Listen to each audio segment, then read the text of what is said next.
recognize a former Deputy Governor of Plateau State, Professor Sonny Theoden, one of our resource persons also in the course of this conference and summit. And His Excellency Abdul Malik Mahmoud, former Deputy Governor of Bauchi State from 1999 to 2007, and Chair of the Board of Trustees of the Forum of Former Deputy Governors of Nigeria. I deliberately placed an accent on his term of years in office. 2 complete terms, and we know what the story has been with us since 1999. Very few of them have attained that longevity, on which account, Your Excellencies, ladies and gentlemen, can we one more time appreciate the presence of His Excellency Abdul Malik Mahmoud.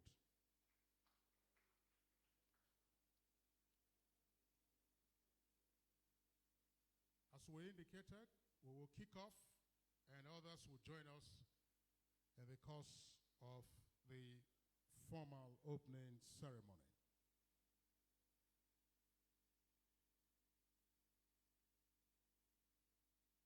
And we are kicking off because we already have also in the House the representative of the National Chairman of the All Progressives Congress, His Excellency Abdullahi Umar Ganduje, himself a former Deputy Governor, is being represented by Chief Ima Enuku. Chief Ima Enuku is the Deputy National Chairman South of the All Progressives Congress. Chief Enuku, we're glad to have you in our midst.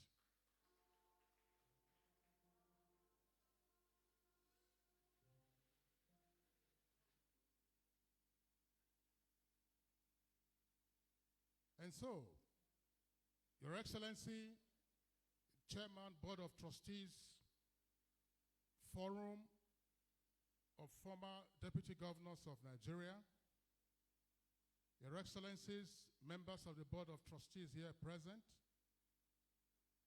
Your Excellency, National Chairman, Forum of Former Deputy Governors of Nigeria, Your Excellencies, members of the National Executive Committee of the Forum,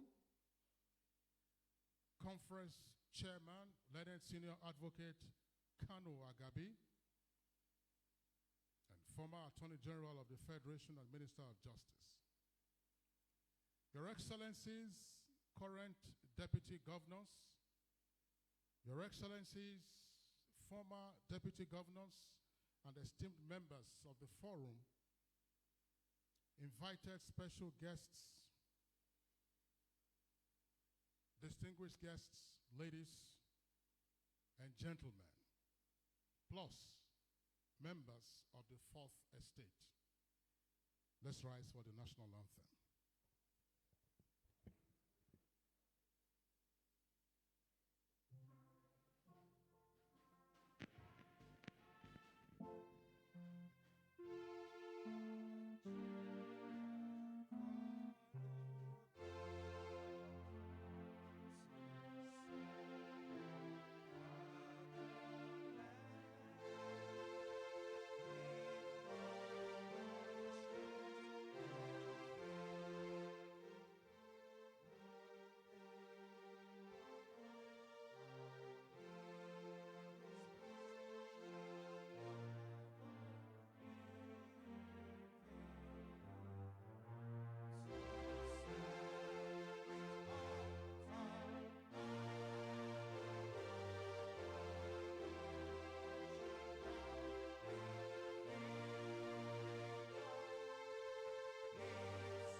Before we take our seats, let's also have the opening prayer, which is excerpted from the second stanza of our national anthem. O God of creation, direct our noble course, guide our leaders right, help our youth the truth to know, and love and see to grow, and living just and true, great lofty heights attain, to build a nation where peace and justice shall reign. Please be seated.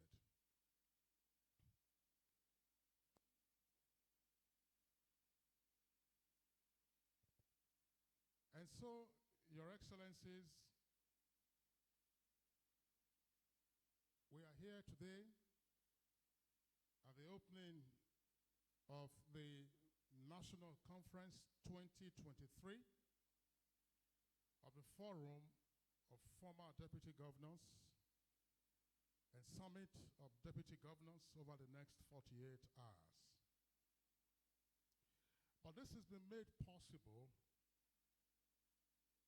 by the provisions of the 1999 Constitution of the Federal Republic as amended.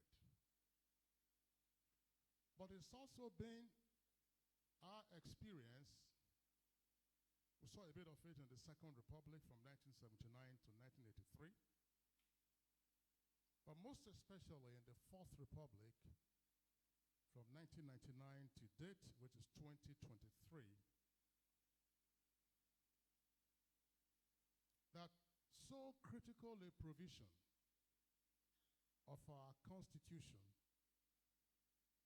is observed scrupulously at the very beginning. Otherwise, there might be no valid ticket, and therefore there might be no valid election of anyone as chief executive and deputy of a state. But our experience, unfortunately, has also been, some would argue, a willful disregard of that very critical provision of our Constitution. So they get into office bipedal, that is on two legs, and eventually it becomes one leg, often with the active connivance of the first arm of government and the third arm pleading that its hands are tied. But regardless of the multifarious experiences of Your Excellencies, your commitment to nation building, to growing our democracy, and ensuring that our society thrives and counts amongst the top in the world is the reason why you are gathered here today and tomorrow as well. So let's appreciate our Excellencies for their continuing commitment to the Nigerian project and to democracy. So Your Excellencies, you deserve a round of applause.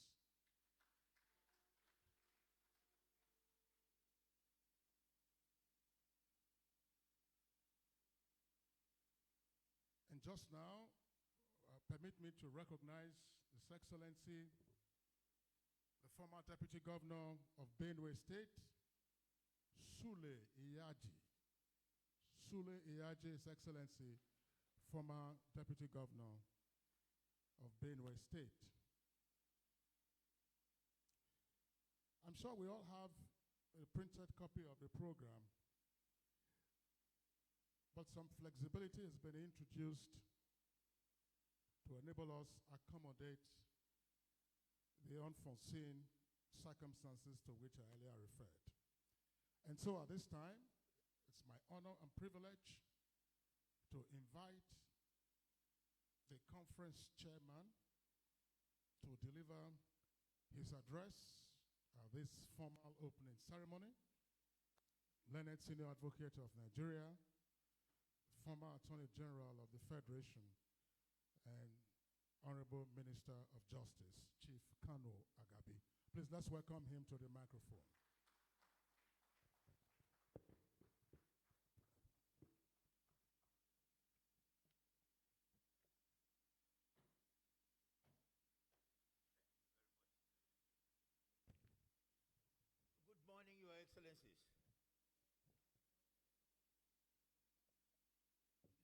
Excellencies, let me rest on the protocol that has been established so that I don't take too much time.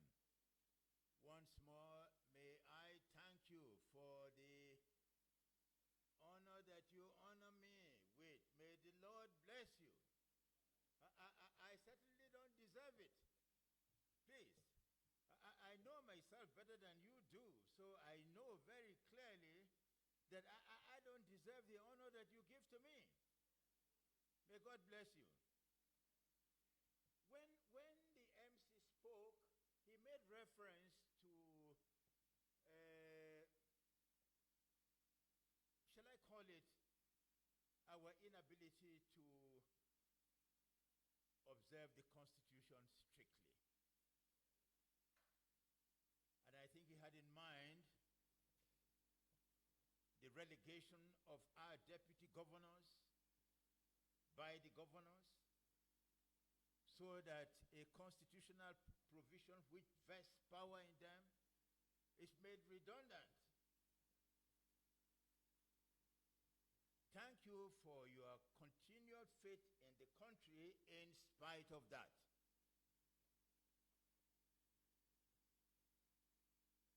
There are some of us who feel that the Constitution is an invalid document, it is illegitimate, it is a product of the military, things like that. That's a wrong attitude. We have a Constitution, and we must observe it. Please. Even if it is a broken down vehicle, it is the vehicle that we have. I don't even regard it as such. It's a good Constitution. There's nothing wrong with the Constitution. I can say so. However good the Constitution is, it is not a self-executing document. It doesn't enforce itself. It requires good people to enforce it. And of course, it is not made for all generations. It is not intended to be a perfect document. But this nation must begin to respect the Constitution.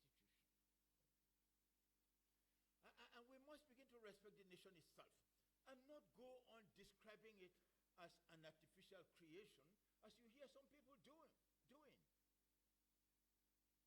There is no nation that is not artificial. All nations are artificial. And this country is good as it is.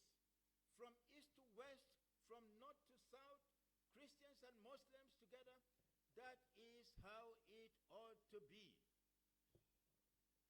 And I'm happy that this forum of former deputy governors is made up of Christians and Muslims. Is it not? Is it not good?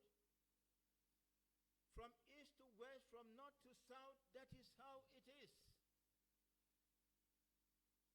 So keep it up. There's hope for our country. Those who proceed on the basis that we don't have hope are wrong. I had hoped that His Excellency the Vice President will be here. Unfortunately, he is not. But permit me to say this. I appeal to the government to come to terms with those who do not agree with it. We have dissidents in this country. We cannot all be of one mind. We can't. It is not possible. A man is even divided against himself. So, I appeal to the federal government, release all those dissidents who are in detention so that they can come out and help us to unite this nation and move it forward. I am not afraid of those dissidents. It is our duty to bring them over. Bring them over. Release them. Let them recognize that we have, we can teach them unity. We can teach them peace. We are making mistakes. Are we not?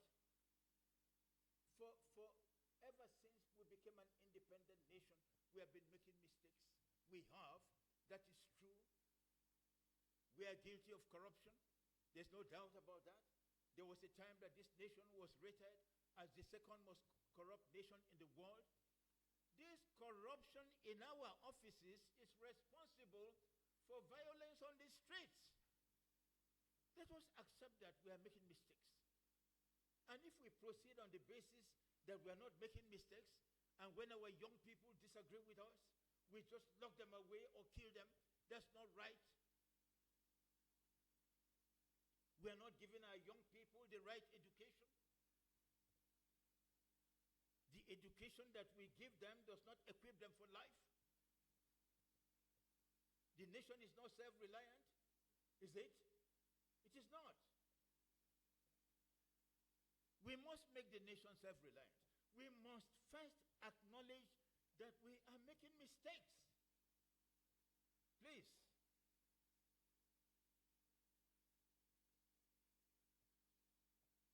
I don't want to go on indefinitely because these are all things that you are familiar with. But for some time now, I have been appealing that we should have a National Integration Commission. The essence of the presidential system of government, vesting all executive power in one person, is so that all that power will be exercised to bind the nation together. A nation adopts a presidential system when there are divisive forces in that nation. And all that power is actually a dictatorship under the Constitution.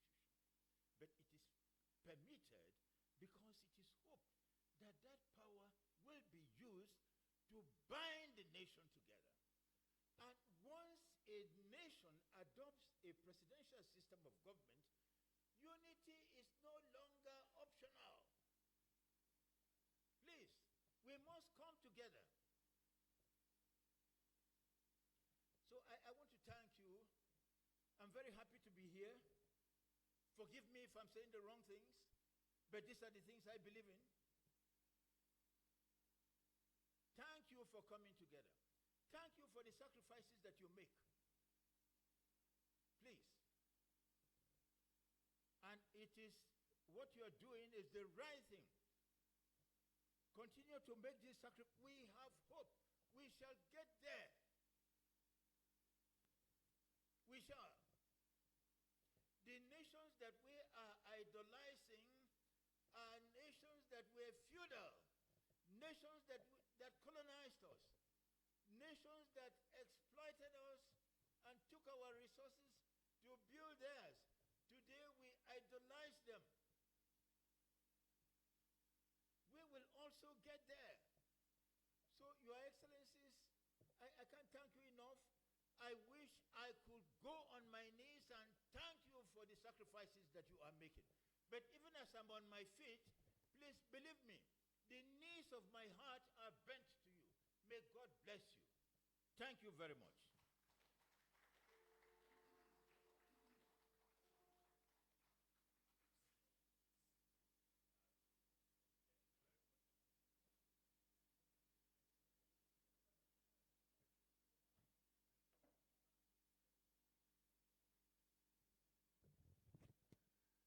Your Excellencies, one more time, please, let's appreciate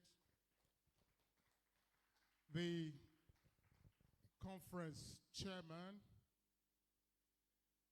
former Attorney General of the Federation and Honorable Minister of Justice, Chief Kanu Agabi, senior citizen and senior advocate of Nigeria. Thank you very much for your very candid remarks at this formal opening ceremony. Let me also very quickly recognize Your Excellencies who are in our midst. His Excellency Senator Umar Tafida, Deputy Governor, Kebbi State. Excellency Tafida, Deputy Governor, Kebbi State. We also have Her Excellency, the former Deputy Governor of Osun State, Erelu Olushola Obada.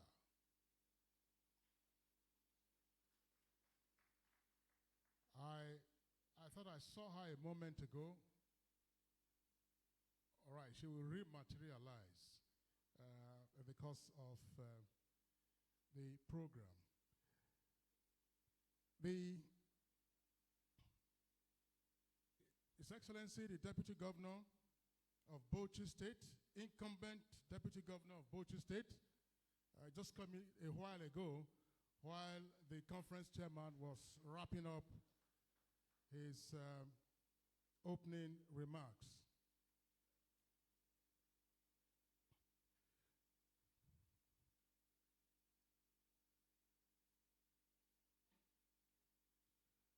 All right, that's His Excellency, Right Honorable Alwal Mohammed Jatau, Deputy Governor of Bauchi State.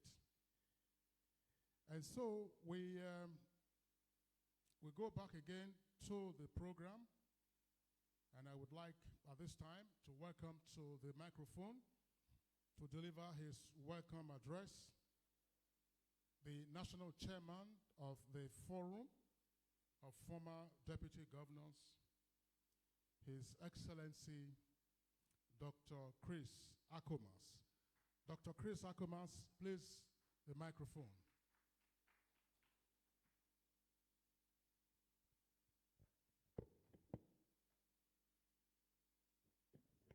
Sorry, please, can the gentleman of the press clear the aisle, please?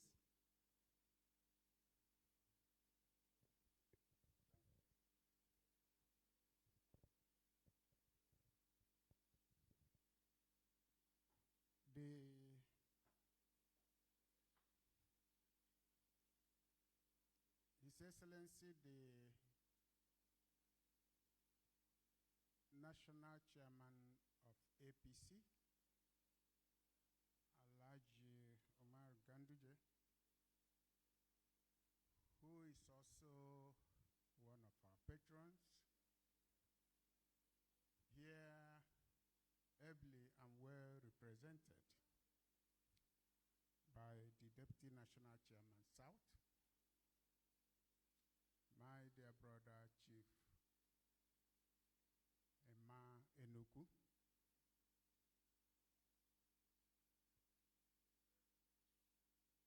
I know that we are expecting and we've been informed that someone will be representing the Vice President, but they're yet to be here.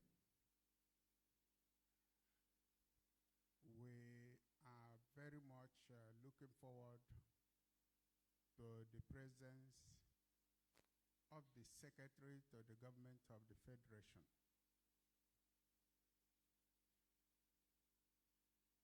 Our own dear Chairman of this event, our elder, Chief Kana Agabi, SAN,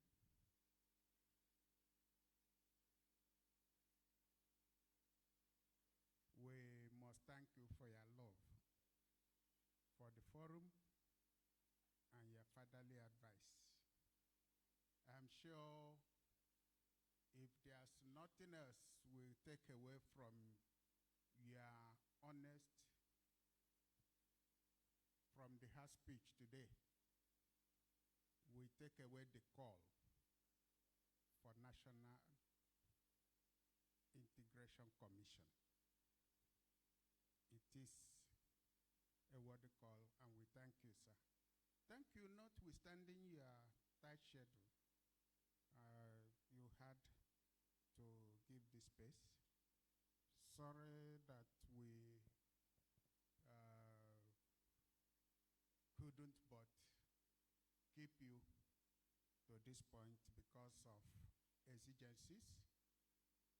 And I thank you for your patience when we appealed that you wait until you say something to our people. Again, you happen to be one of our awardees today as an important and good friend of the forum. Whether you're able to wait a little more to receive that or not, the award will be received on your behalf and it will be delivered. Thank you, sir.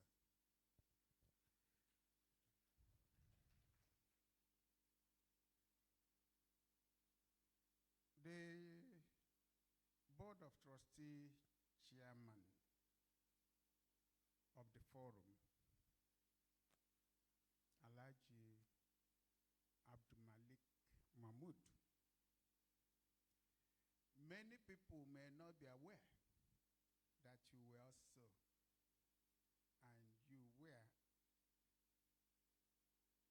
and still passionately doing the job of ensuring that the forum survives. For those of you that may not know, Alhaji Abdulmalik was the foundation chairman of this forum. When the forum was founded, our colleagues and people that were there nominated him to chair. And it was because he chaired well and continued that the baton continued to change hands. And I must commend you with those that worked with you. His Excellency Chris Epenyong, Her Excellency Erelu Abada, you know, we're always working from Abdulmalik to this. Her Excellency Paul Entalen, Prof, you have become more like an encyclopedia. Your Excellency, Professor, the former Deputy Governor of Nasarawa, and a host of others. Please forgive me if I did not immediately remember to mention you. A host of others that have been committed to this.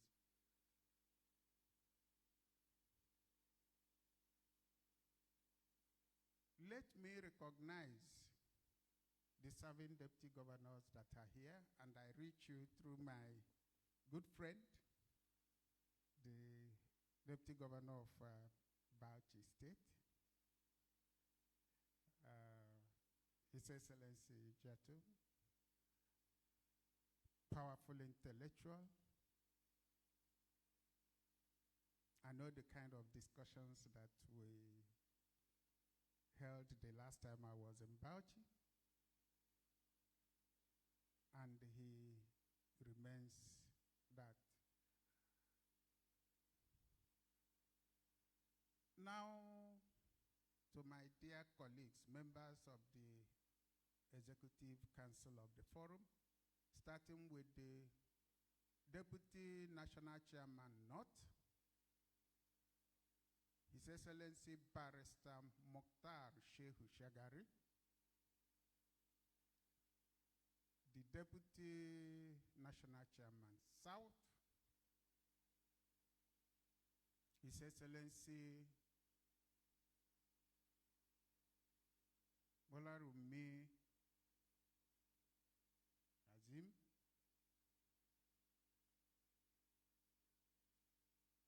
and all you wonderful people, all members of the Board of Trustees, all members of the forum, our dear Publicity Secretary. I'm mentioning him specially because being Publicity Secretary of the Forum of Former Deputy Governors is one challenging position. My Sister Excellency can tell you that. And one must be very careful in handling that. I say that because I was the National Publicity Secretary. And I know the jobs and the actions that and I know the pressure. So for all of you, yes, this is for me to welcome our guests. But I take liberty of this opportunity to thank the organizing committee, chaired by His Excellency Engineer Tele Ikuru. I reach all members of that organizing committee through you. So my protocol this morning is recognition of all. Our elders, Your Excellencies, the double excellencies, I welcome all of you. There is a man here that most of us may not know how old he is, especially when you compare the time he served and his commitment and passion in the work of the forum. Your Excellency Alhaji Suleyaji, can you stand up? Let people see you, sir. Former Deputy Governor of Benue State, he was deputy to late Aparaku, His Excellency. Am I right?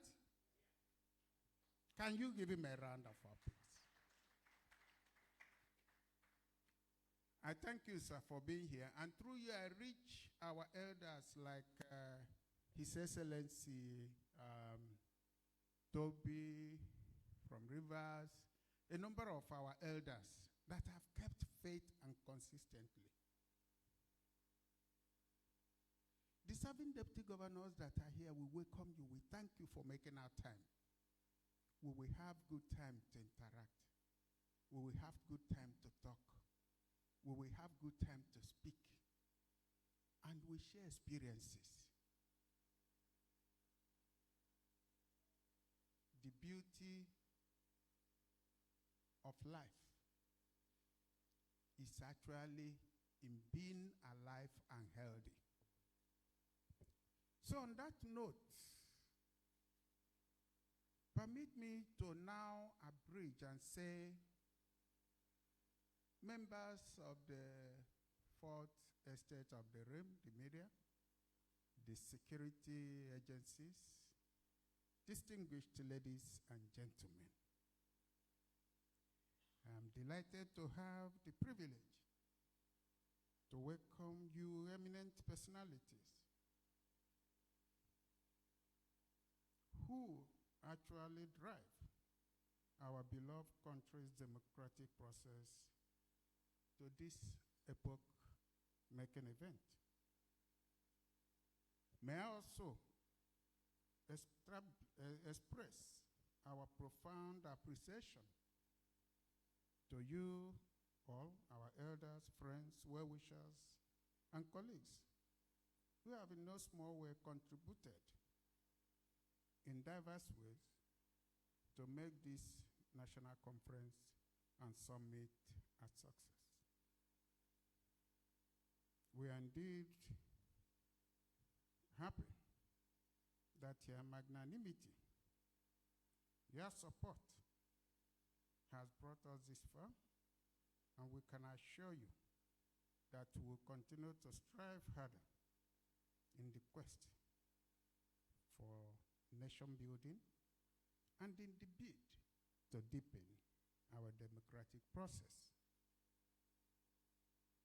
The Forum of Deputy Governors of Nigeria was formed sequel to the advice given by our grand patron, His Excellency Dr. Goodluck Ebele Jonathan, GCFR, when the pioneer members paid a courtesy call to him as acting president in 2010. His Excellency Professor Chigozie Obu, former Deputy Governor of Ebonyi State, took the pain and the trouble of contacting most of us. He even took the trouble of driving all the way to my office then to encourage us to pay this courtesy visit. And the outcome of that courtesy visit, the response and advice of His Excellency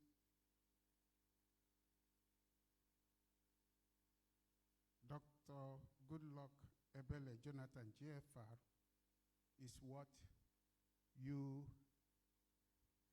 are seeing and you are witnessing today. We have evolved over time. We have been strong voice in advocacy, in capacity building, and promotion of good governance. I and a number of us have had to go at various times to ask that stakeholders do that which is right.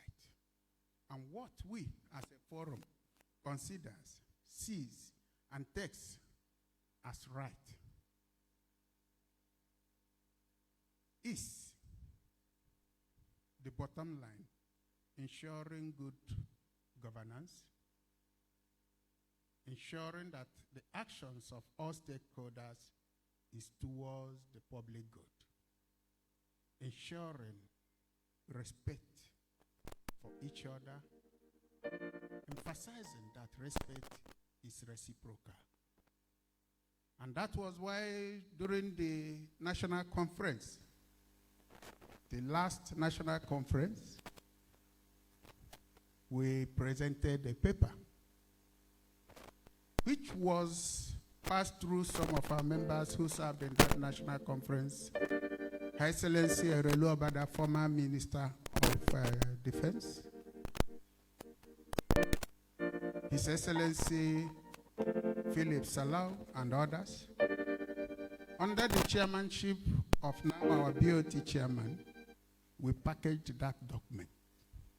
It's very comprehensive, talking about issues that require constitutional amendment, issues that requires that certain specifics be adopted to ensure peace and stability. But in all, we believe that peace that transcends at that point of joint ticket is good enough to carry the system through, if only we can have respect for each other and consideration for why we have been elected, which is to deliver sustainable dividend of democracy.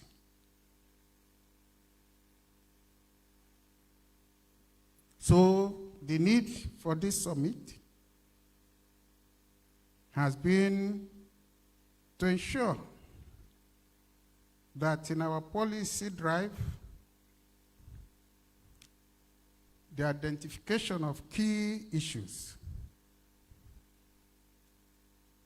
as per our last annual general meeting and conference, and the syndicate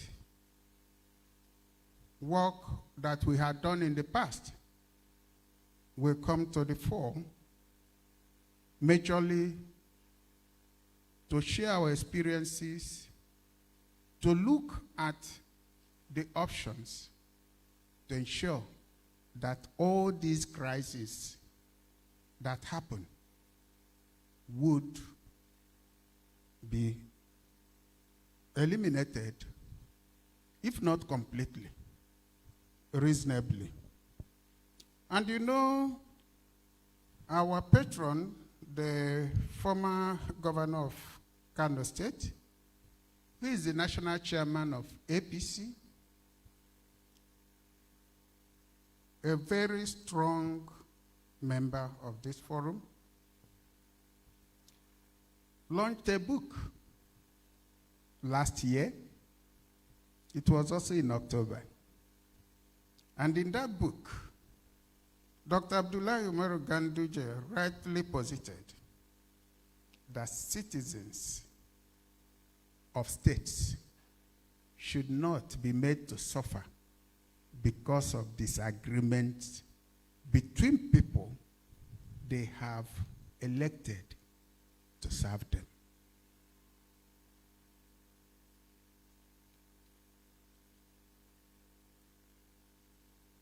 Therefore, today we have certain number of people that will be given autographed copies of that book.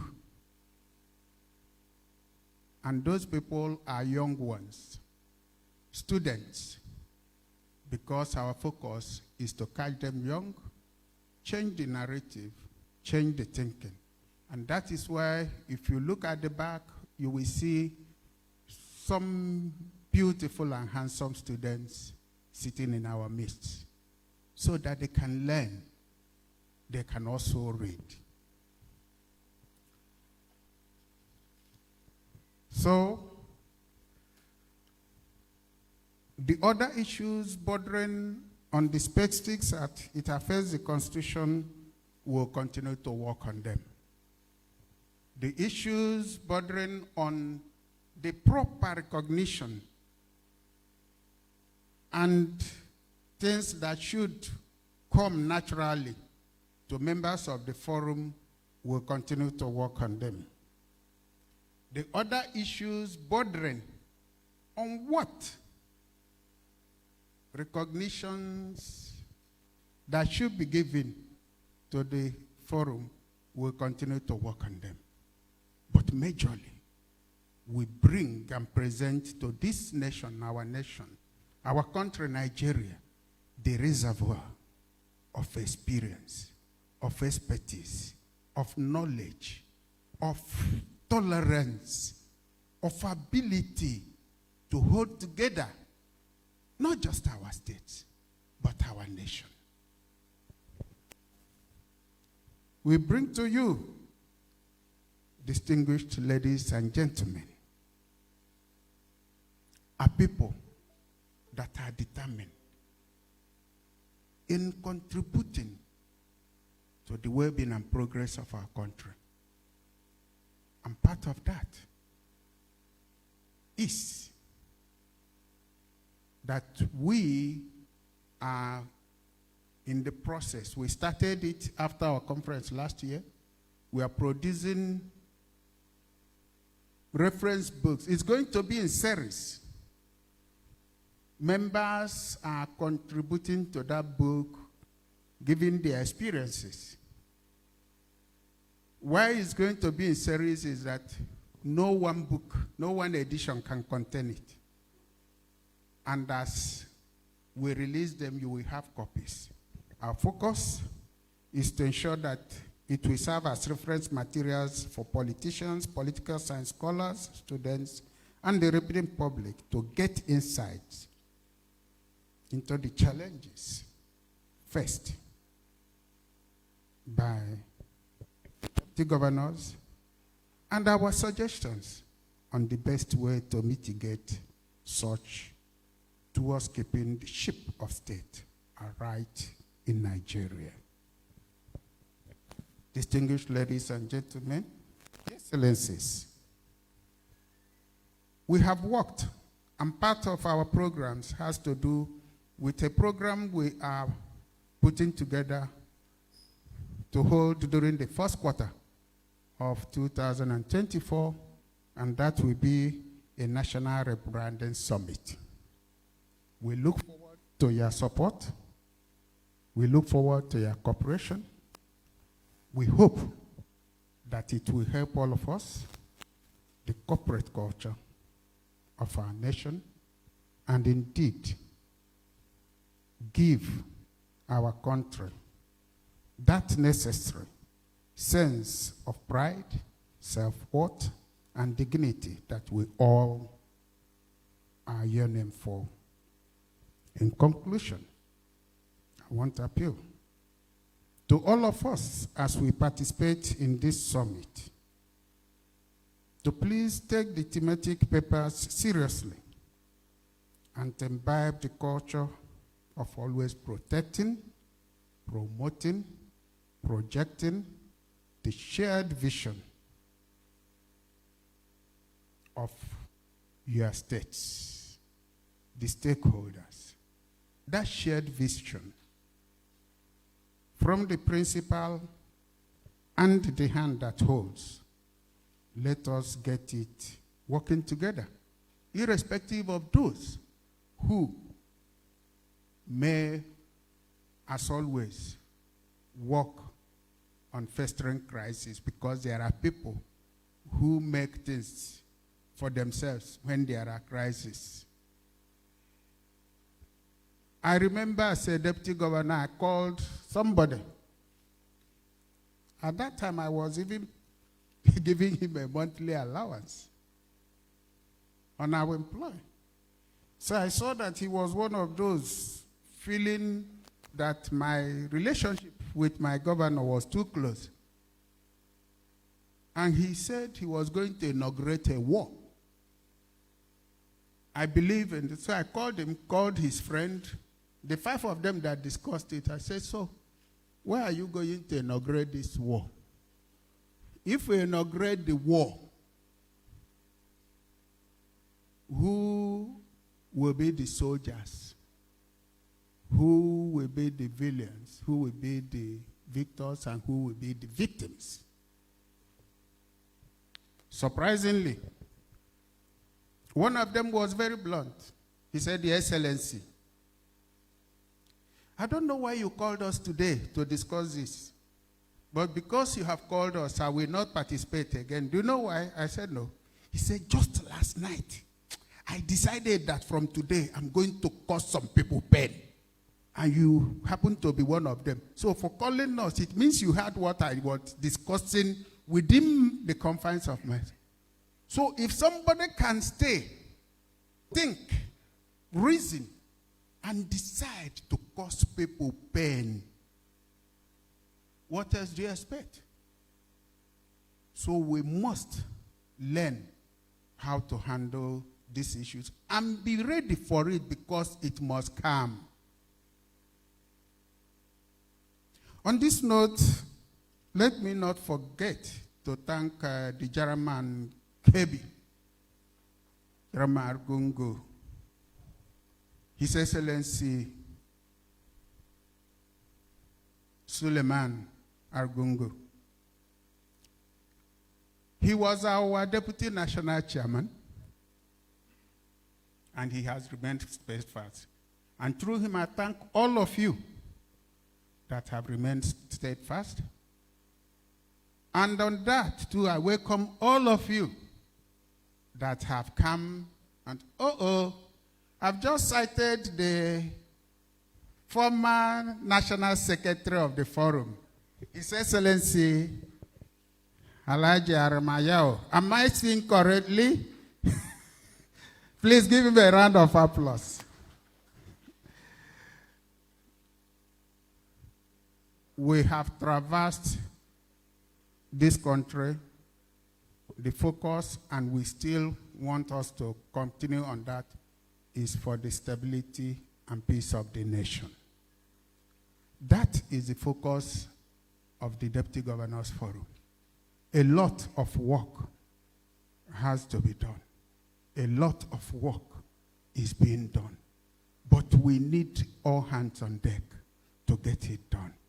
And ours is bipartisan. Ours is towards the common good of the generality of our countrymen, the common good and sustenance of positive democratic system and tenets. And that we are committed to. That we will continue to work. Thank you very much for your patience, and thank you for listening. God bless you all.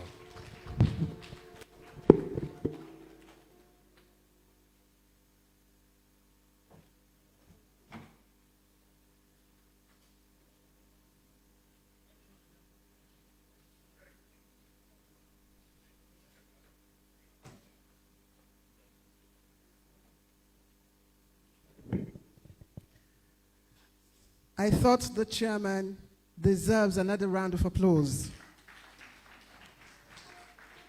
Not just for being the chairman, but for the very laudable remarks he has made. He has said he will ensure that all the things that members of the Forum of Former Governors of Nigeria need, he will pursue them. He has also said that today, this forum brings to Nigerians the reservoir of knowledge, intelligence, the reservoir of able hands that can steer this country. And indeed, I see distinguished Nigerians seated before us. With a great pleasure, I've seen former deputy governors that I only read in books or read about in the news. But today I had the pleasure of seeing them, meeting them face to face. So once again, we appreciate the Forum of Former Deputy Governors of Nigeria, and we appreciate everyone.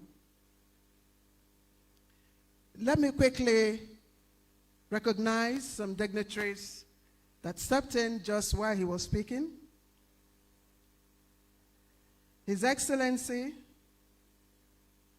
the former National Secretary of the Forum for Former Deputy Governors, His Excellency, the Executive Governor of Kwara State, my governor, His Excellency, the Chairman of the Nigeria Governors Forum, His Excellency, Abdulrahman Abdulrazak is here with us. Your Excellency. Also seated here is a representative of the Secretary to the Government of the Federation, the SGF, Mr. Simon Tungo, and he's the Director, Office of the Secretary to the Government of the Federation. Thank you very much, sir, for joining us. We also have His Excellency, Senator Solomon Iwuga, former Deputy Governor of Nasarawa State, former Deputy Governor of Nasarawa State, he's right here with us. His Excellency Hazim Bolarumi, the Deputy National Chairman, South of the FF, that's Forum for Former Deputy Governors of Nigeria. We have His Excellency Agbola Jai, former Deputy Governor of Ondo State. Can we put our hands together for all of them, please? And we have a representative here, Senator Ifeanyi Yakowa, former governor of Delta State, has sent a representative, and he is Engineer Abubakar Jalam, Senior Special Assistant to the Governor. Is he here? Thank you. Navy, can we welcome all of them? All the distinguished. Navy Band, can we just welcome all of them?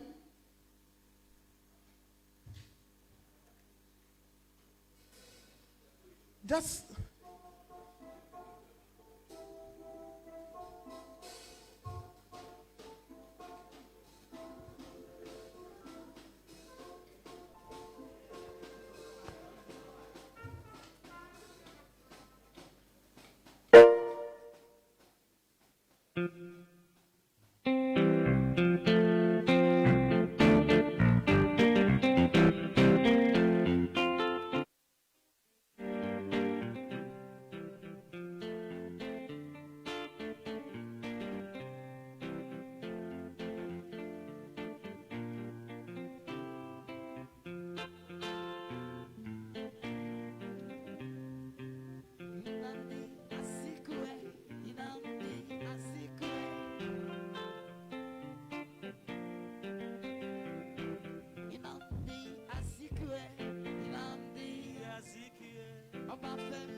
Nigeria, one destiny, united we stand, divided we one Nigeria,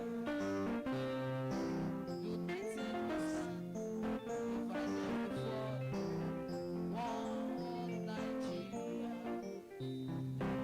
Inami asiko, inami asiko, amaka.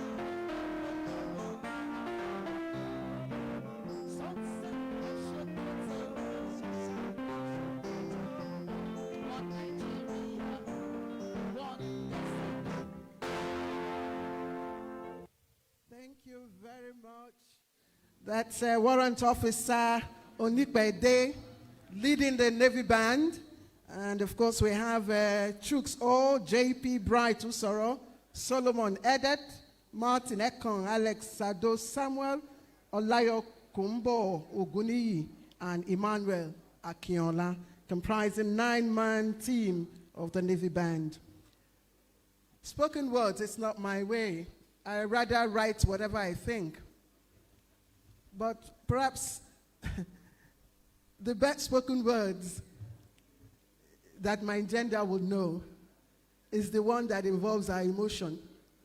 You know, you are the tea, sugar in my tea, we like that, we can say that. It's spoken words. The butter in my bread, spoken words. But someone said, and I'd like to quote, Ankita Singal, it says, I am master of my spoken words, but slave to those that remain unspoken. Today I'd like to welcome a young lady in our midst. She says she wants to try to get us to de-pledge our commitment to Nigeria. To de-pledge, that's her words. I will say to repledge our commitment to serve Nigeria. It can no longer be sold for 30 naira. One must have 500 to desire the street food of pap, bread, and akara. Another might be tagged a ritualist if you walk into a restaurant to order for a bowl of hot ewedu and amala. For all these reasons, rice is on the rise. Human beings can no longer relate with beans because of its price. But even in all of this, we move with fearless confidence into our places of daily hustles, believing that sun would shine at noon. But at noon, we are left confused because there's no fuel. So we need to stand on cue. This endless line of frustration is every Nigerian situation. And even with all of this, we wipe our eyes with the palms of our hands, put on our phones, pick up our phones from our pockets, put up our data. And the next thing we do is hashtag which way Nigeria, hashtag fuel scarcity, hashtag 23 persons have just been kidnapped on their way to Kaduna, hashtag Lagos State on fire. A tanker filled with fuel on its way from Ibadan has just exploded. 10 people involved. Quickly, they were rushed into a healthcare center. But this healthcare center has no bed to put them in. So, call the ambulance immediately. But immediately the driver picks. He responds, Oga, I know fit come. Abi, you don't forget say fuel no day. So, all filling stations don't lock up. Let them be. And why all this conversation is up and on, these persons lose their life. But as Nigerians that we are, we move. We move into the evening of our day, creating all skits and contents to cover up our pains. We laugh at every comic scene, believing that we would wake up to a good news in the morning. We sleep off with our phones in our hands, hoping that we did be the first to find a good headline when we wake up. But when we wake, the first news we find is the recent attack from herdsmen in somewhere, some parts in Nigeria. And this is how we have continued our days. But today, I bring you good news because there is hope for Nigeria. I bring you good news because there is renewed hope. In the vision of President Bola Ahmed Tinubu to fight all terror and banditry, a man whose vision is for the youth and the unemployed, I bring you good news, for it's a good morning for Nigeria. And all thanks to FFDGN for this opportunity to bring both deputy and governors to work together in peace and unity. For Nigeria will only grow and our hope will be renewed when governors and their deputy learn to work together in peace. For I was told that a single tree can never make a forest. So if as leaders we choose to do it alone, then we might never have a Nigeria to call home. And of course, the motto of our nation has given us the code.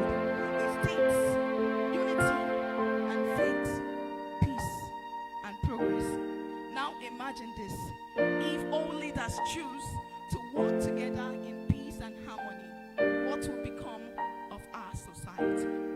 So today again, I pledge to Nigeria, my country, to be faithful, loyal and honest, to serve Nigeria with all my strength, to defend her unity, to uphold her honor and glory. So help us God.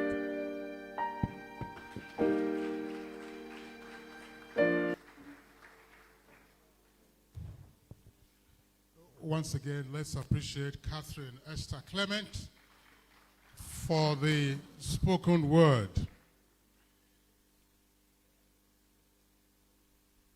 It is good to listen to the youth and how they perceive our country today and the hopes that they have for the future.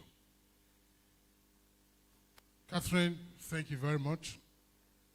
But just be reminded that many of us here, as excellencies, helmsmen in our respective states, and minding different portfolios, Nigeria wasn't always like this. This country worked and worked very well. We have our personal testimonies. You can say you go to the hospital today, a public hospital, and you don't get the attention you deserve. When we were in elementary school, you could go to the children's ward at the specialist hospital or the children's wing at the specialist hospital in Benin, and you'll be attended to on your own. Public taps ran with water. You could travel at any time of the day to any part of the country. And I think that part of the objective of the Forum of Former Deputy Governors, along with other stakeholders, is to ensure that we do get back our country and then set ourselves on a higher trajectory of growth. Your Excellencies, permit me to recognize at this time the incumbent Deputy Governor of Owoye State, His Excellency Idi Barde Gubana. Idi Barde Gubana, Your Excellency, you are welcome to this event. And before we take the goodwill messages, this is the order of proceedings for the opening ceremony. We will watch a documentary on the forum, thereafter take some goodwill messages, and thereafter invite His Excellency Abdulrahman Abdulrazak, the Chairman Governors Forum and Executive Governor of Kwara State, to make a statement and thereafter declare the conference and summit formally open. So, Your Excellencies, let me crave your indulgence as we sit back, and those who are in charge of the lights, if you could take out the lights in the meantime, including the chandelier right in the middle of the auditorium, so we can see the documentary on the Forum of Former Deputy Governors.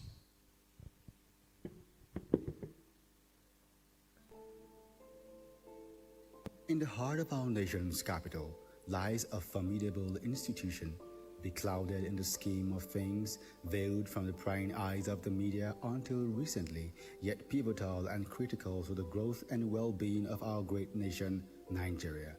Welcome to the Forum of Former Deputy Governors of Nigeria, FFDGN, a documentary that peels back the curtain to reveal the vital role played by the indefatigable FFDGN in shaping our march to greatness.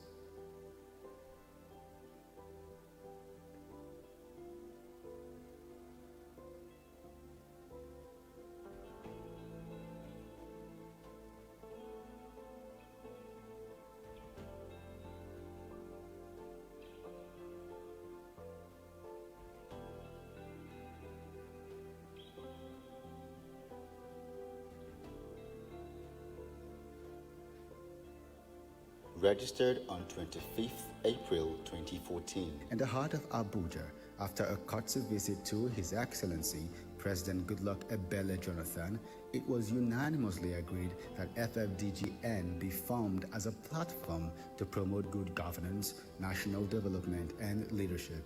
Since its inception, FFDGN had a rich history of service to the nation through strategic partnership, national rebranding projects, and capacity building. This forum came about soon after the then president, the then vice president, His Excellency President Ebele Jonathan, after he was empowered by the National Assembly to be the acting president. Quite few of us who were colleagues together as deputy governors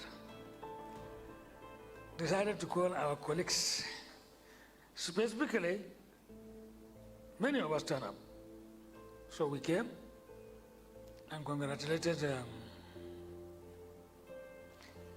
Jonathan.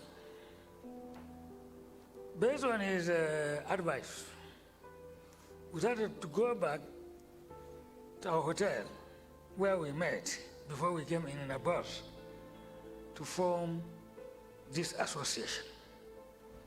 It was meant to be a forum where all of us will be meeting from time to time. One, to continue to have that friendship, relationship, social and political.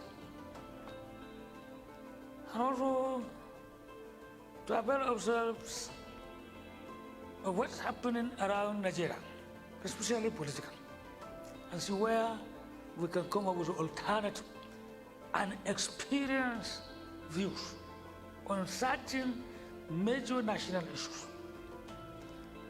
Also, it was our belief then that in some cases, in some places, where there were some rifts with governors and their deputies, who used our experience to intervene, either directly or indirectly.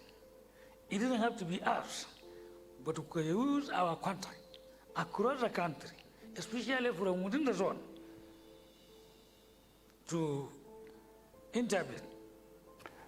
The birth of this forum, just like most things that make meaning, was like an instantaneous thing. It came as the deputy governors then got themselves together under the initiative of Professor Chibuzo Uchogbu, who then was the deputy governor of Ebonyi State, actually a professor. and the members got together to pay courtesy call on their former colleague, His Excellency President Goodluck Jonathan, who had, upscaled and became vice president and later president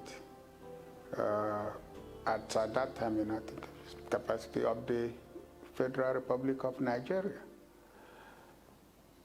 And during that interactive session, the idea to form a forum that will keep the deputy governors together, a cohesive forum, a front that can speak with firm voice was discussed, and that was it. Well, the Forum of Former Deputy Governor is not there to solve problems. The Forum of Former Deputy Governor, I believe, is there to give advice and to also and then to also do things that can unite the nation, that can bring progress and so on.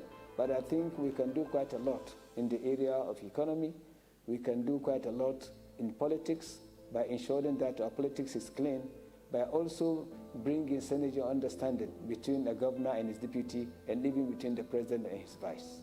When we came to office, there was need for governors to meet on a peer review purpose, which led to the establishment of Governors Forum, Nigerian Governors Forum, so that governors could meet themselves and do some peer review about the activities in the various states, and as a way of ensuring that governments were driving the same direction to national development. Similarly, deputy governors who find themselves as the immediate assistants to the governors needed to continue to see and compare notes, about happenings in the various states, about circumstances, and also to devise ways of uniformly giving our quota. There are so many advantages in any organization.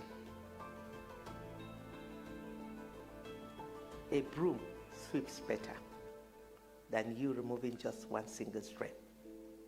So this common saying that united we stand, divided we fall. There is need for like minds to meet and deliberate on issues affecting them. The problems facing deputy governors in Nigeria is a known fact, but in and out of office. And after leaving office, we discuss among ourselves with like minds and agree to form this organization. Working together as an organization entails a lot of benefits because you tend to address the problem affecting you more. You tend to advise and also learn from your past mistakes. I know most of the problems affecting us is a constitutional matter, and I believe with time we will address that. At inception, His Excellency Sir Gabriel Toby, Rivers State, nominated, while late His Excellency Patrick Yakowa, Kaduna State, the then Deputy Governor, seconded the appointment of His Excellency Abdul Malik Mahmoud, Bauchi State, to be the pioneer national chairman of the forum, and this decision resulted in the selection of 6 persons representative to represent each geopolitical zone of Nigeria, forming the first national executive committee of the forum. Since then, we have welcomed net worth individuals with high values and upstanding character. Our membership is open to all former deputy governors who subscribe to the aims and objectives, as well as 7 deputy governors who are recognized as honorary associate members. At FFDGN, we have a vision to work towards building a nation where leadership renders quality national services to the greatest number of Nigerians, irrespective of party affiliations. The Pioneer Executive. And not only thrive, that the dividends will be felt, seen, and enjoyed by our people. And so it is important for us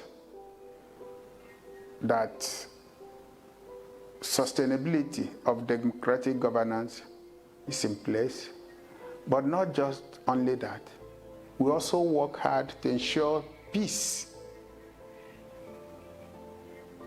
of the country. So the peaceful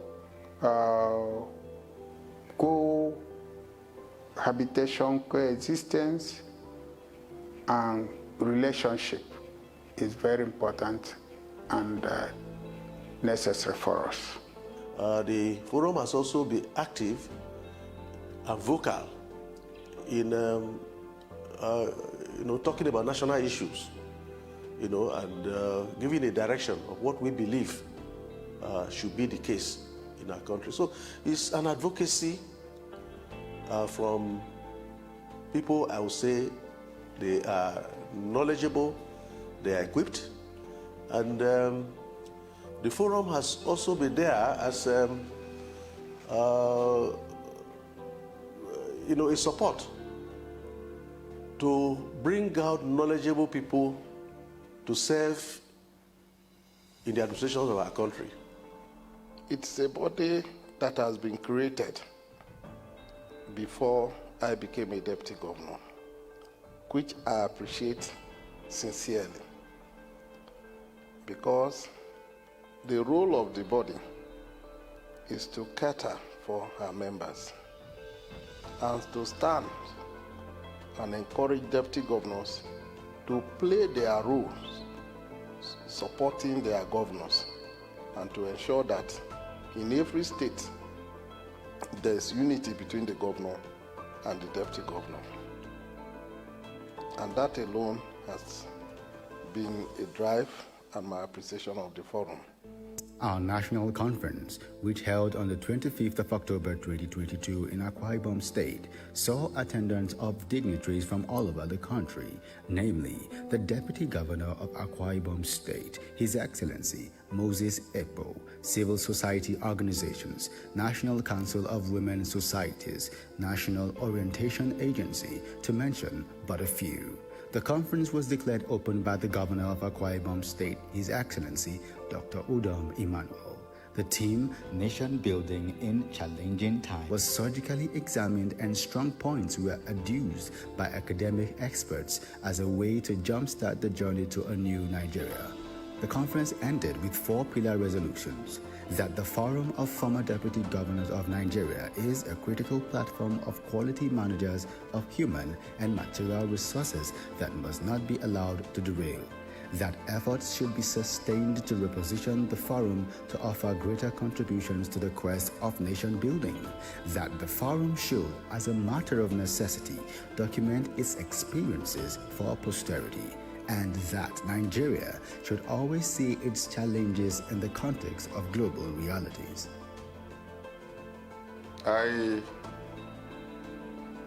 would like to first and foremost tell Nigerians the theme of the last conference, which is nation building.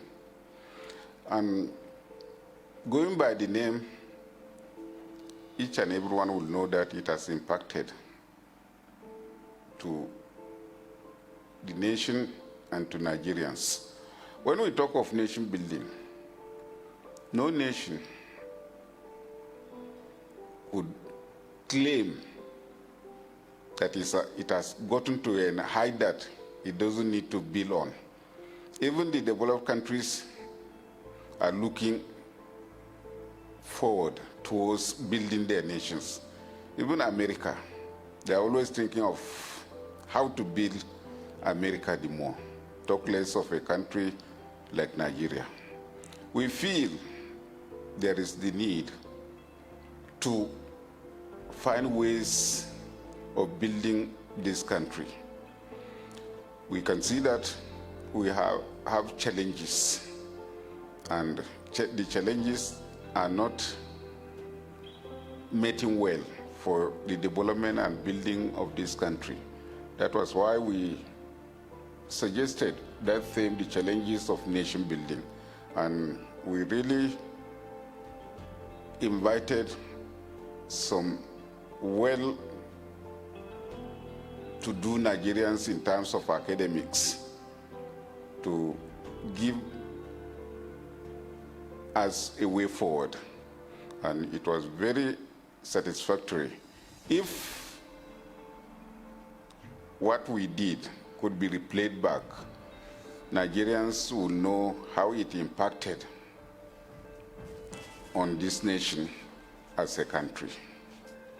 Now, the last conference in Uyo, the capital of Akwa Ibom, were speeches from professionals, from professors, university lecturers, and so on, came in and delivered lectures on various issues. That was why I said, ours is a forum that is out to come up with alternatives, views on governance, leadership, politics, and polity. I think in the next few years, this forum will take over all, will go beyond what we would be expecting. But as soon as we had the last election last year in Akwa Ibom, you remember we had the national conference in Uyo, and also we had the first properly constituted annual general meeting and congress. It was at that congress that on the 24th of October last year, 2022, that we elected a new ESCO after the previous one had outlived their term by almost 3 years. So we successfully had that election that brought on board a new ESCO led by His Excellency Dr. Chris Akomas. I think from there we started seeing changes. We started seeing changes, and within that period and now, I think Nigerians have seen a lot of changes, and I can assure you that the forum has come to stay. The forum is now living what we call its vision.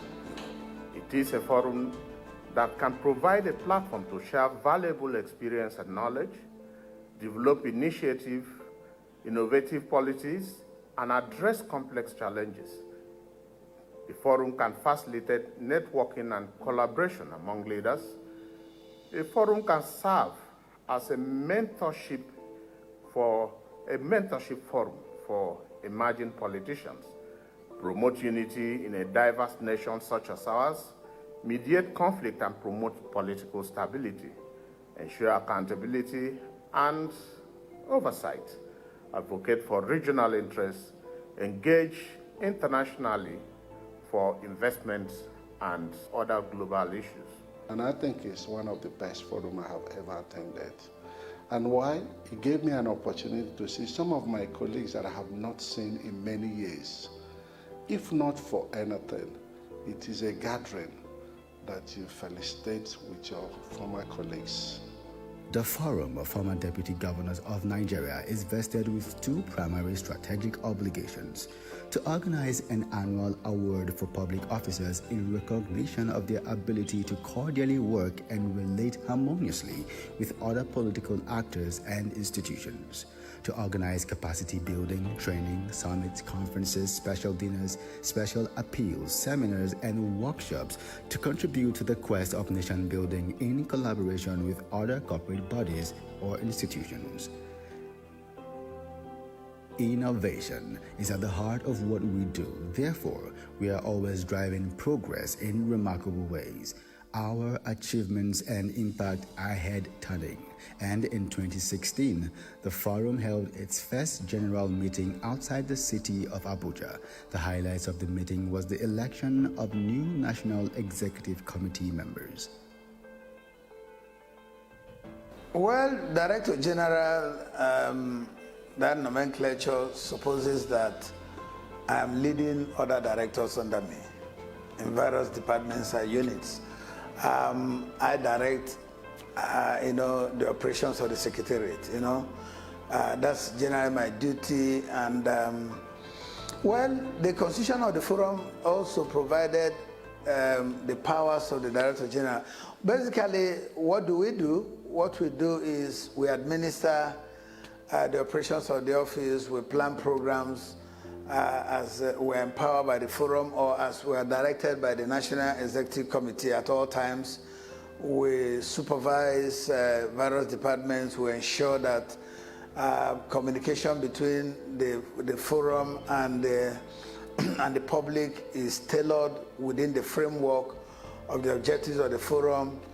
We ensure that periodically we organize what we call press briefings, we organize seminars and conferences, and see that, that there is a complete synergy between the forum and the government at all levels, and of course non-governmental organizations. So that's basically our job. Our job is to ensure that the forum functions within the ambit of what the Constitution provides. We go out there to seek partnership, we go out there to reach out to other organizations to partner to ensure that our visions, that we achieve our vision. So that's basically the job of a Director General. I'm happy with the leadership of our President Chairman and the President ESCO. Not that I've not appreciated what the previous have done, because I was the immediate first Deputy National Chairman of the Forum. But the development that are coming up, the innovation that the Secretariat is introducing is going well, and I believe the nation will benefit from it. And that, I believe, will also encourage others who are in power now to see reason why they should identify with us. And I'm happy the Director General have written, based on the advice we have been given, that even those that are on seat should be given prominence in before the end of their tenure. And I think so many of them have appreciated that and are willing to come on board to see how much we can contribute to our country. And the sad thing also is whatever happened, anybody that put an invitation, he has anything that he require others to know or to be invited, and he tell the DG, and that is put on the platform. We responded positively. Since 2019, the Forum could not hold a general meeting for the election of new National Executive Committee, though long overdue, but the jinx was broken on the 24th of October 2022, which marked the election of new members of the National Executive Committee and Board of Trustees members after a 6-year period in Owoye, Akwa Ibom. His Excellency Chris A. Akomas, PhD, FNIM, emerged as the National Chairman of FFDGN. We have, not on the drawing board, because we've been working on it for more than 5 years or thereabout. We've been working on establishing a Deputy Governor's estate here in Abuja. We've gone far, we are still on it. We are also working on having our permanent secretariat.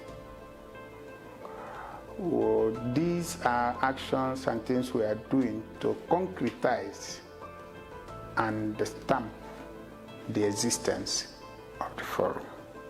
In addition to all that, we have programs that has to do with impartation of skills, of knowledge, in a number of areas. And we have collaborative activities with relevant agencies, NGOs, to help advance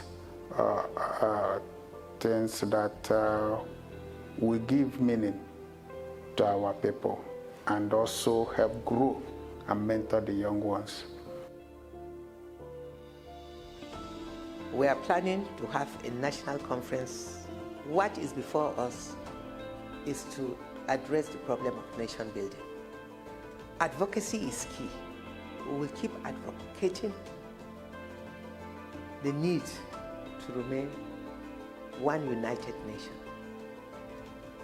We have fixed geopolitical zones. Nigeria is a federation.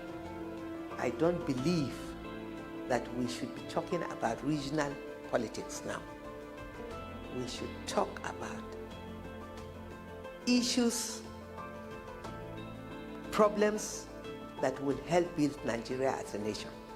We should address issues that will unite us and to support Mr. President succeed.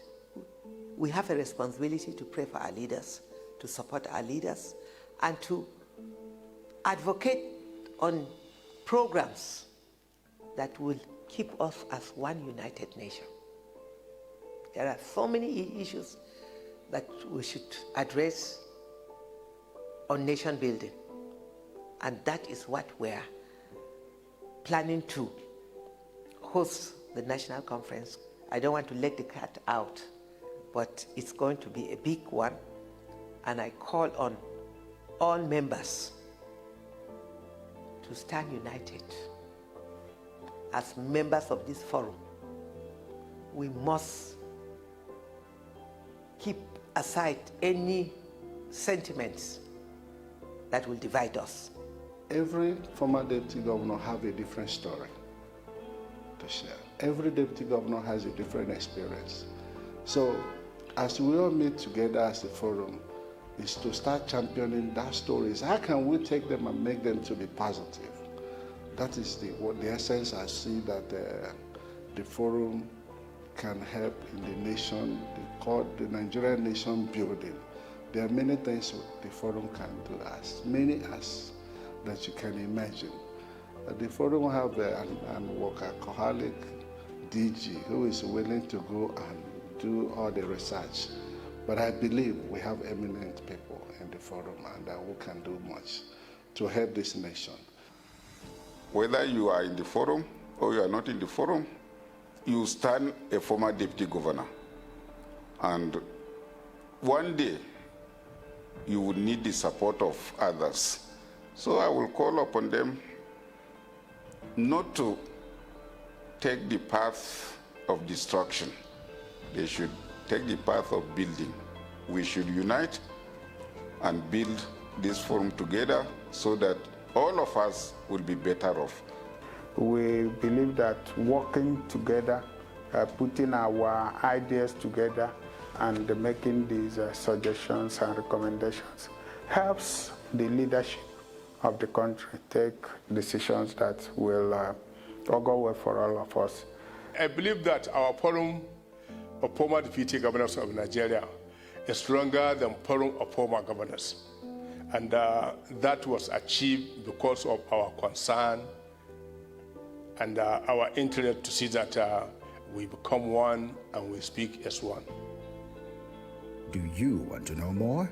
Visit our website at www.ffdgn.com or follow us on our official handles on Meta and Twitter at officialffdgn. For inquiry, you can send an email to info@ffdgn.org or ffdgn2022@gmail.com or call 0803 301 3624. Cheers to a brighter and a focused Nigeria. The Forum of Former Deputy Governors of Nigeria, FFDGN.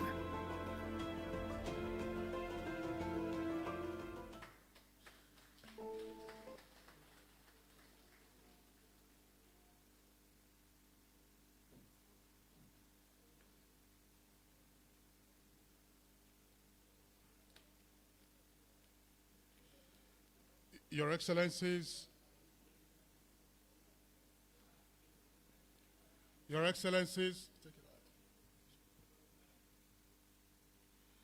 That was a documentary on the Forum of Former Deputy Governors. Would like to thank you for your patience in watching the documentary. And we hope that you have received more information and ideas about the forum. Just again to announce, we will shortly be taking goodwill messages, 2 goodwill messages, and thereafter revert to the program where we'll have the Icon Awards, which will be preceded by the book presentation. Let me also, at this time, recognize the presence of the former Deputy Governor of Nasarawa State and former Honorable Minister of Information, His Excellency Labaran Mako. He was one of the first to arrive. So, Your Excellency, you are welcome to the conference and summit. At this time, let me respectfully invite the National Chairman of the All Progressives Congress, His Excellency Dr. Abdullahi Umar Ganduje, a patron of the forum, as he was also at some point in his political odyssey, the Deputy Governor of Kano State, and served out later on as Governor of Kano. He's here represented, as we earlier introduced him, by the Deputy National Chairman South of the All Progressives Congress, Chief Ima Enuku, who will deliver his goodwill message. Chief Enuku.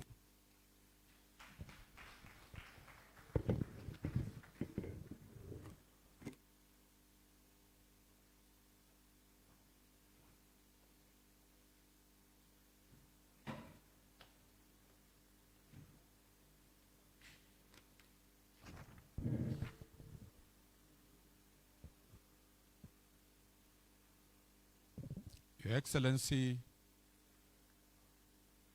the Chairman of Nigeria Governors Forum, the Executive Governor of Kwara State, His Excellency Abdurrahman Abdrazak,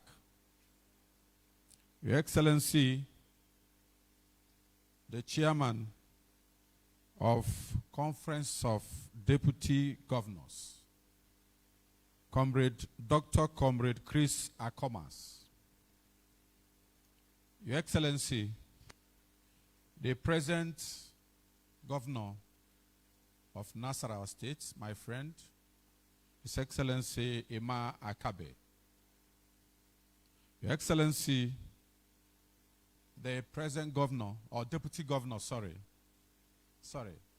Deputy Governor of Yobe State, my former friend, until he became a Deputy Governor, he moved to the rank of Deputy Governors and abandoned us. Idi Baride Kobana, Your Excellency, the Deputy Governor of Bauchi State, Your Excellencies, the former Deputy Governors here present, especially the immediate past Minister of Women Affairs, who was the Governor, or Deputy Governor of Plateau State. Your Excellency, my own brother, the immediate past Deputy Governor of Imo State, Prince Eze Madumere. Your Excellency, I heard when they call my Jarma Kebi, I heard when they announced his name here, Jarma Kebi Alhaji Suleiman Aragungu, the former Deputy Governor of Kebbi State.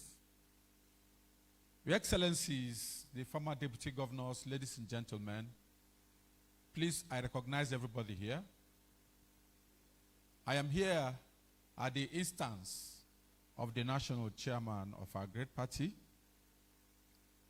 who incidentally was a deputy governor in Kano State. He was supposed to be here, but because of the Supreme Court case that just commenced today, he had to put up appearance and represent the party. So he delegated me because of how this forum is important to him. He had kept informing me, reminding me since yesterday that I should represent him in this forum. Very importantly, I know this forum is very dear to the national chairman because at each point in time, he will draw one analogy or allusion or the other from what deputy governors are going through in Nigeria. Each time we are having a meeting or we are having a gathering. So, I will say, just like he used to say, that when you get to the kingdom of God or heaven, that there's no deputy. And God created us in his image and likeness. And therefore, we, as God, does not want competitors. Deputy governors are supposed to be complementors, to complement the governors. But because of the culture of our society, our country, and our continent, where everybody, when you get into office, you do not see the office as what you see to better the lot of others. You see it as a position or situation, first of all, to help yourself and to help your friends. And in that context, you will not delegate duties appropriately as is supposed so that everybody can be busy. You monopolize functions.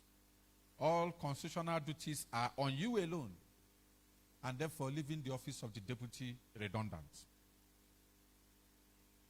Deputy governors, whether we like it or not, in a country where constitutionalism is being observed, is a position that is very highly regarded. My friend, the former Deputy Governor of Sokoto State, His Excellency Mukhtar Shagari, was in my house yesterday, and we were discussing, and he was telling me succinctly the ordeals of what he went through while he was a deputy governor. And when you look at the summary of his discussion, you can look at it, that's exactly what all deputy governors in the states are going through. Reason is that governors, our governors, remember they are executive governors, look at deputies as they have no place, just accept assignments or rules he assigns to them or he assigns to him. And in that context, he opens the door for sycophants to come in between him and the deputy governor. You are aware that our society today, there's no job. People graduate from the school, from the universities, they come out, they have no job. And they open up an office of psychophancy. And this office of psychophancy is when they find themselves into the government house, they combine it with calumny and mudslinging and go into the governor's office to make sure that they create animosity between the governor and his deputy. It is an instrument that they use to feed. It is a weapon that is being used to cater for themselves. So our governors who are willing to listen to them while they come to make sure they soil the relationship that is existing between the governor and the deputy. When Ezemadumere was the deputy governor of Imo State, I was the national vice chairman of Southeast of our great party, APC. And that was where I saw what the deputy governors go through. He was relegated to a mere houseboy.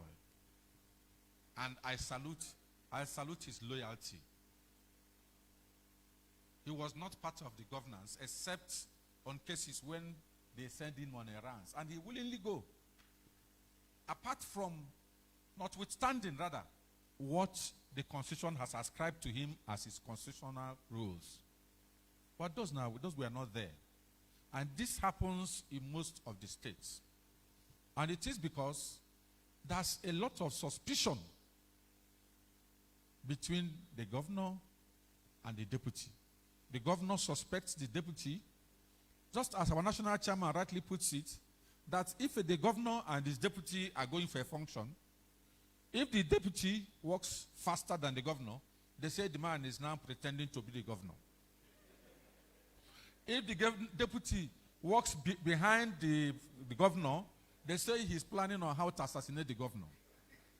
Then if he walks side by side with the governor, they say he is now rubbing shoulders with the governor. The most important thing there is, who are those saying those? Those they say. These are the sycophants that are causing the problem. If somebody is given opportunity to pick a deputy governor, and out of the millions of people in that state, he chooses you, he has good intention at that time. He sees you in good light. He believes he could work with you.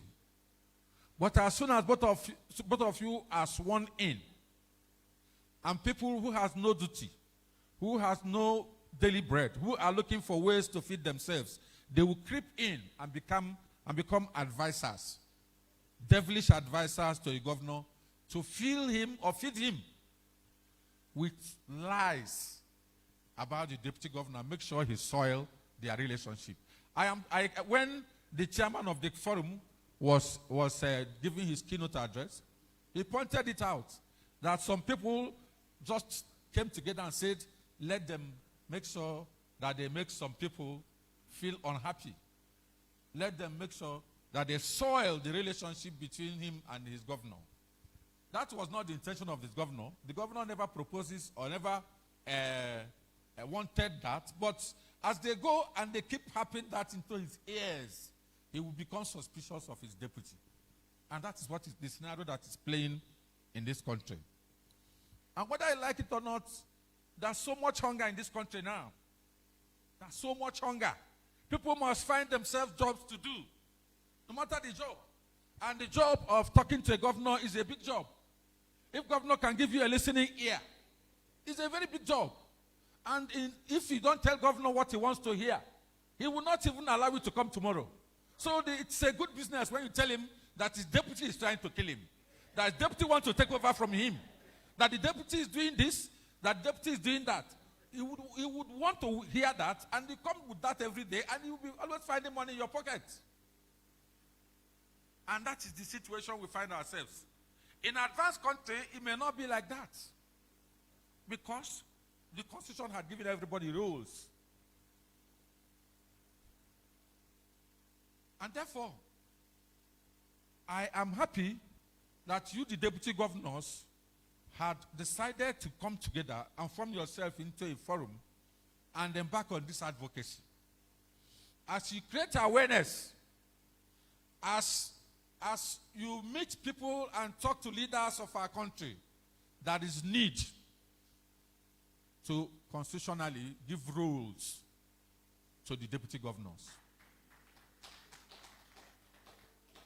If we give roles to the deputy governors in the Constitution, it will cut the barest minimum, the oppression they are suffering. Because when a governor knows that these are assigned roles to the deputy governor, I wouldn't think he will trample upon it or he will demean those functions. Secondly, I feel that the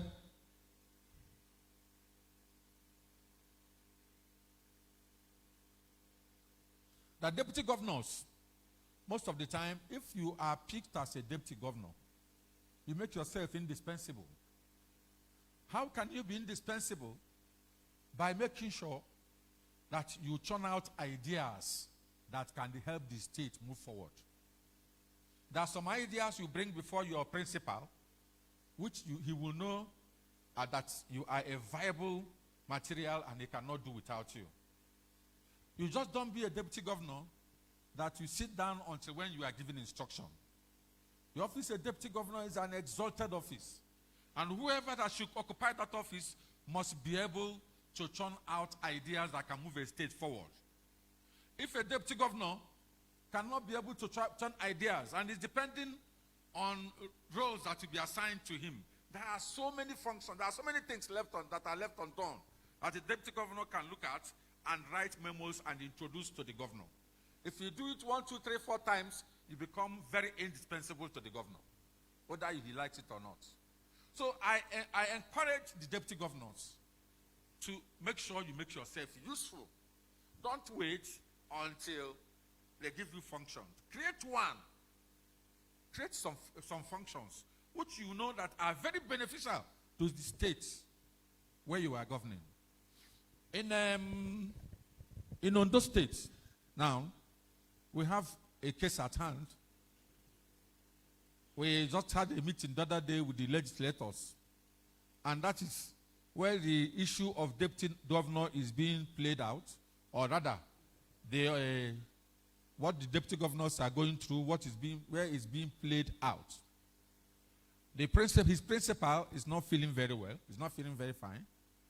And some people who feel that, God forbid, if anything happens to the principal, that man becomes the governor, are doing everything to sabotage his effort and make sure that they soil the relationship between himself and his principal. If, since all this time, the man had existed for how many years with his principal, and now the man is ill, and now this is the time he will kill him, this is the time, I feel it's uncalled for. If somebody is a deputy governor, somebody who was speaking here first said deputy governor and governor, they are like husband and wife. Husband has his roles, and wives have their roles. But in Nigerian context, when you meet a husband, he will always say, I am the head of the house. And if you don't take to what I say, you go back to your father's house. But they forget that the wives are the neck, that they are carrying the head.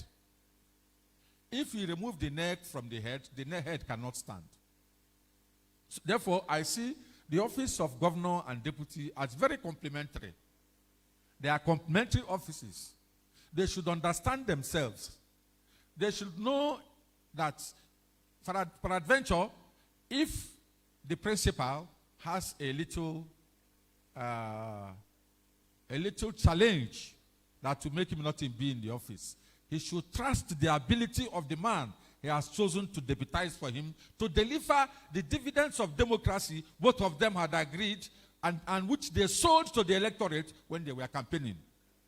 Both of you cannot sell these programs to the electorate, and at the point when it becomes necessary that he will take over the steering from you to deliver the remnant, he becomes a devil. That is still Nigerian context. You know? So I want to urge us, as much as possible, the deputy governors, to keep this your advocacy. Keep hitting on it. Keep this your united advocacy. Keep educating people on what is expected of a deputy governor, on the roles and what you're going through. With time, everything will get to be normal. On behalf of the national chairman of our great party, once more, I want to thank you. I am a deputy national chairman. I must remind you that I'm not suffering your fate. Maybe because my principal had suffered that fate. Therefore, he doesn't want to make it out to people who are under him. He is a very worthy national chairman. Thank you very much, and God bless you. Thank you very much. The Deputy National Chairman South, delivering the goodwill message of the APC National Chairman. And he said two things that caught my attention. Though no one is indispensable, he says deputy governors should make themselves indispensable by churning out ideas that your governors cannot resist. But what if those ideas do not align with your governor's ideas? What happens? We have a very good experience to leverage from Chief Chris Akomas. He was given responsibility over cocoa farms, and he developed cocoa plantations. He also developed palm oil plantations, resolved the boundary dispute between Anambra and Abia. Those were his responsibilities given to him by his governor, and he did them well. So if you are a deputy governor, do your job and stop going to Sokoto to look for the solution that is already in your Sokoto trouser. Please, let's put our hands together for the Deputy National Chairman once again. The next goodwill message will be delivered by Mr. Simon Tungu, who is representing the SGF and is director in the office of the Secretary General of the Federation. Please, let's put our hands together for him.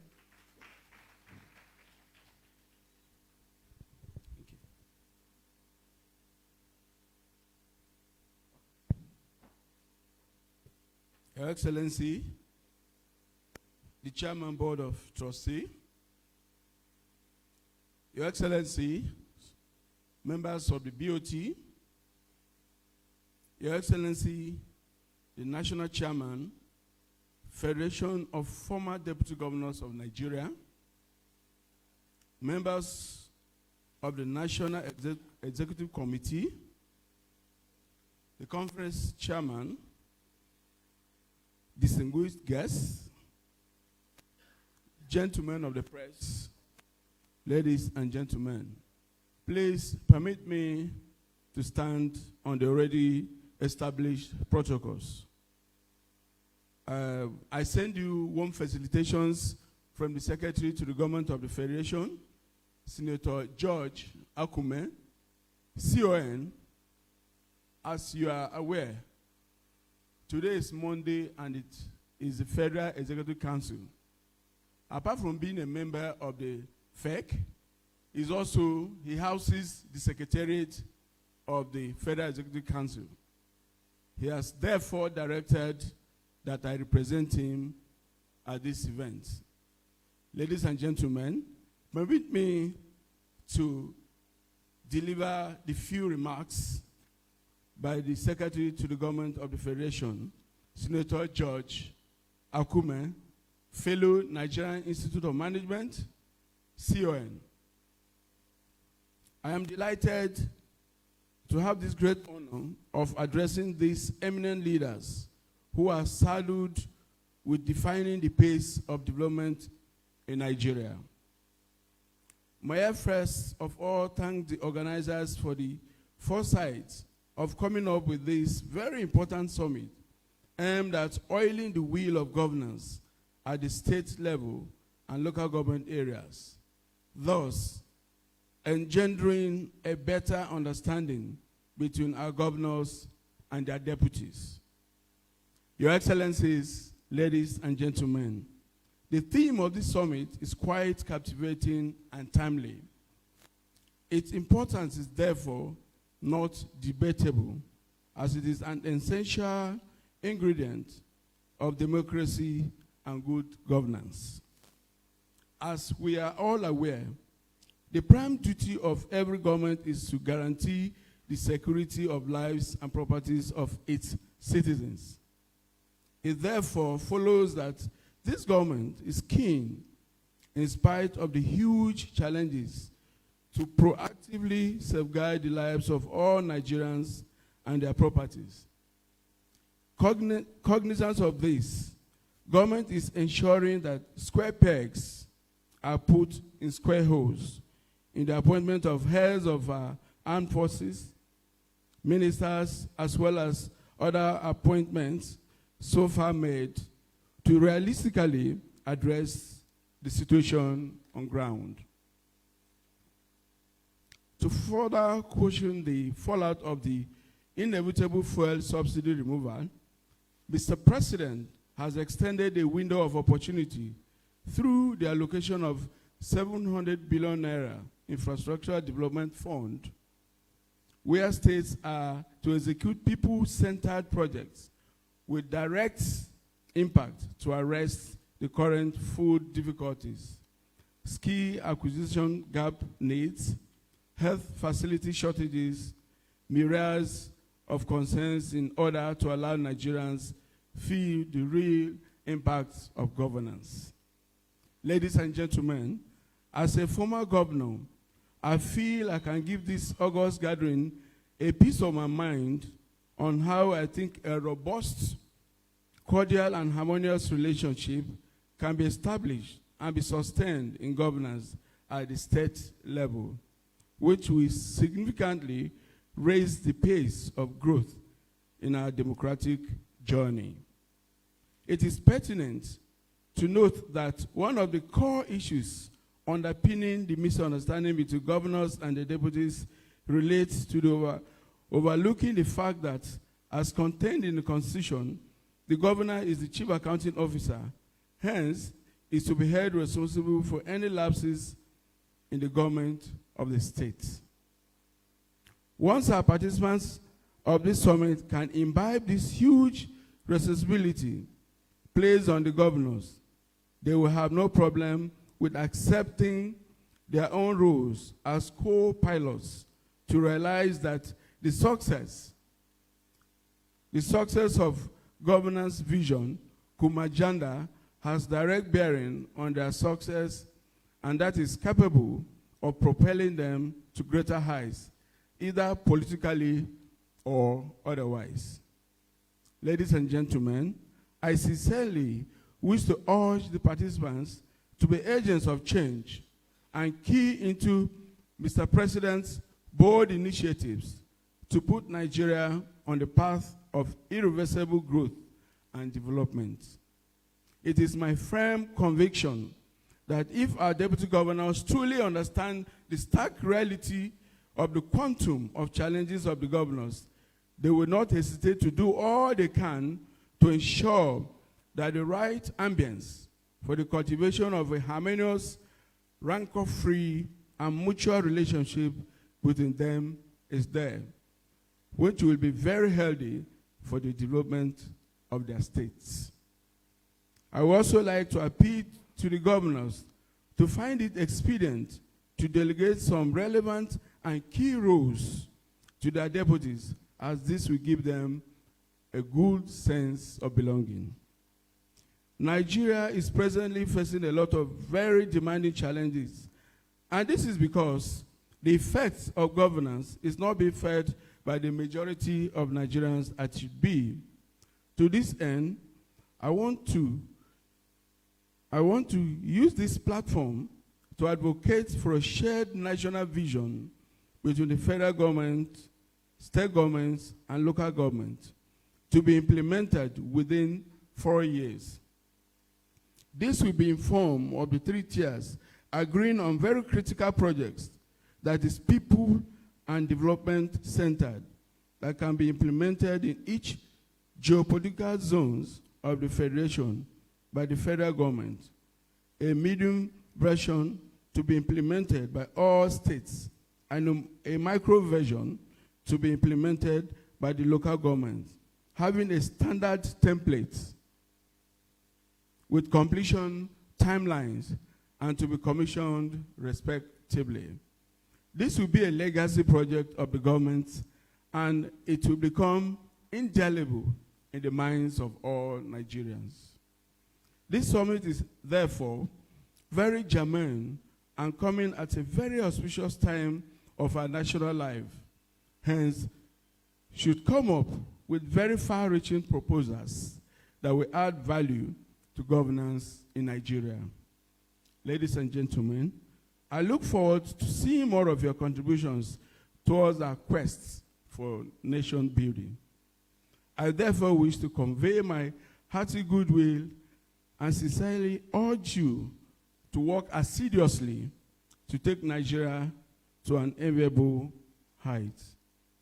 Thank you for listening, and God bless.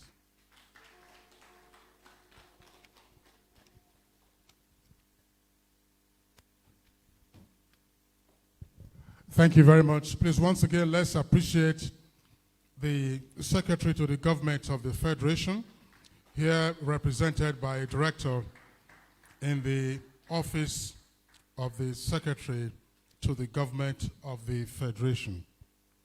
Again, we have to apologize for the challenge of time management. One of the issues that you contend with when you anchor events in Nigeria usually is with time management.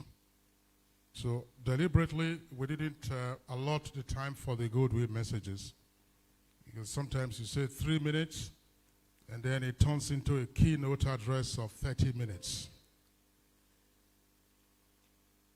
And I've had to remind some dignitaries that if you were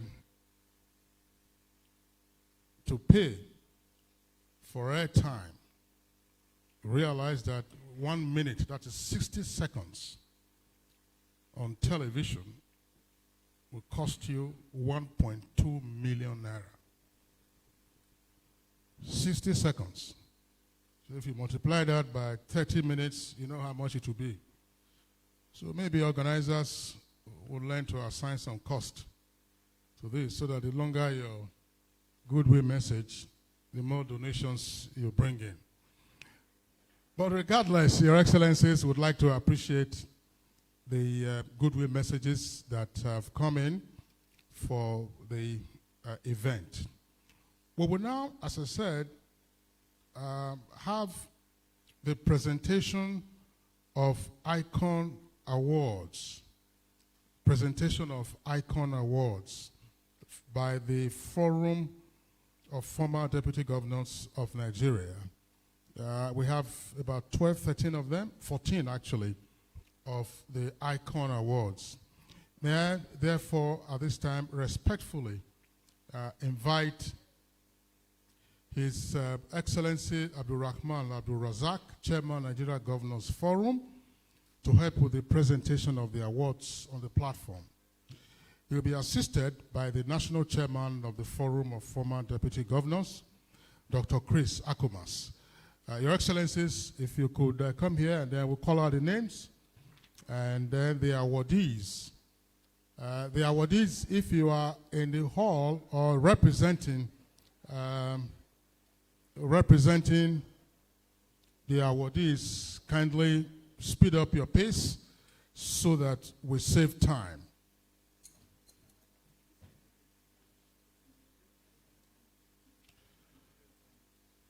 The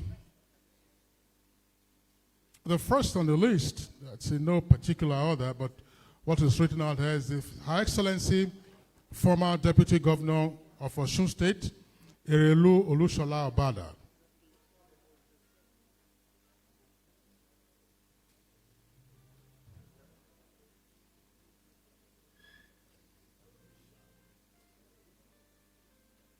Can we have the plaques?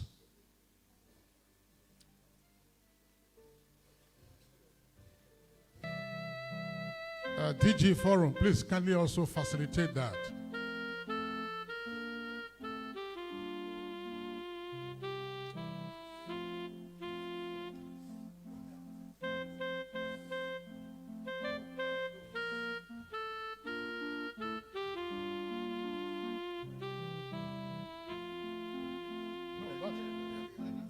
Yes, I've announced. That's the... Oh, no, this has not been announced yet. It's not been announced. All right, so I'll advise the rep of Erelu to tarry a while. It's the way it's just emerged from the box. His Excellency, the former Deputy Governor of Bayelsa State, former Governor of Bayelsa State, former Vice President of the Federal Republic, former Acting President of the Federal Republic, and lastly, former President of the Federal Republic, His Excellency Goodluck Ebele Jonathan, GCFR.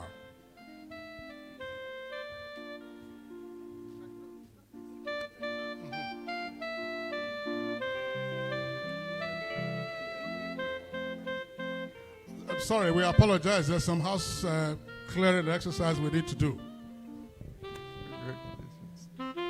Congratulations.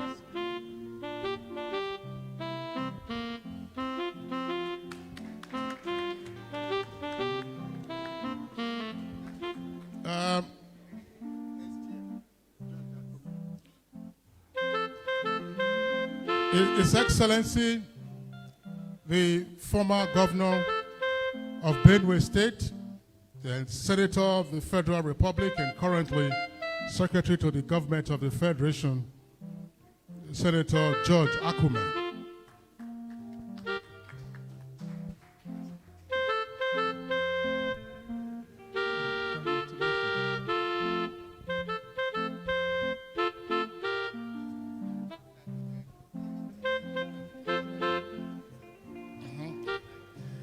Just to announce one more time that this has not been done in any particular order.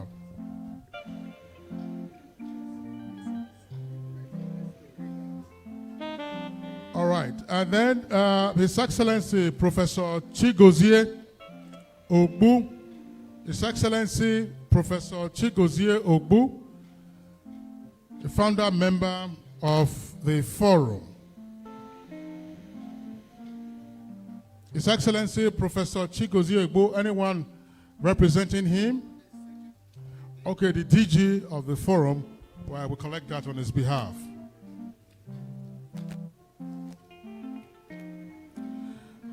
His Excellency, the immediate past Governor of Akwa Ibom State, Dr. Oh, all right. Before that, they are all oil producing states. Let me, at this time, invite His Excellency, the immediate past Governor of Delta State, Senator Ifeanyi Okowa. We understand it's been represented by a senior special assistant. H.E. Ifeanyi Okowa.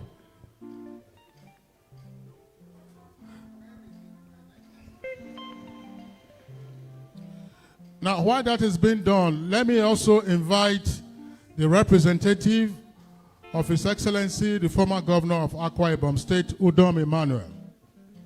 Akwa Ibom, Udom Emmanuel. Okowa.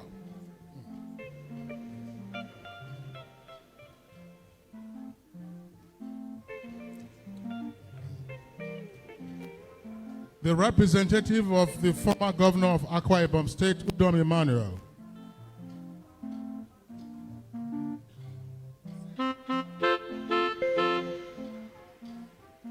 Who is picking up on behalf, maybe the DG will pick that. Anyone for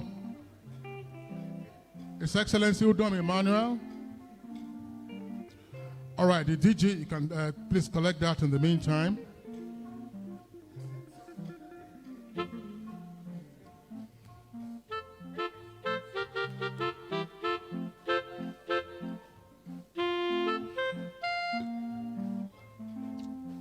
Well, Her Excellency, the former Deputy Governor of Osun State, Erelu Olusola Obada.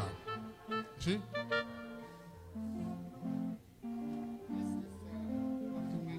No, just keep. It's Erelu Obada.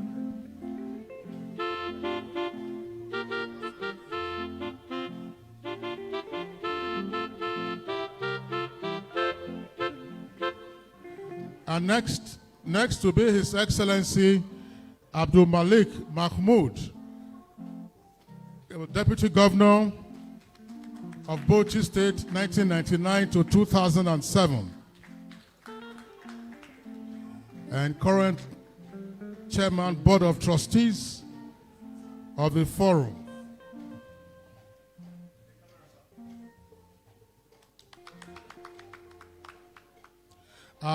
Bandstand, just reduce. Bandstand, reduce the decibel, reduce the volume. Next, would like to respectfully invite the immediate past Honorable Minister of Women Affairs and former Deputy Governor of Plateau State, Her Excellency Dame Pauline Tallen.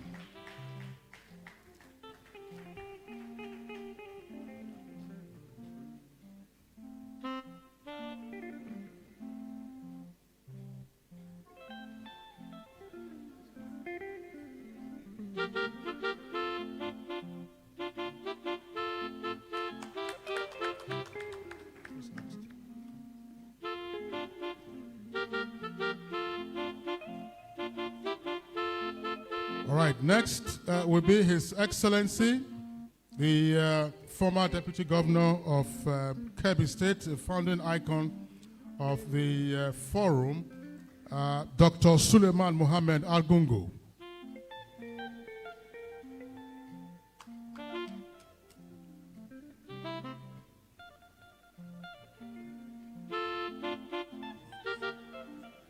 What is the award has been received on his behalf. Thank you very much.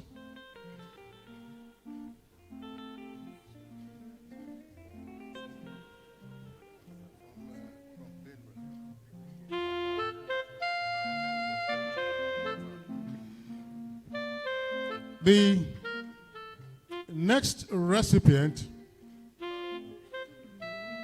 by the records provided by the Forum, is the oldest deputy governor around. During the Second Republic, he was deputy governor to Aparaku, who was governor of Benue State.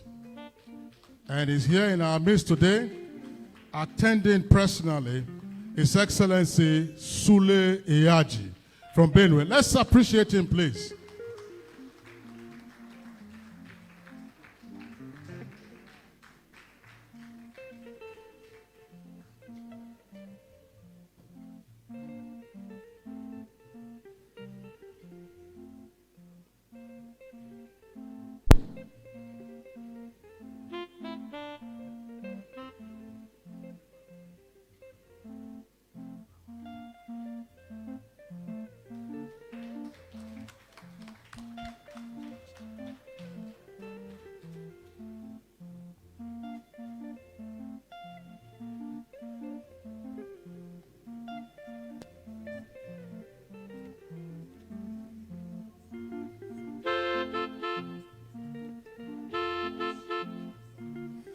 All right.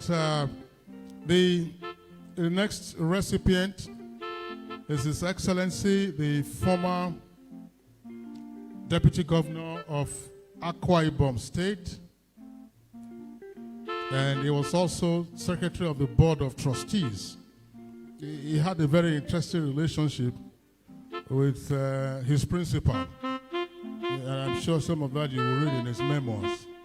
You know, sometimes some principals, oh, by the way, His Excellency the Governor is standing beside me, or I'm standing beside him. So it's quite some distance from Kwara to Akwa Ibom. But regardless, it's one of the honorees today, His Excellency Chris Ekpayong. Chris Ekpayong, Your Excellency, please step forward to receive your award. If it's not immediately available, then we ask the DG to please collect this on his behalf.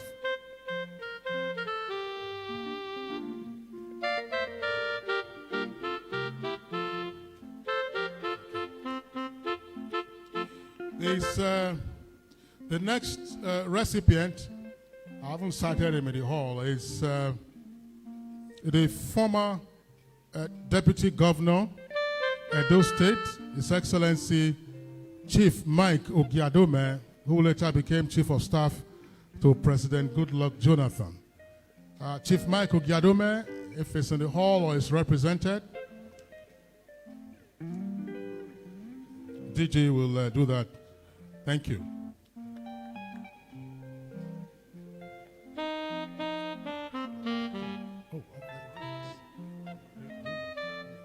His Excellency Sir Gabriel Toby, former Deputy Governor, Rivers State.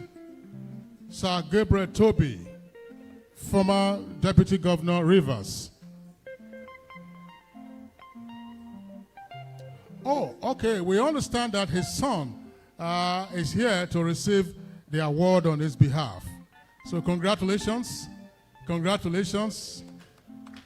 Sir Gabriel Toby, former Deputy Governor of Rivers.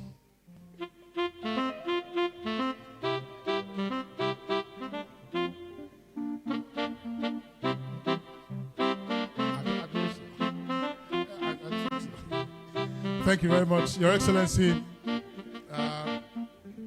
The next on the receivers list is His Excellency Patrick Adaba, former Deputy Governor. Patrick Adaba. And last but not the least, all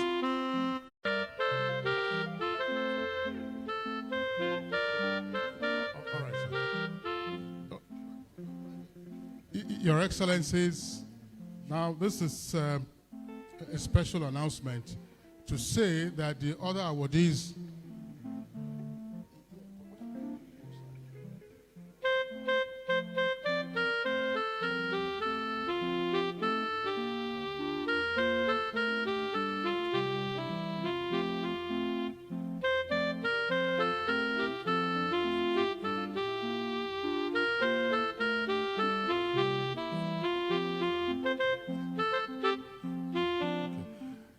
so, Your Excellencies, distinguished guests, ladies and gentlemen, please let's appreciate the chairman of the Governors Forum, as well as the national chairman of the Forum of Former Deputy Governors. Please kill off the music. Navy Band, thank you very much there for that soft background rendition.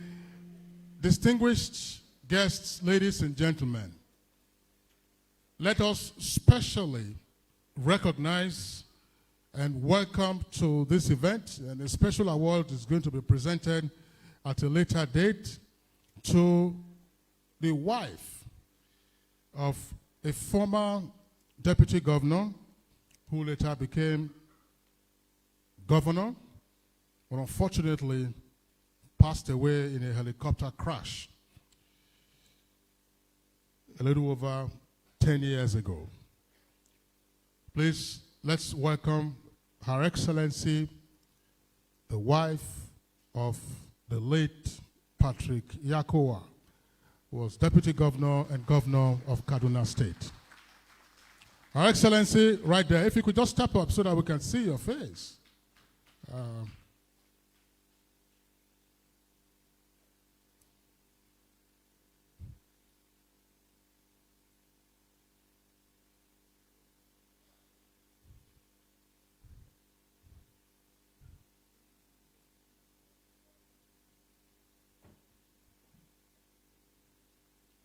Thank you very much. Her Excellency, Mrs.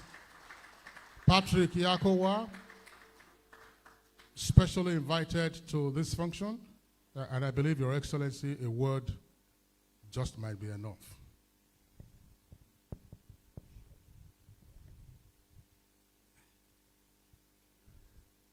Yes, there is. I said later. Yes, I said that. Yes. Okay. Let me stand on the existing protocol.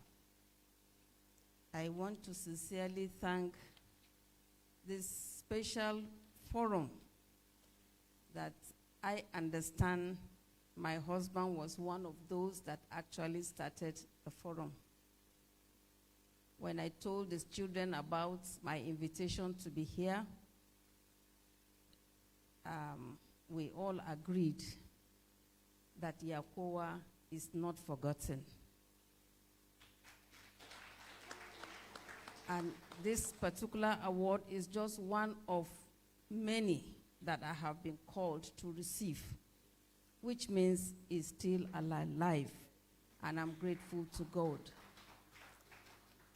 I dedicate this to his family because when the award comes, I'm going to show his entire family that Yakowa is still being remembered. I want to thank you all. And his brothers, the members of this forum, my prayer for you is you will be celebrated, not only when you are gone, but even when you are alive. I wish all of you a very, very fruitful deliberation and continue with this friendship. Thank you, and God bless. Thank you very much, Your Excellency, former First Lady of Kaduna State. That's the wife of Patrick Yakowa, who unfortunately passed away in that helicopter incident in December of 2012. Your Excellencies, distinguished guests, ladies and gentlemen, may I now most respectfully invite the Executive Governor of Kwara State and Chairman of the Nigerian Governors Forum, His Excellency Abdul Rahman Abdul Razak, to give his remarks and thereafter declare the conference and summit formally open. Your Excellency.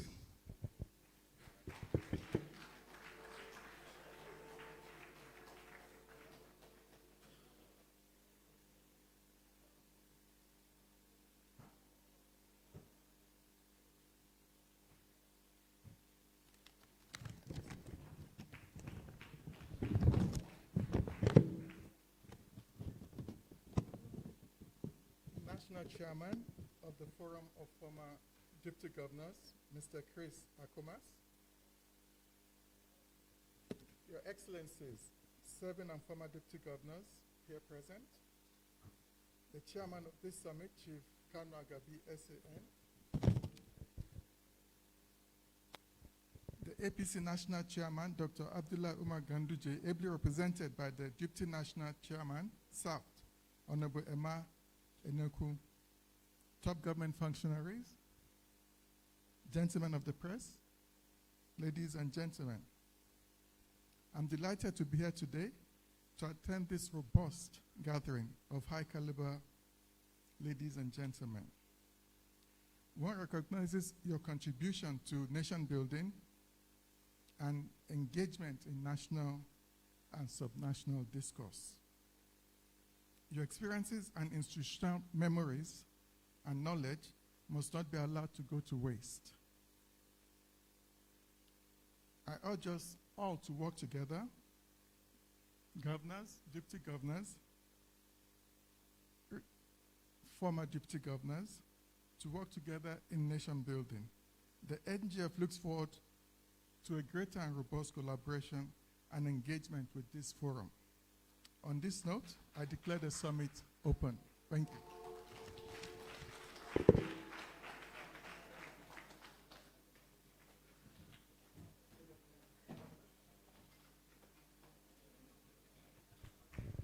Thank you very much, Your Excellency, Chairman of the Governors Forum and Executive Governor of Kwara State. So we have come to the close of the formal opening ceremony, but just before we rise, there are a few more presentations to be made. And after those presentations, there will be a group photograph.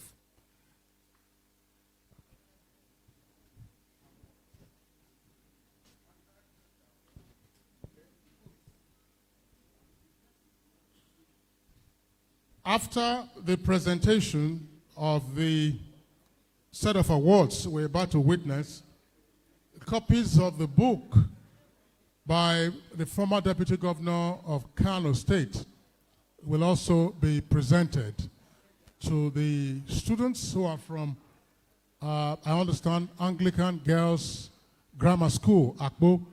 And thereafter, we will have a group photograph. I'm just wondering, Your Excellencies, the best location for the photographs, because here you have a platform, so some can be on top and then the others below. Or alternatively, we do it outside where there is a banner.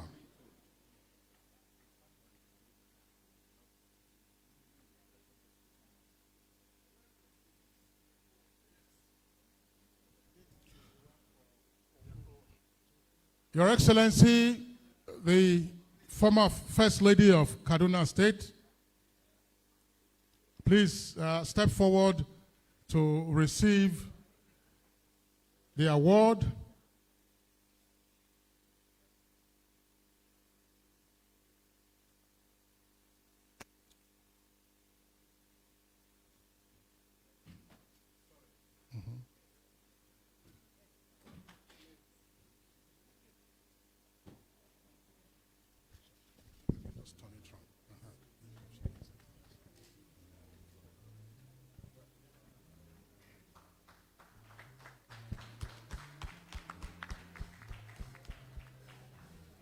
Next one. Just mind your step.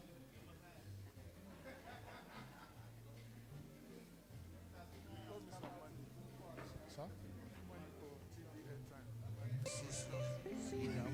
That was very well managed.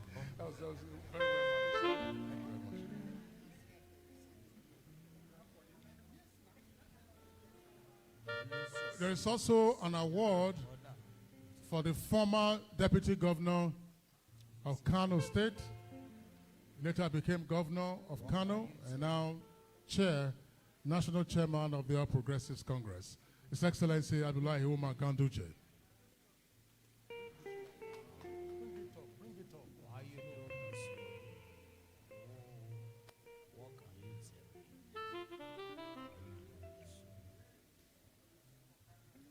The conference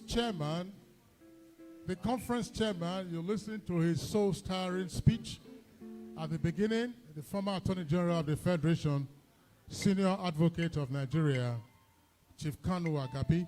He has his award there. His Excellency Aliu Wamako of Sokoto State also has an award. If it's in the auditorium or is receiving on his behalf. Sokoto State. All right, His Excellency Mukhtar Shagari, the former Deputy Governor of Sokoto, is coming up to receive the award.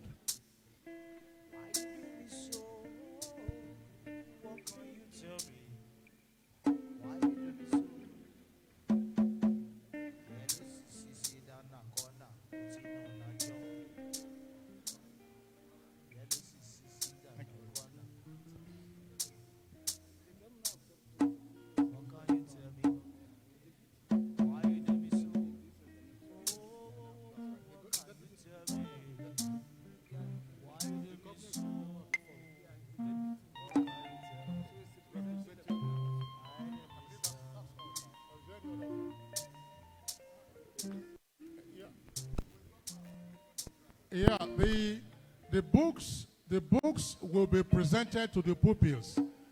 Just to immediately recognize the presence of Her Excellency Princess Oyemachi Obila, the Deputy Governor of Ebonyi State. Her Excellency, the Deputy Governor of Ebonyi State, Princess Obila. Now, the incumbent Governor of Sokoto State is a member of the forum.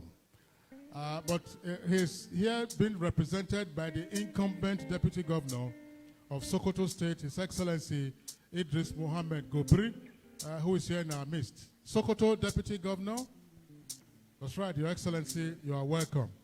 So, the books, so that we don't waste a great deal of time, we have 2 technical papers after we return from the tea break. So we need to maximize our time. The students, can you just please come forward very quickly? Quickly, please.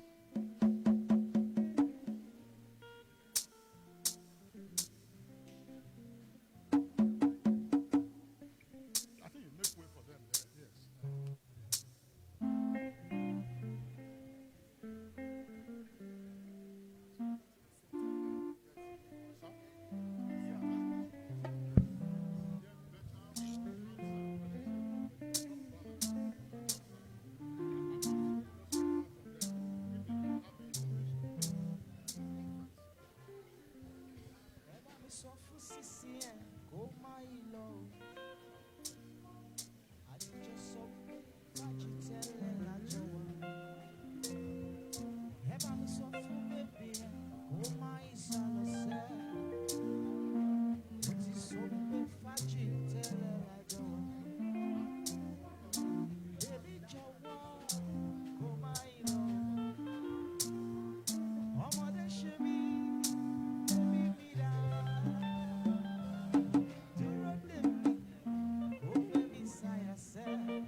So, Your Excellency.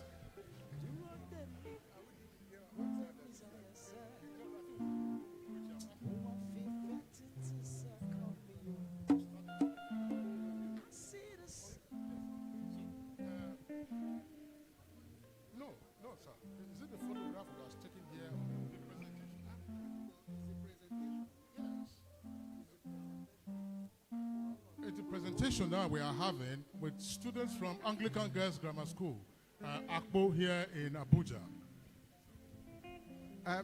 Let's do this once. I was explaining to the young lady, young girl up here.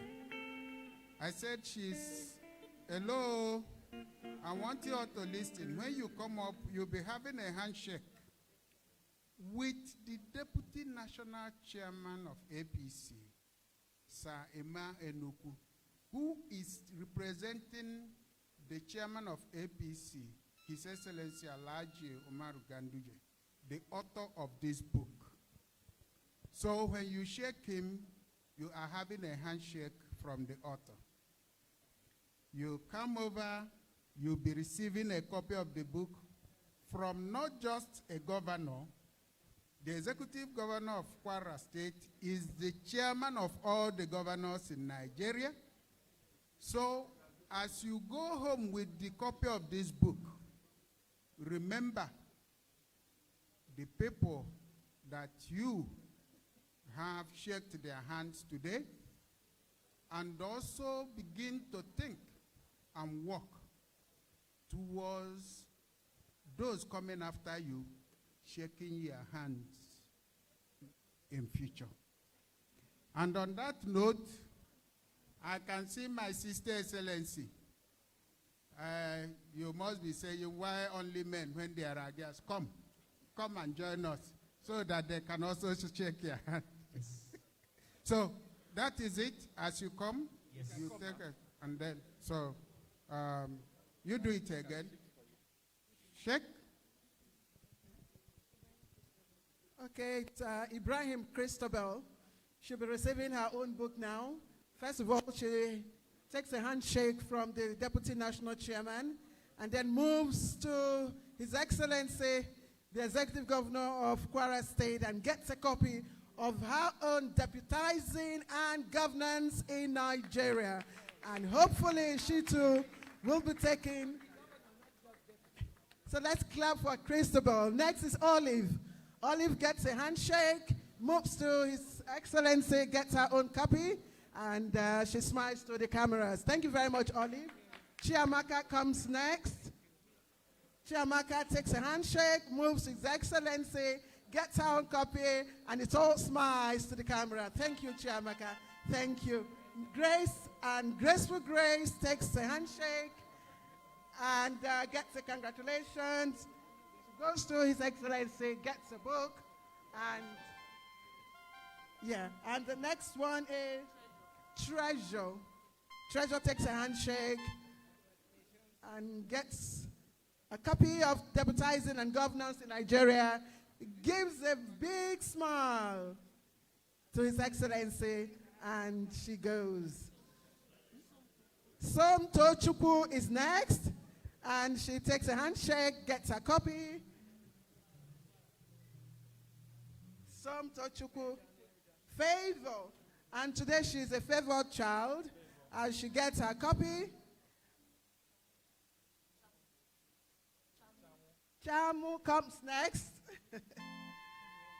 Chamu comes next. These are lucky children getting a copy of this big book by the national chairman of the APC. And the last but not the least is Gift. And what gift has she gotten? Deputizing and Governance in Nigeria. Gift, thank you very much. And let's also put our hands together for... all right. the Deputy National Chair. Are you paying for it?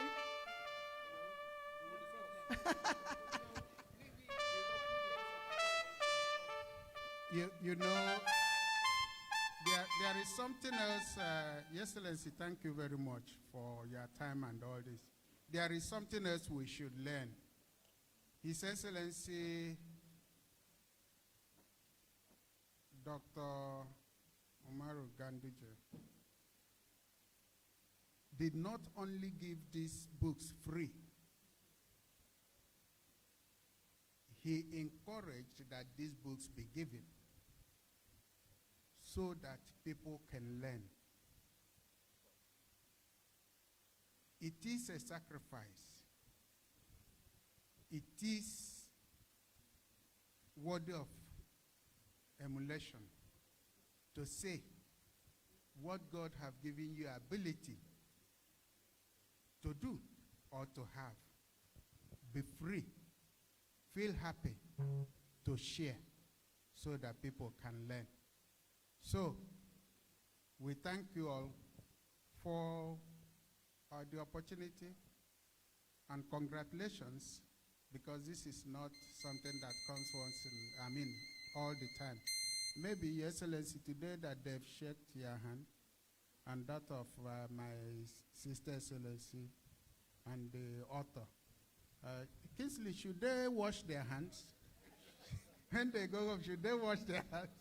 So I congratulate you, and please always remember this day for the unity, progress, and well-being of Nigeria. God bless you.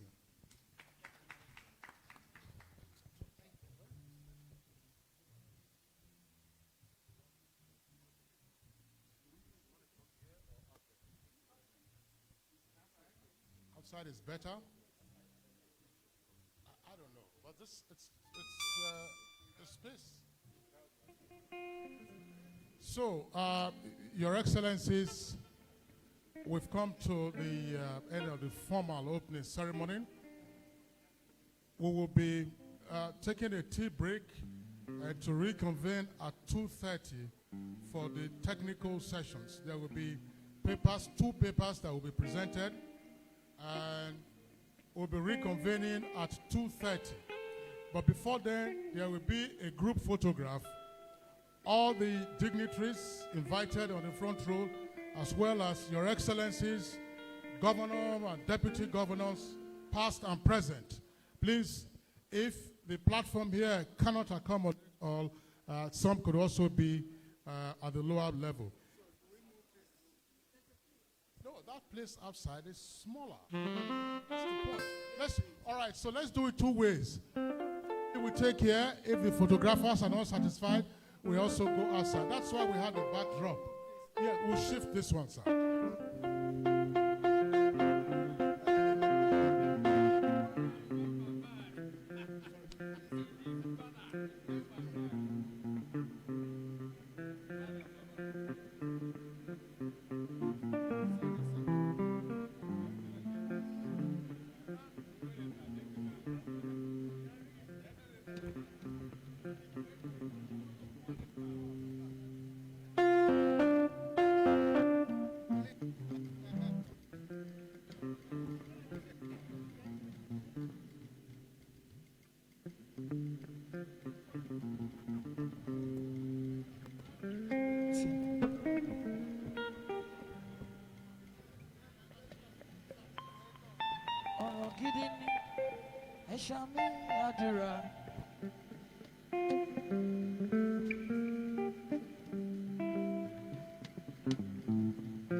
Akoma, PhD.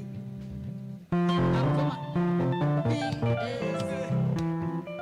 Akoma, Aki PhD. Akoma, PhD. Eki gbajúmọ̀, Eki gbajúmọ̀, ó bá ròde o. Àìmásíkò ló dààmú ẹ̀dá o. Ọ̀rọ̀ mi lọ́wọ́ Olúwa yóò wà. Ó yẹ kó ṣàmì àdúrà yẹn, kára yóò máa kó.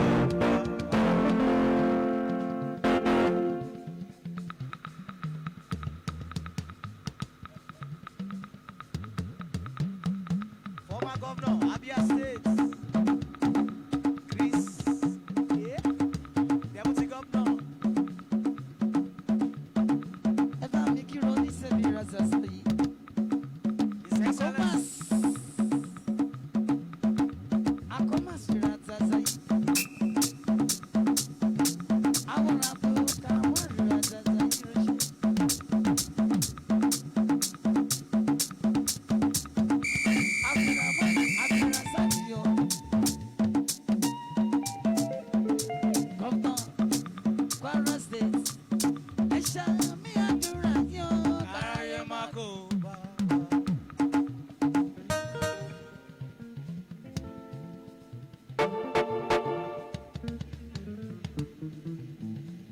Shami àdúrà yó.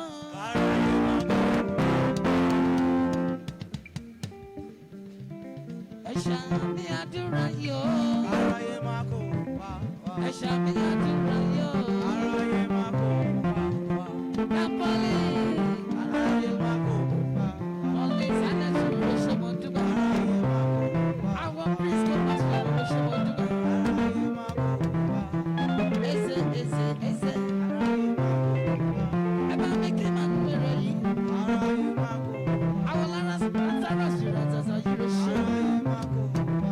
Eba mi ki yori yo. Eba mi ki yori.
Mọ́mí lókè wọ́n sọ pé ó ní kí ló gbójúlé torí iṣẹ́ mi ọlọ́ba.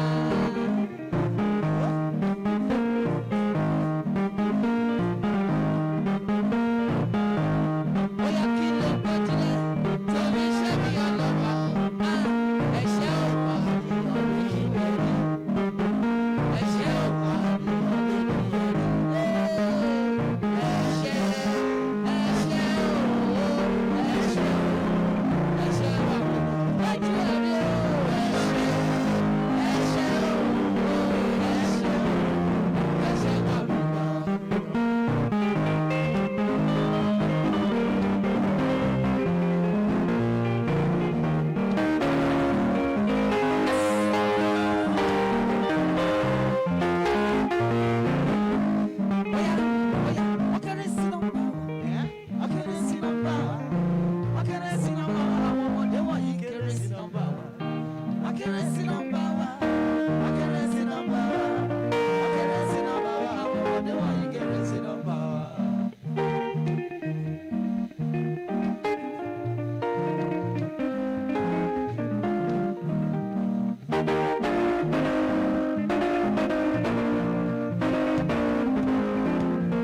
Bàbá wa ṣógbọ́, jọ̀wọ́ fún wa lọ́mọ rere, tó bá fún wa lọ́mọ rere fún wa lọ́wọ́ tá a fi ṣòkè.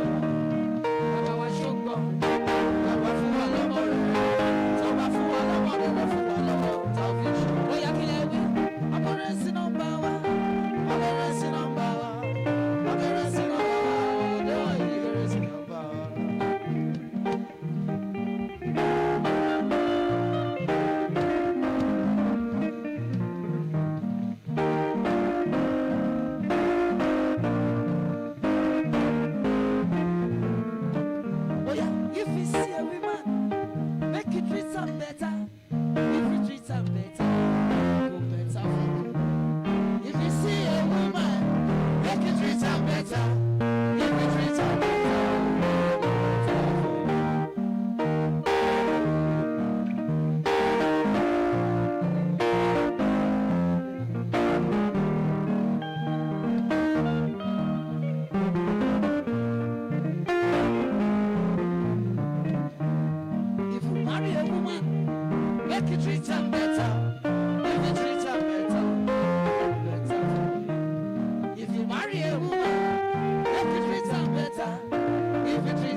Nagode Allah. Nagode Allah. Allah serigi.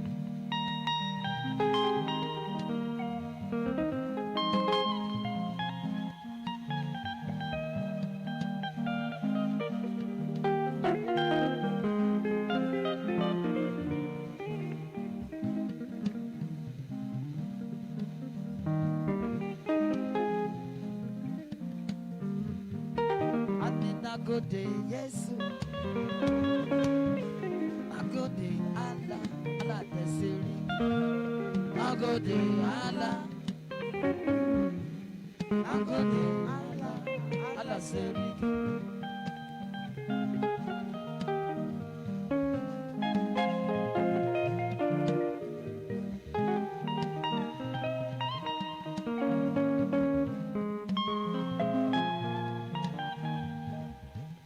Nagode Allah.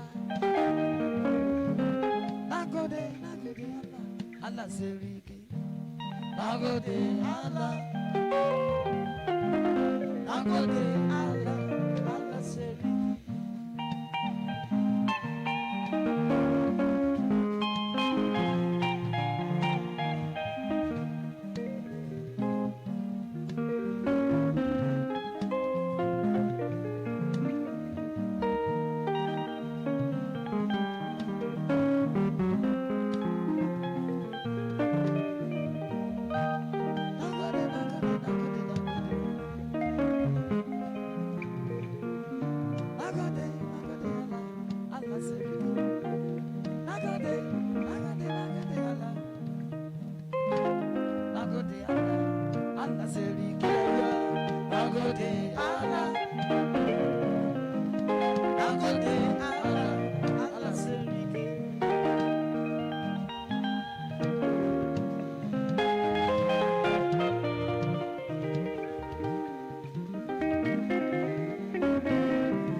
I'm coming.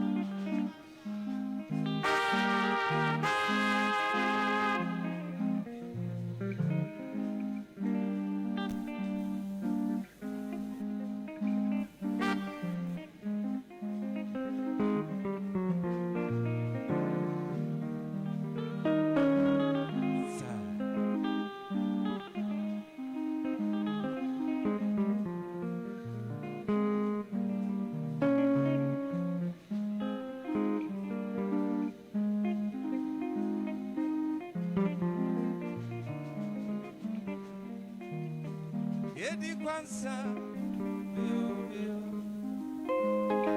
Yedi kwanza, bio bio. Yedi kwanza, bio bio. Isu kama na nejio, bio bio. Yes.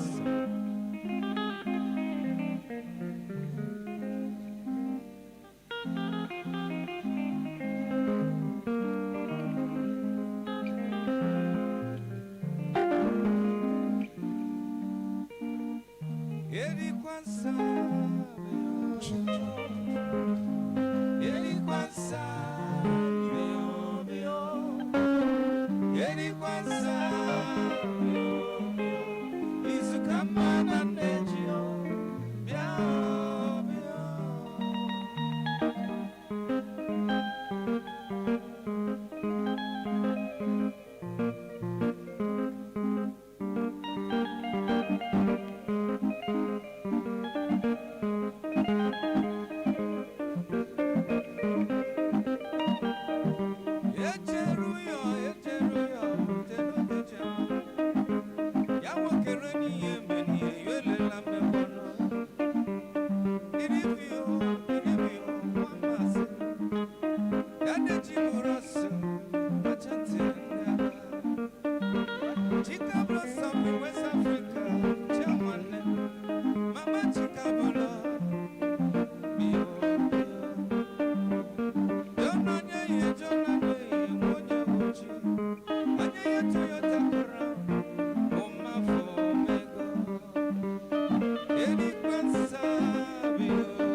Thank you very much, members of the Nigerian Navy Band for the wonderful entertainment that you have been providing since the commencement of proceedings, this conference, combined with this summit. Your Excellencies, distinguished guests, ladies and gentlemen, I'd like to welcome us back from our extended tea break. As I indicated, we are having 2 papers this afternoon. Unfortunately, we ate into our time during the official opening ceremony. So we'll try to maximize the time on this occasion. And our approach is to begin, and our other colleagues and excellencies will join us in the course of the proceedings for this technical session.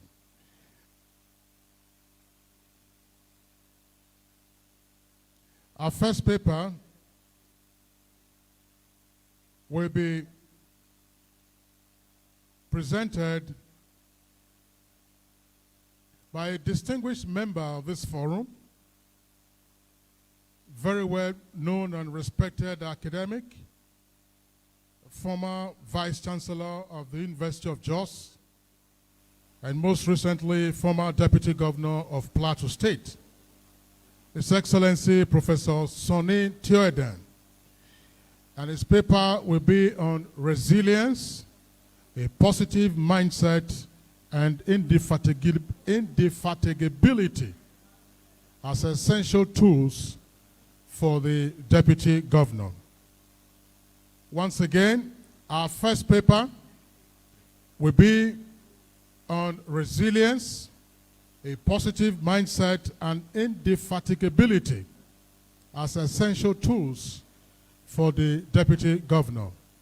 Ladies and gentlemen, please let's welcome His Excellency Professor Tioeden, former VC UniJos and former Deputy Governor, Plateau State, to deliver his paper.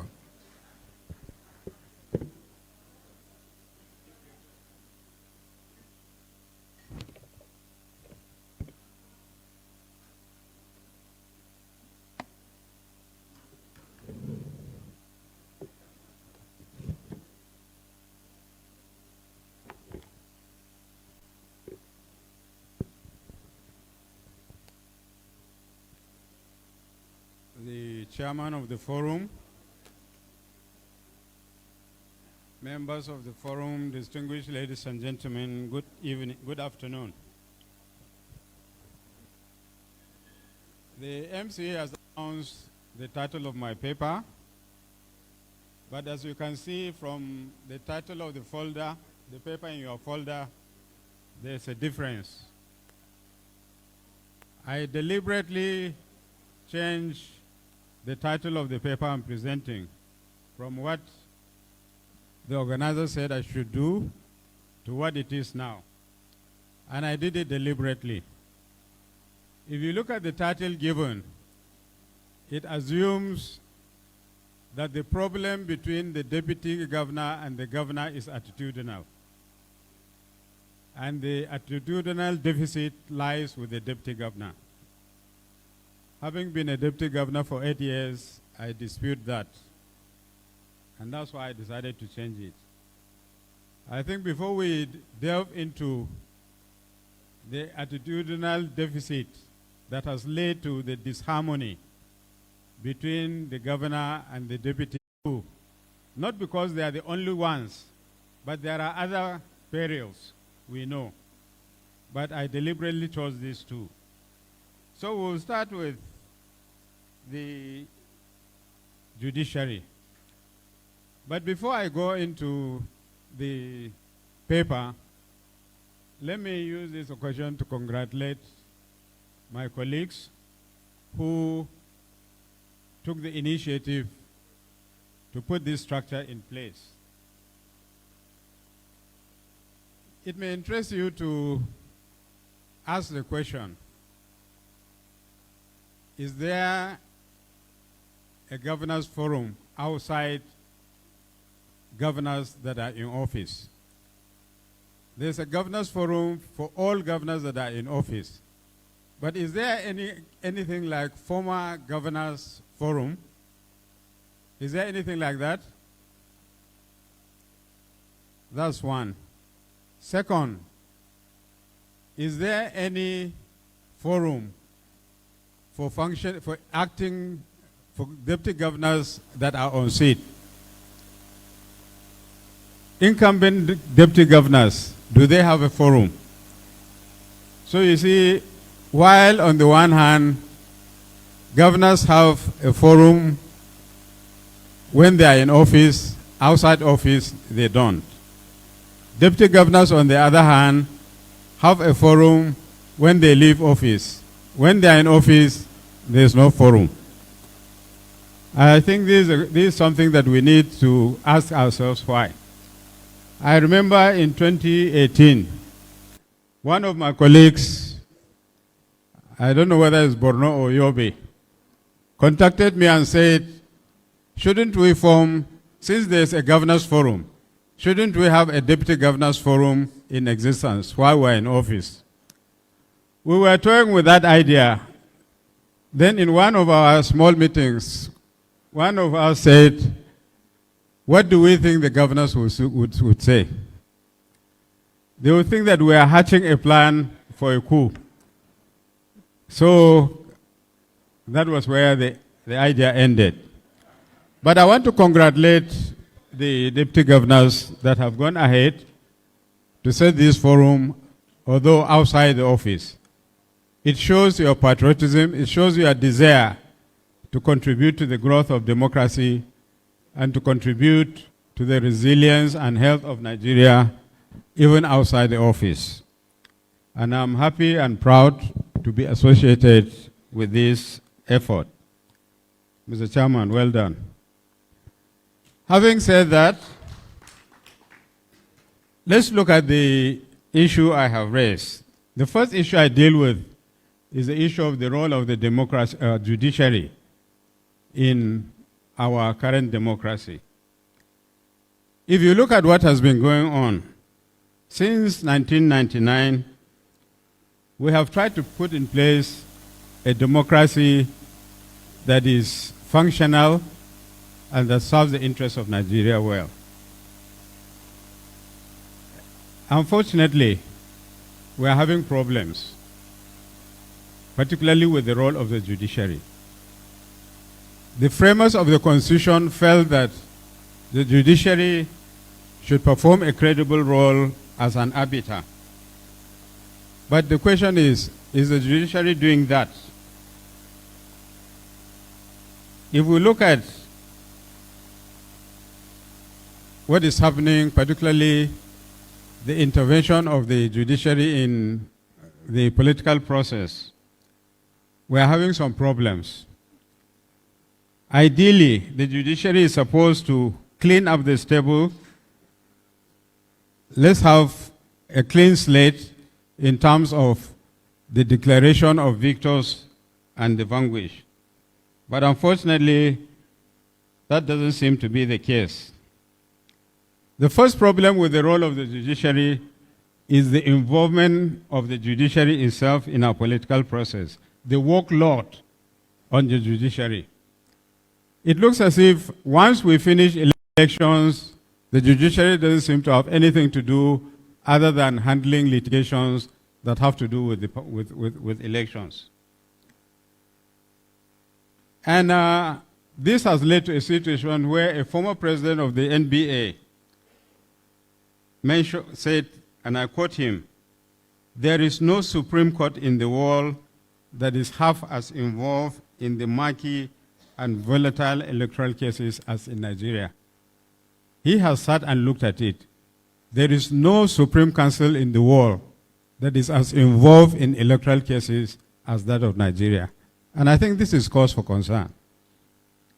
This pervasive, busybody involvement of the judiciary in determining political outcomes would have been welcome if the result was a healthier, cleaner political ecosystem.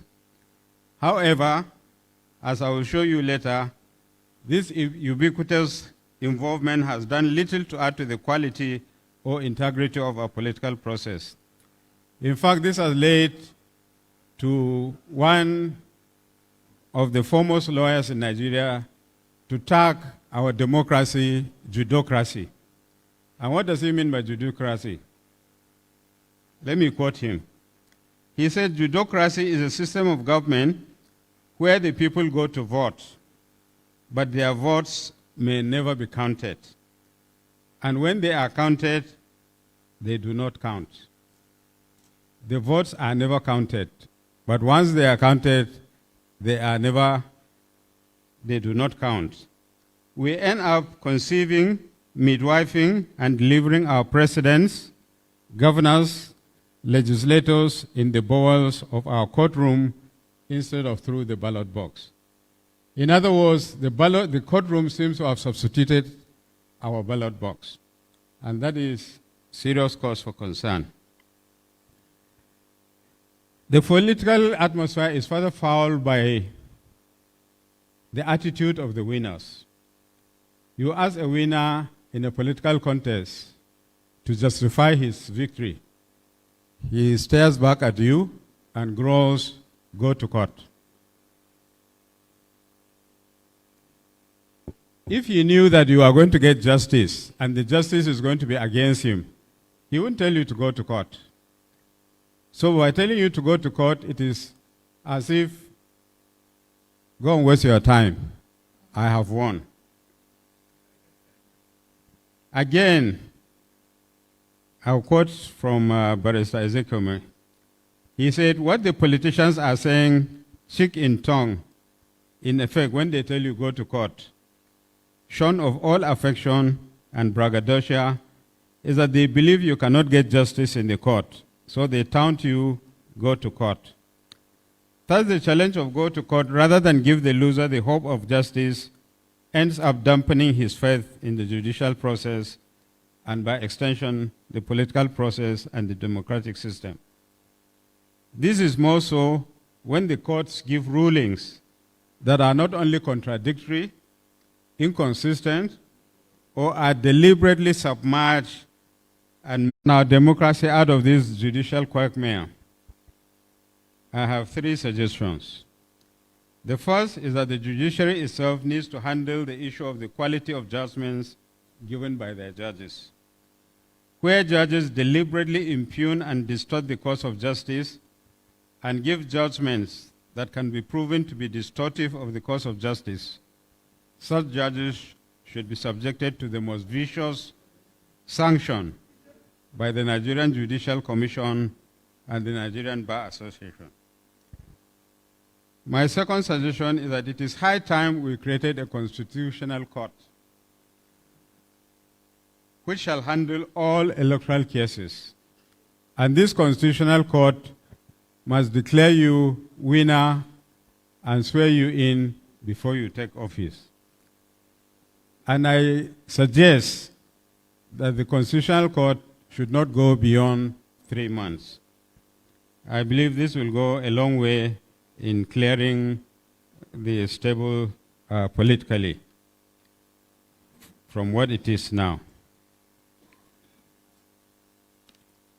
With respect to the attitude of governors and deputy governors, I think I have very little to say here because the contributions that have been made earlier by the chairman of the forum, the representative of our National Party chairman, have done a lot to address that issue. But the point that needs to be noted is that the problem between the deputies and the governors is more of a constitutional issue. The Constitution says clearly that the governor shall, in his discretion, assign responsibilities to the deputy governor. So by that phrase alone, in his discretion, you have put everything on his table. So I think there's a need to have a second look at that. Secondly, when you look at the Constitution, it says when a governor is going on leave or for one reason or the other he is incapable of handling the affairs of his office, he will have to write to the Speaker. Nobody else can do that. He is the only one. If he doesn't write, nobody is going to ask him, why haven't you written? Yes, the papers can raise hell, but if he doesn't want, he can turn a deaf ear. And that's exactly what is happening. Finally, if you look at the process of impeachment, the impeachment clause or the process of impeachment tells you that if the deputy governor is found wanting in terms of gross misconduct, that is when he will be impeached. Who determines gross misconduct? Ostensibly, it is said to be the House of Assembly. But we all know the reality. It is the governor that decides what is gross misconduct and passes it to the House. So, you see, in all facets, the ball is in the court of the deputy governor, of the governor. Until these issues are addressed in the Constitution, until they are reviewed, whatever we say doesn't change the situation. The other issue that people keep talking about is the issue of loyalty between the governor and the deputy governor. And I think the issue of loyalty needs to be put in context. More often than not, it is looked at from the context of succession plans. With a deputy governor who disagrees with his principal over the issue, particularly when he shows interest, he is seen as a betrayer, and to that extent, it is sacrilege. But you see, the reality is that people forget that the deputy governor is a politician, as much as the governor. Since he is a politician, he has a right to aspire. And the fact that he has aspired does not connote disloyalty in that sense. It shows, you know, we're not giving him the benefit of the doubt. And we should also know that before he became deputy governor, what was the relationship? They got into the office on the same platform, on the same ticket. So it is assumed that both of you have a role to play. Both of you have a contribution to make. So how come it is when you are in office that somebody has the larger role to play and you have the lesser role to play? So if we are serious about effecting changes, effecting correction in that direction, we need to have a second look at the distribution of powers between the two people in office. So from what I have said so far, it shows that the deputy governor is only as relevant as the governor wants him to be. This is definitely not healthy for our democratic growth and has contributed to the increasing fracas we see between the governor and his deputy.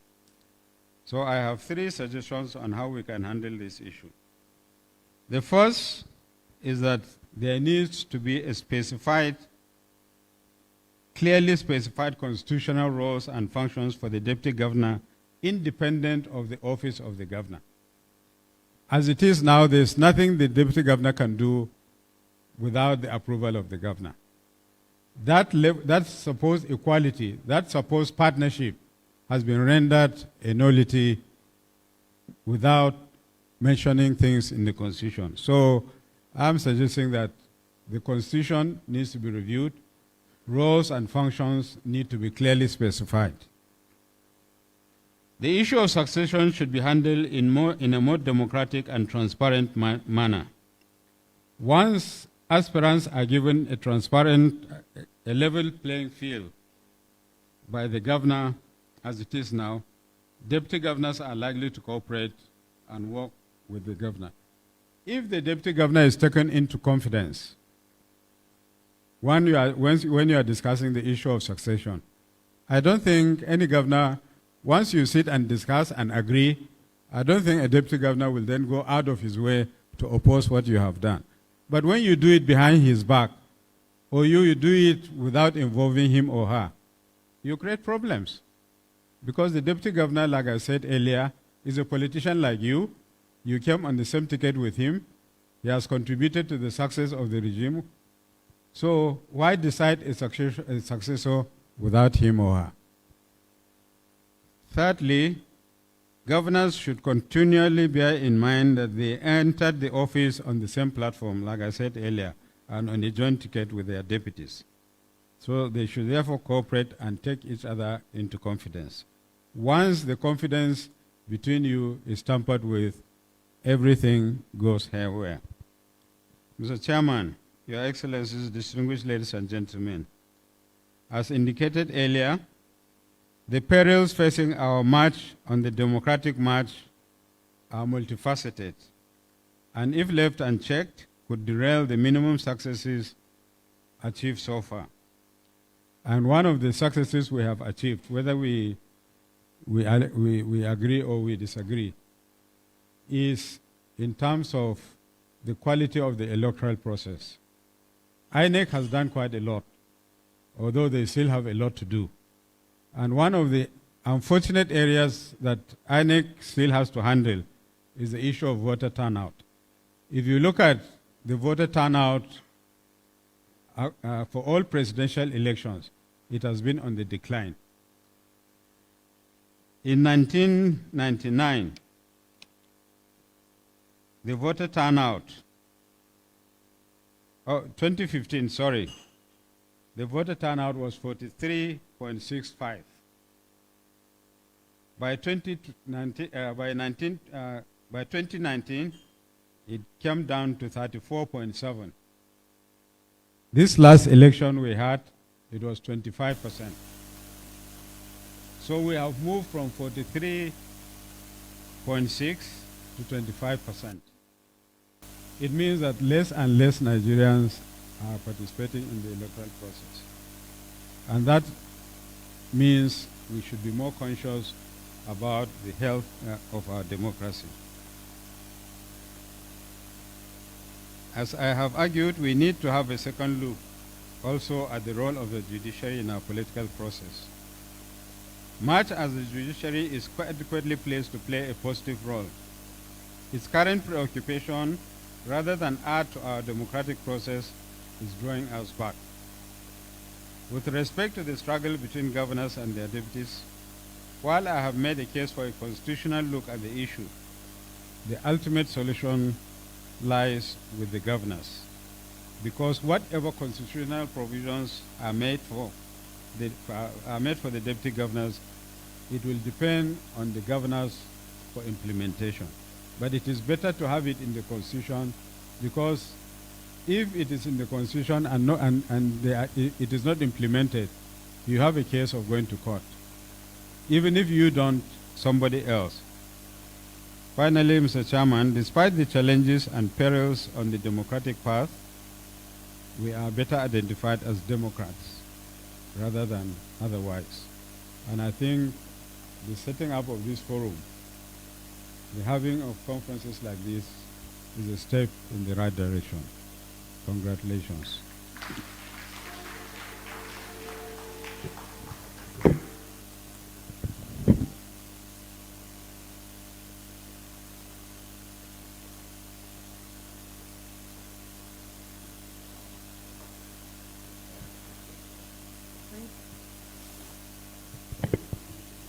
Thank you, Your Excellency. Professor Sonny Tuyodem, former Vice Chancellor of the University of Jos and former Deputy Governor of Plateau State. Distinguished ladies and gentlemen, let's put our hands together once again. He has raised a number of issues. He has also made some recommendations, and I believe that all of those things would have to be put into context. Professor Tuyodem, please may I ask that you take your seat up here.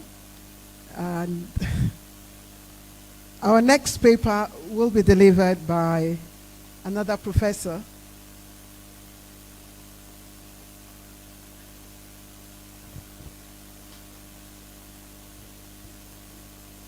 Yes, please, just thank you. Thank you for understanding. Professor Nkanikbo Ibok is from Akwa Ibom State University, and he'll be delivering a paper on understanding the need for building a convincing capacity for effective communication for managing human and material resources.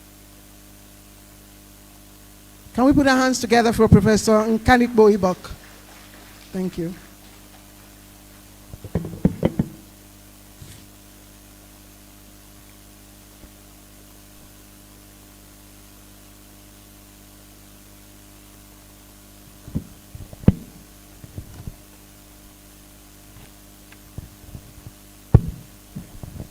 The chairman of this occasion, Your Excellencies here present, former deputy governors and deputy governors that are here, distinguished members of upper chambers here in the states, if they are here, members of the organizing committee, distinguished members of the high table, members of the press, ladies and gentlemen. Please, I want to register my profound gratitude to the organizing committee for giving me this opportunity to also be a part and parcel of this year's summit. The theme of this year's summit, partnering in the shared vision for good governance and sustainable development, is very apt, and it is important given our present economic and political reality. This paper addresses the sub-theme, understanding the need for building a convincing capacity for effective communication and management of human and material resources. Sir, the resonance of this topic are the very key developmental and governance issues that our country is confronting today. It is no doubt that this paper is within the context of our continuous search for good governance that is aimed at promoting democracy in our country, Nigeria. Building a convincing capacity for effective communication and management of human resources is even more important as we continue to explore better ways of providing good governance to our people, while also developing a robust relationship within the governance structure and the governed. Mr. Chairman, Your Excellencies, distinguished ladies and gentlemen, there is no doubt at all in my mind that our gathering today will afford us the opportunity to discuss, learn from our past mistakes as a nation, while charting a new course of action to make our governance atmosphere and relationship enduring, smooth, convenient, and robust. Our Excellencies, distinguished ladies and gentlemen, our country has been blessed with enormous human and material resources. But even as it is, we still seem to be going backward. Things are no longer the same way we met them some years ago.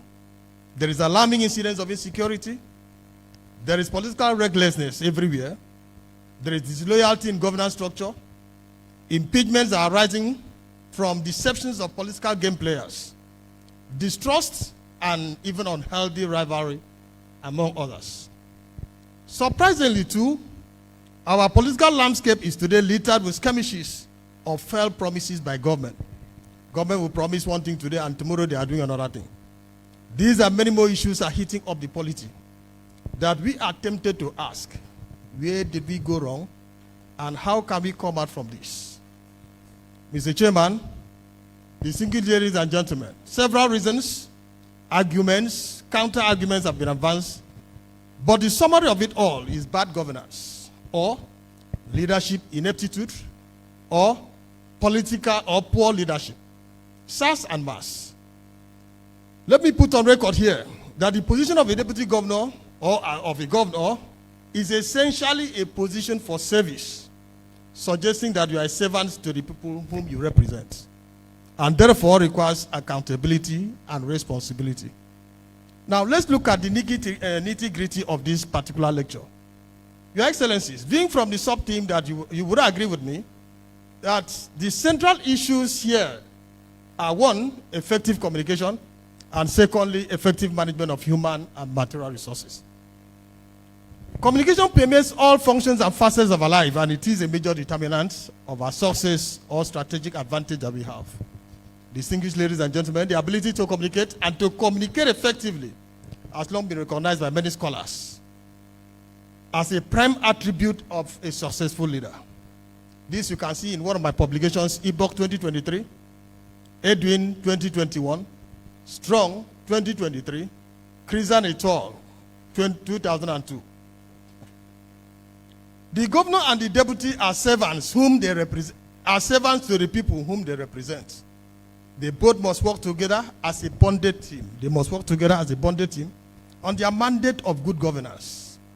Because that is what they promised the people. And it was on that note that the people voted for them to represent them. This further suggests that they must have a robust relationship to be able to work together. The robustness of their relationship will signal cooperation. It will signal shared aspirations, shared vision, and closeness, while promoting a common interest for the people. Sir, the word communication is a Latin word. It's a Latin word meaning communicate, meaning, which means to have something in common and care for one another. That is the meaning of it. Communicate, which simply means having something in common and care for one another. As a people, we communicate every day. We establish a common understanding of care between or among us. Communication, therefore, evokes some credibility, some level of credibility, some level of trust and rapport, which leads to successful interaction and relationship. Thus, communication is said to be effective when both the sender and the receiver of the message are on the same page or are able to get the same understanding. In this case, sir, we are talking about the governor and the deputy. Either the governor will communicate with the deputy or the deputy communicates with the governor. They are trying to send messages across. It's a two-way traffic. Now, what is important is that, has the deputy understood the governor the way he has sent the message? Or has the governor understood the deputy the way the message is intended to be? And therefore, communication is essential for a good work process. Without communication, just like if you look at your family structure, the family setting, wherever there is a breakdown of communication between the husband and the wife, no matter how they pretend inside that house, you notice that there is going to be friction. No matter how the level of pretense, this one will go his own way, the other one will go his own way, her own way. But you notice that definitely there is a problem in that family. No matter how they pretend. Psychologically, they may pretend as if all is well, but all is not well. The power of effective communication is synonymous, therefore, with the functions of the governor and deputy as leaders. Leaders communicate, not just to inform, but to connect with one another, to empower, to make others feel valued, and to feel uniquely important. If you look at the diagram that is on that paper, you see where the sender of the message is at one point. He sends the message through a channel and is encoding that message. The receiver, on the other hand, decodes the message and sends a feedback. Where there is a feedback, people say, where there is a feedback, positive feedback on the message, people simply say that message is effective. But where the feedback is not there or is negatively received, people say the message is ineffective. Therefore, the importance of effective communication. Effective communication helps us as individuals or organizations or as a government. One, to build relationship by allowing us to share our visions, to share our experiences, to share our needs, our thoughts, our feelings, and it helps us to connect with one another.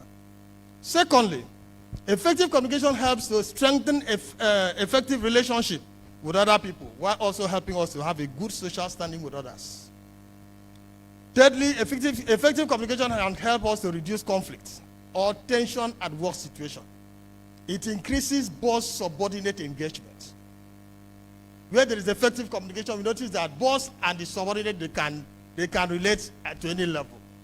It improves productivity. It improves a healthy working relationship or culture. It provides clear direction. It also boosts satisfaction. It increases innovation and strengthens team building.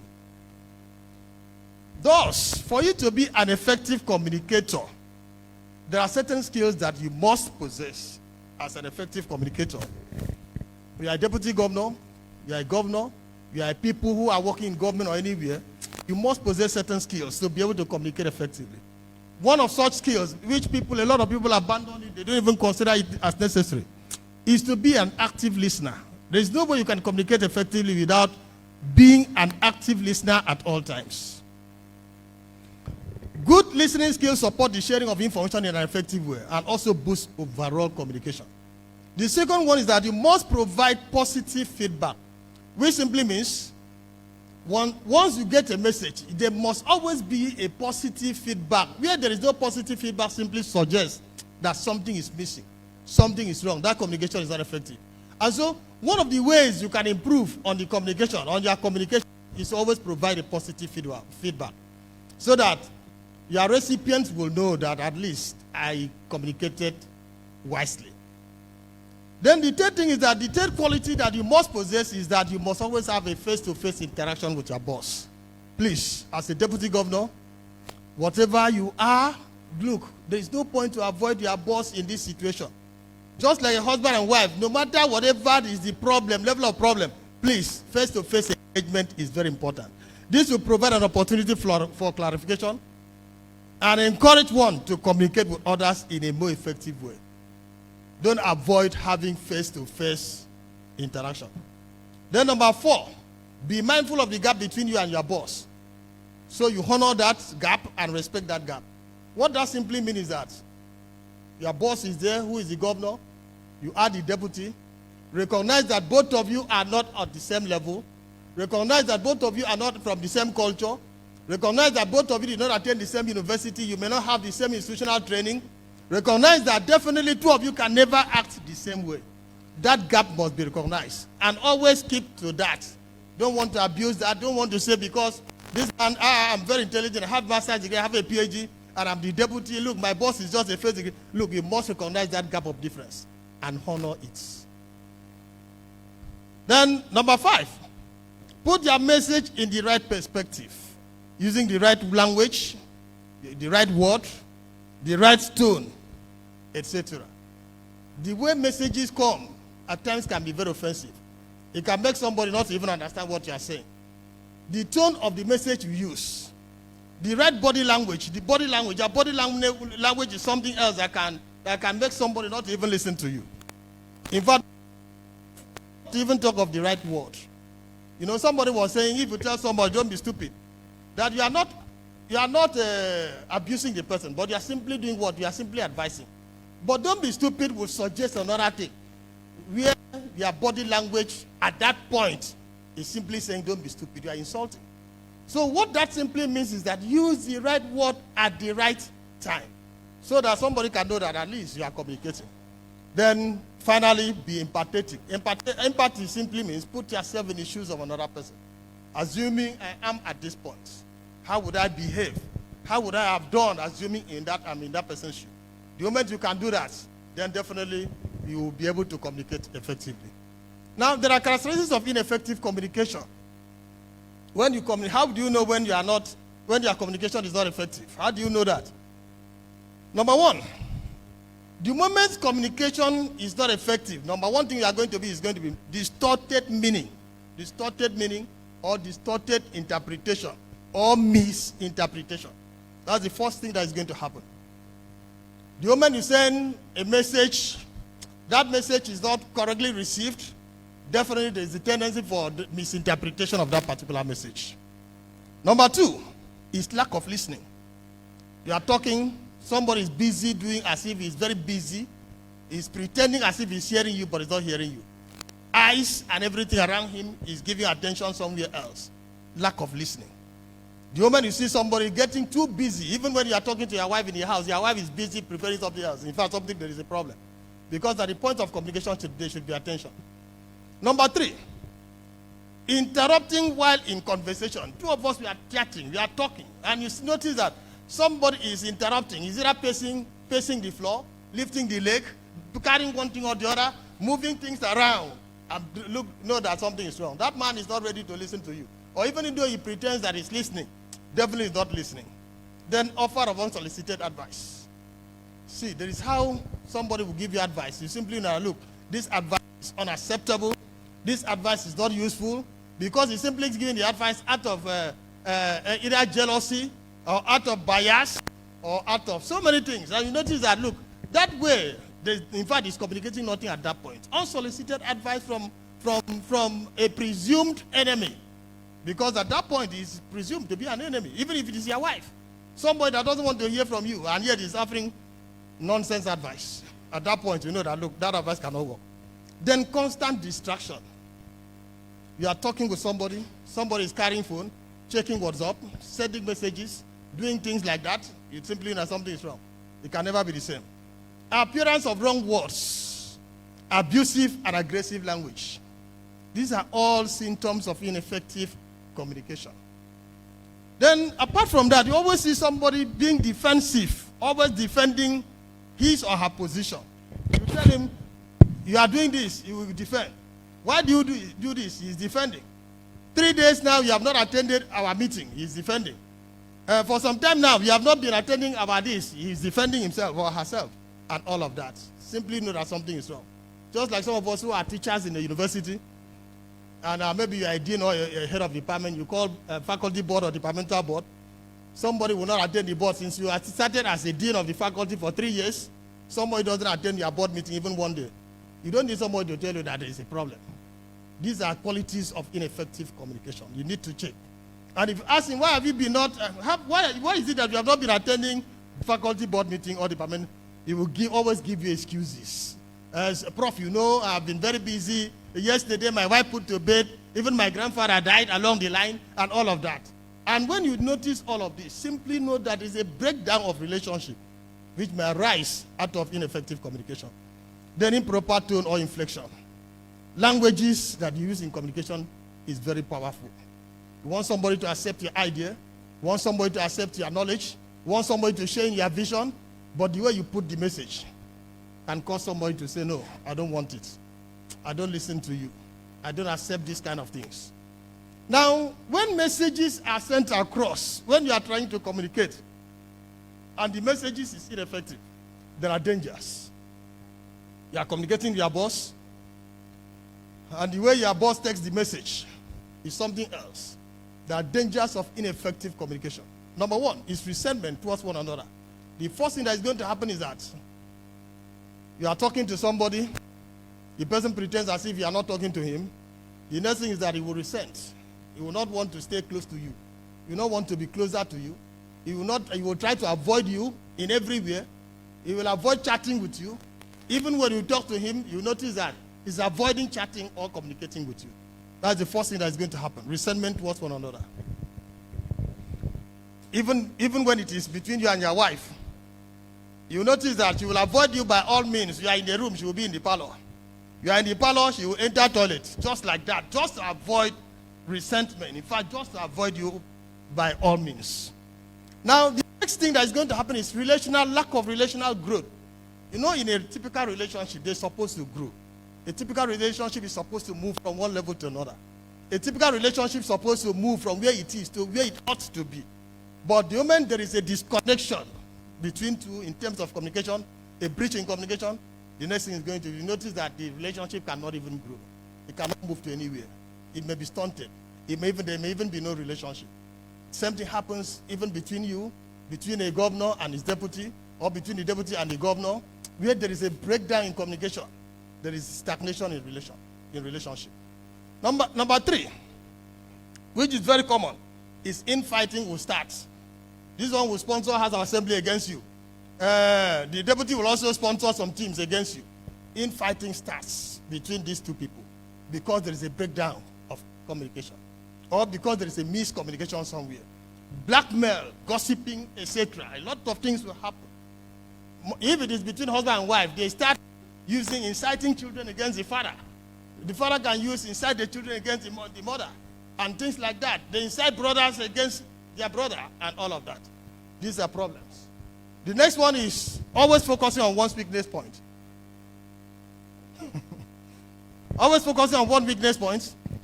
Appearance of toxic relationship. A disconnection from each other. Low self-esteem. Depression sets in. Then misalignment of vision. Misalignment of vision. People, the moment all of this happens, you notice that things cannot work while I'm thinking this way, you are thinking. Then there are barriers to effective communication.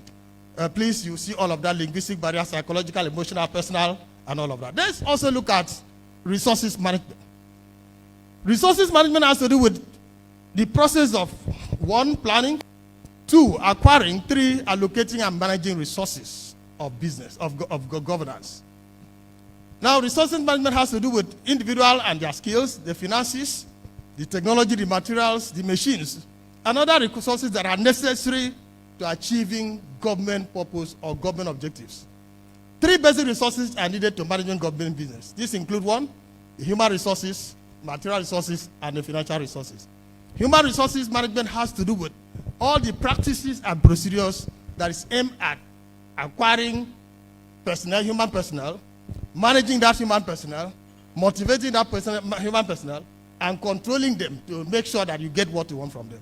And so it therefore includes activities of recruitment of qualified staff, staff maintenance and motivation, staff relationship transfers and discipline, training and development, job performance, conflict management, compensation and retention of staff.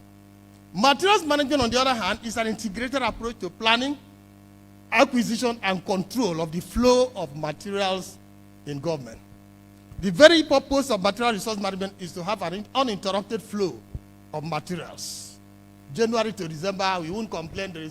We will not complain that there is no material, there is no paper to work with, there is nothing to work in the government offices, just to ensure that there is uninterrupted flow of resources needed.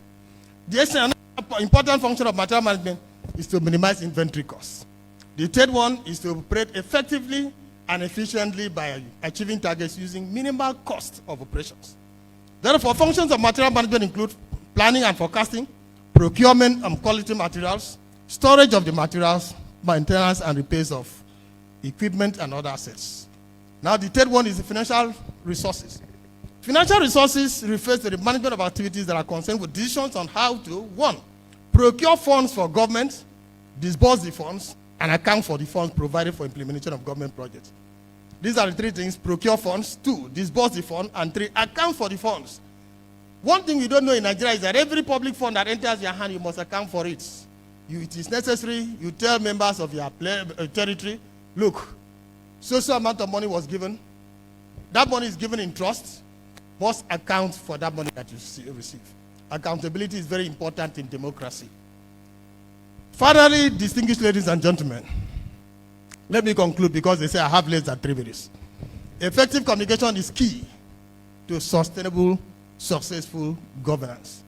Number 2, you also observe and agree with me that countries go to war with another because of communication or a lack of it. Marriages collapse because of miscommunication. Subordinates are fired because of improper communication. Once there is a breakdown in communication, human and material resources management are affected. The moment there is a breakdown in communication, things can never be the same. Human resources, material resources are affected. Number 4, effective communication drives effective management of human and material resources. And therefore, harnessing these resources will require effective communication skills. And this will in turn affect the management of human and material resources. Effective management therefore involves planning, organizing, leading and control of human and material resources in a way that maximizes efficiency and productivity, thus leading to the achievement of objectives of government business. Distinguished ladies and gentlemen, Your Excellencies, I very sincerely want to thank all of you for paying attention and for listening. I believe that at the end of this particular workshop, your orientation about governance may not be the same. Thank you.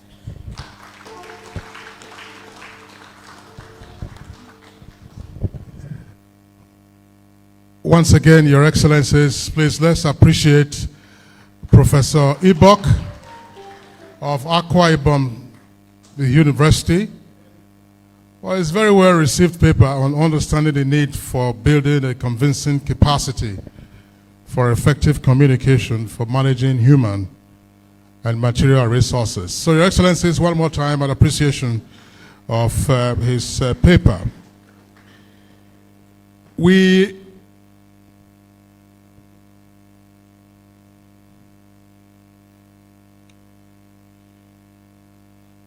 are having a slight change, and may I therefore respectfully request His Excellency Professor Theoden, former Vice Chancellor, University of Jos, and former Deputy Governor of Plateau State, who presented our first paper, retitling it for his purpose, to kindly return to one of the front row seats. And this is because, I'll explain, the cup chairs that we have here can accommodate only 6 persons. And if we were to add another, then there might be the risk. You can see the platform pretty narrow. We're going to have 5 discussants of the perspectives provided by the 2 papers. And there will also be a moderator. So which means we have space only for 6 cup chairs. So that's why, Your Excellency, most respectfully, kindly take any of those seats available on the front row so that you can listen to the issues raised and the perspectives that the discussants will be having. So we're getting to the conversation segment, but just before we do, please, Your Excellencies, listen to the following announcement. You are once again reminded that there will be the annual general meeting of the forum at 7 p.m. today. Once again, Your Excellencies, you are humbly requested to remember that at 7 p.m. today, there will be the annual general meeting of the forum. Venue, the same auditorium. To moderate the conversation segment, let me at this time invite Princess Ena Akboraro of the Federal Radio Corporation of Nigeria Headquarters, News and Current Affairs.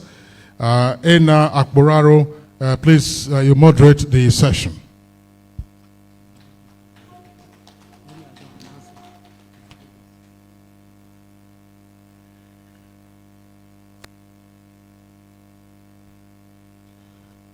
The panelists will be His Excellency Dr. Emmanuel Akabe, Deputy Governor, Nasarawa State. Is he still available? Yes, that's right. Let me also invite Her Excellency Dame Pauline Talent, former Deputy Governor, Plateau State.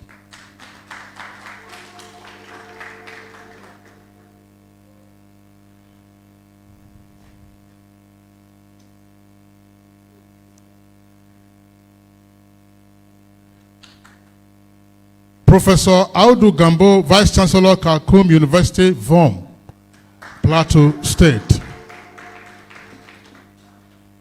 Professor Audu Gambo, Vice Chancellor. Her Excellency Titilayo Tomori Bonle, former Deputy Governor, Osun State.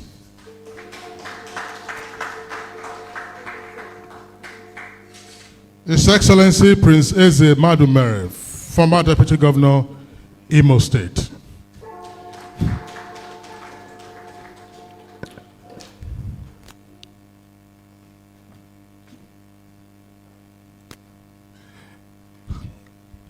I'll hand over the microphone now to the moderator, Princess Ena Boraro.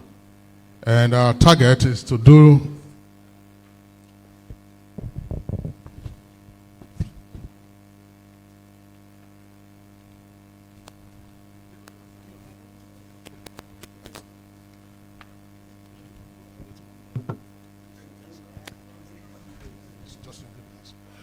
So, Your Excellencies, I'm handing the microphone over to the moderator of the session, and the contributions from the panelists and Q&A, our expectation is to wrap up no longer than 4:15. Thank you, Your Excellencies, distinguished guests, ladies and gentlemen.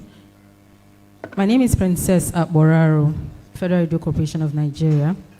And from what we have listened to, we understand that there are lots and lots of issues between affecting governance in Nigeria as a result of sometimes misunderstanding, in some cases miscommunication, or sometimes we also understand that these things can happen as a result of misunderstanding. When there is effective communication, life is easier and relationships are better managed. Nigerians yearn for good governance, and it is very important that each and every one of us play a key role in achieving that. And we have also listened to the guest speakers who have lectured us on understanding the need for building a convincing capacity for effective communication and management of human and material resources in our respective states as leaders to be able to serve the people better. We also heard earlier about the emerging perils of Nigeria's democracy, talking about the judiciary's involvement and also the issues surrounding our elections in Nigeria. If you have been paying attention to details, you will understand that there are lots and lots of issues to be dealt with. And what the speaker also suggested that it would be very, very nice for us to have a body set up to make sure that some of these things are taken care of before swearing in. I will at this point come to my panelists for us to look at them one after another. The issue of relationship between deputy governors and governors in the states. One of the illustrations earlier on was if you move a bit too fast ahead of the governor, they say you are acting like you are the governor.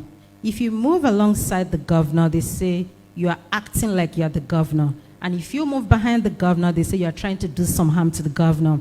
It means that the deputy governor of a state is put in a situation that's a bit difficult to handle, because when you're in such a situation, what do?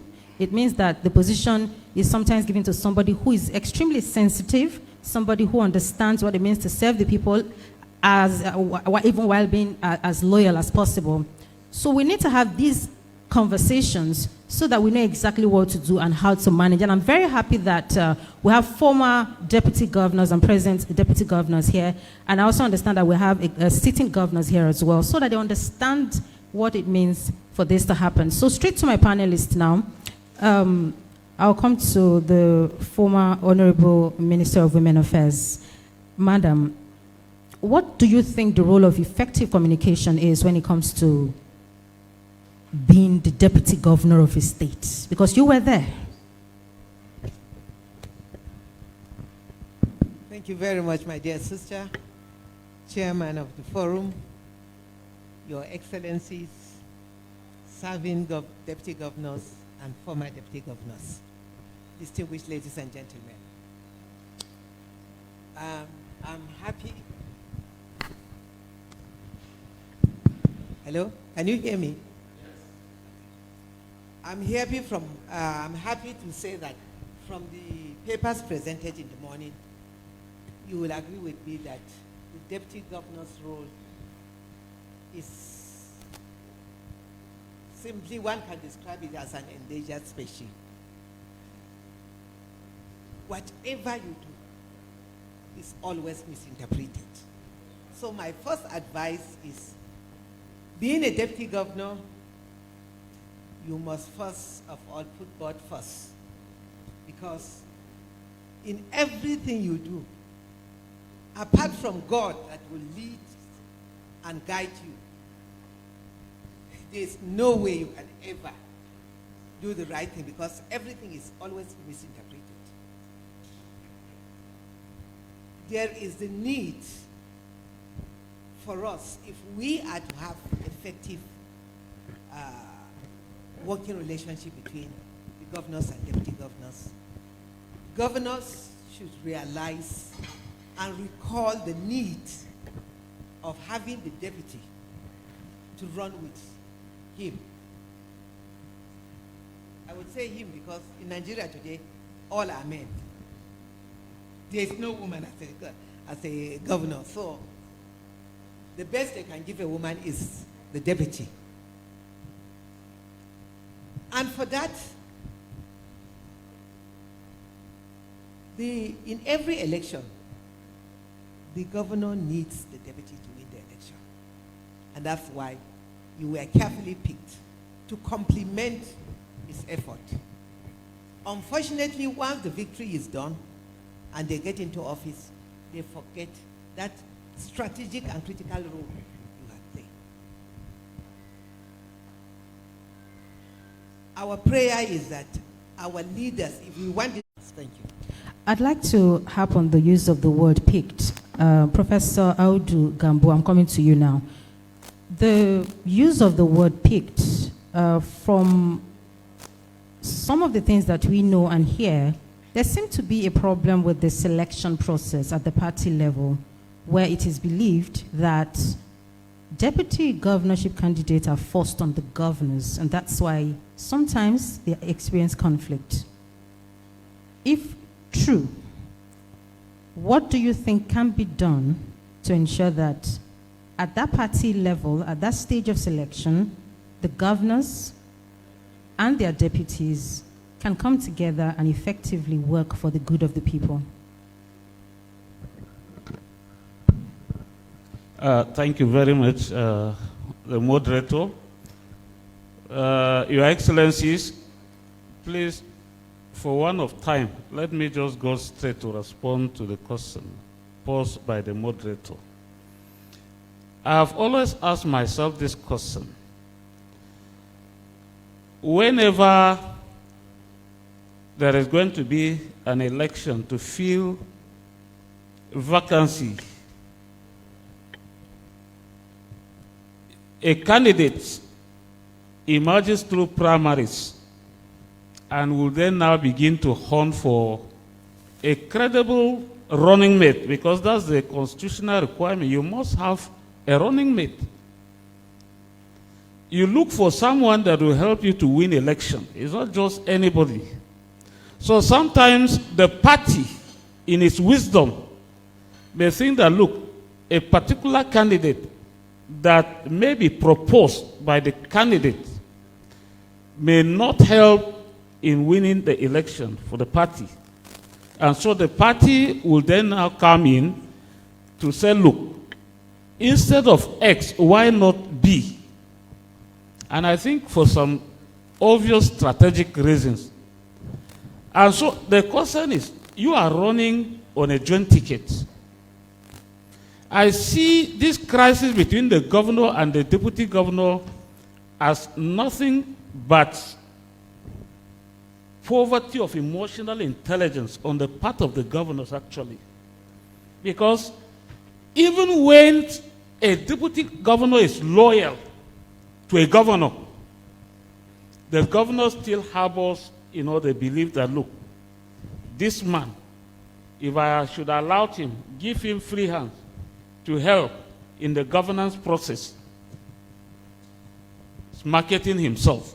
I remember at a particular point in time, a deputy governor in Plateau State was given a responsibility to oversee the education ministry. And when he was succeeding, because a lot of things were changing for the better, some party members quickly went to the governor to now complain that, look, if you allow this person to continue overseeing the education ministry, he will soon outshine you. And to my greatest surprise, the governor immediately relieved the deputy governor of that, office, of that responsibility, making him just redundant. So I think, truly speaking, question of emotional maturity on the part of the governors. Some governors do not have emotional maturity. And that's why people run to them, they sell to them all kinds of very subversive ideas, and they don't think critically. They just accept, they just believe, and do what they are advised to do, thereby bringing the relationship, what would ordinarily have been a harmonious working relationship, into something that is very adversarial and completely unprogressive. So I think that to be a governor is not enough to have the resources to prosecute your campaign to become governor. The emotional maturity must be a critical factor to be sure that you can handle your deputy very well. Just ask yourself, if these things were to be done by this person, how would I take it? How would I take it? If you cannot take it, why are you trying to inflict it on somebody?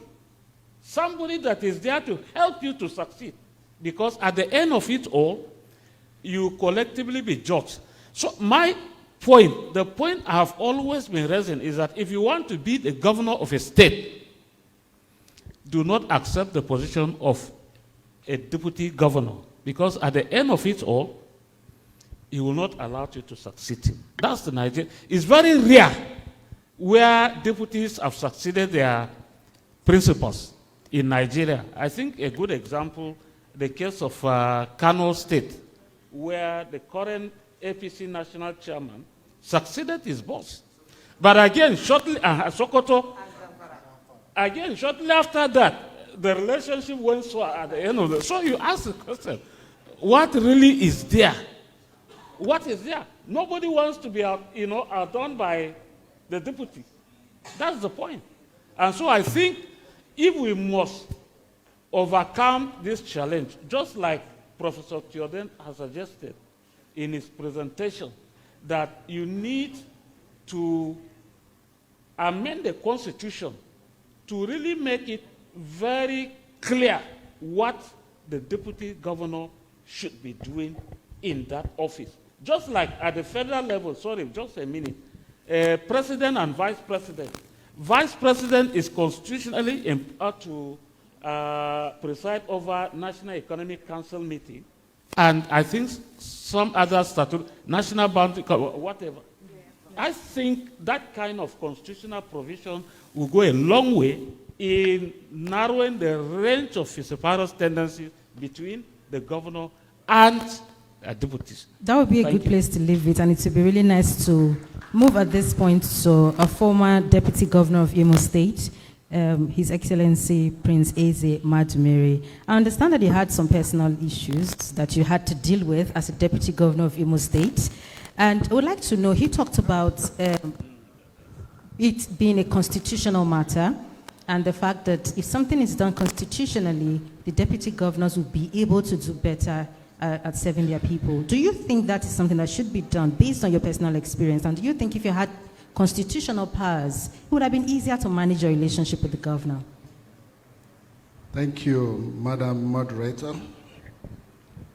And ladies and gentlemen, of course I bear the whole brunt. Among the former deputy governors seated here, I think I'm the only one who faced a purported impeachment. And I stand to be the only deputy governor in the history of Nigeria who survived purported impeachment 6 times. I share my experiences for obvious reasons, and I think this is an opportunity for me to say one or two. The various speakers have said it, and I don't think I will say anything separate other than my personal experience. The issue about constitutional review of the office of the deputy governor can never be overemphasized. Imagine where you have a constitution as it stands, 1999 as it stands, as amended, that says the first line charge of a deputy governor's office is a chairman of boundary commission. And even though the chairman of boundary commission, you have no powers to do anything. You cannot even organize meetings, handle your boundary issues for the state. In my own state, in my own cases, I recover some oil wells at my personal expenses.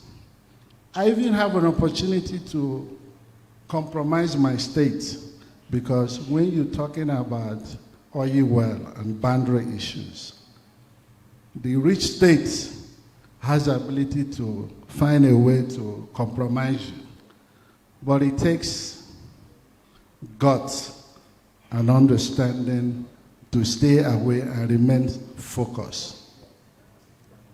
Again, one of the speakers, former prof, also said, which is true in the Constitution.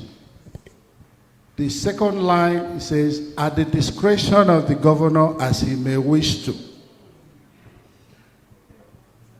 If the governor, he decides to send you to burial, send you to anything, depending on the relationship. In my own case, I have a wonderful relationship with my governor because we started many years before we came into as a governor. But like the former Vice President Oshobanjo said, and Ganduje, the National Chairman of APC, that is always the case. There are three things he mentioned. One, you're rubbing shoulders. Two, you are step forward, you are step a little bit forward over your boss. And if you are behind, you are planning some stuff. Yes. Those things apply. The enemies of the government will always come. And when they come, the bosses, which is the governors, they don't understand it because what they are believing is what they see. And what triggered those things is what? Succession. The danger is a man that is sitting, you have worked the first 4 years, second 4 years, and this, if a matter of seconds, somebody will close his eyes. The next person that will take over and take care of you and your family is the same person that has been there with you for years, doing everything. But that person is not worthy to be part of the plan for succession, even if it's a matter of respect. And they believe that they have done you a favor by being their deputy governor. So what else? Why should I bring you in to be part of the discussion for succession? You can't have young men. In my own case, I came from a very vibrant local government. For you to be a governor in Imo State, you must win and be Toli. Thank you, my sister. So, even in many cases, every deputy or somebody in the state, even currently now, must come from Mbitoli because we have enormous votes. And you cannot just circumvent people from Mbitoli. So somebody must come there. So a deputy governor gives a governor a gravitas. If you don't have that strength, you can't just be, even if the party decide that it must be Professor Gambo, and he doesn't have the gravitas, it cannot be. There must be something in the table for you. So, I don't want to get too much emotion, but the truth of the matter is that we must endeavor to continue to use this forum to advocate and make sure the other ones coming behind us, that the office as a deputy governor must be well respected and accorded. There's nothing wrong in civilized nations. For example, I live in the state of Texas. The governor of Texas runs the executive branch. The lieutenant governor of the state of Texas comes from a different party, can come from Democrat or Republican, and he runs the legislative angle. So the separation of powers still exists. So the governor, for him to succeed, he needs the deputy governor to put on his agendas and promises he made during the campaign. And what does the lieutenant governor does, the deputy governor in this case? He is to make sure that the Senate and the House of Representatives of the state are running effectively because now he becomes the president.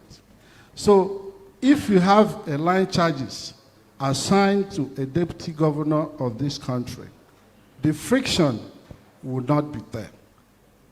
1979 Constitution, where you have a different constitution, the deputy governors then have a role. Even if you have something similar or better than that, I think we'll have a better relationship between the boss and. And I also have to commend some governors. Some governors do very well, but they realize those anomalies that exist in the Constitution. And what they do, they bring their deputy governor, they give them to handle some responsibility. they say, you are not the commissioner for local government, but supervise the Ministry of Local Government. Supervise, so that means the commissioner reports to the deputy governor. You take the decision, whatever happened, you are responsible for the jack. I've seen 1 or 2 states that it happened.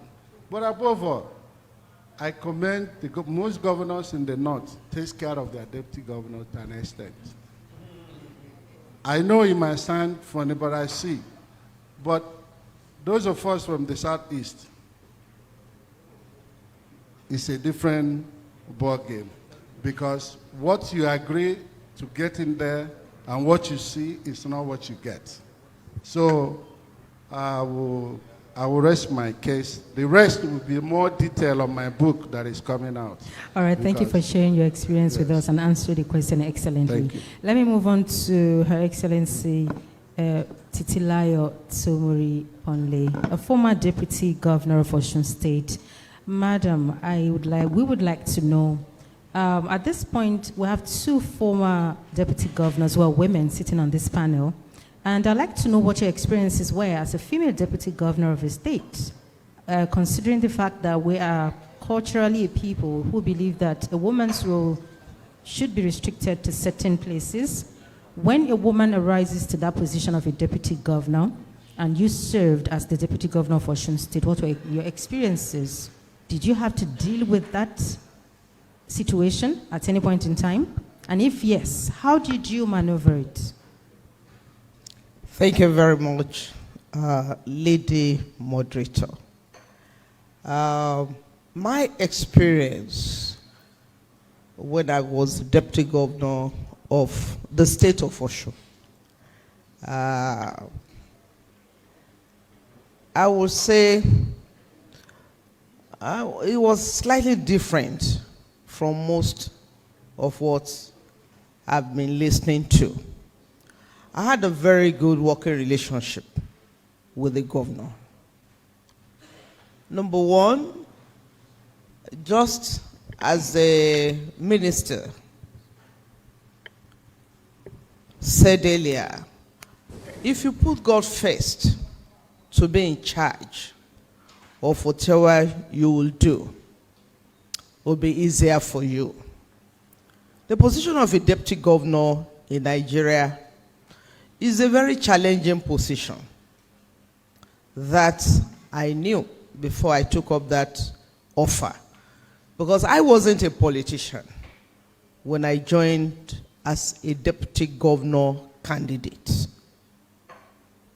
The slot was for my town, and where, unlike what most other parties do, my governor was given the opportunity to pick a deputy governor that he could work with effectively.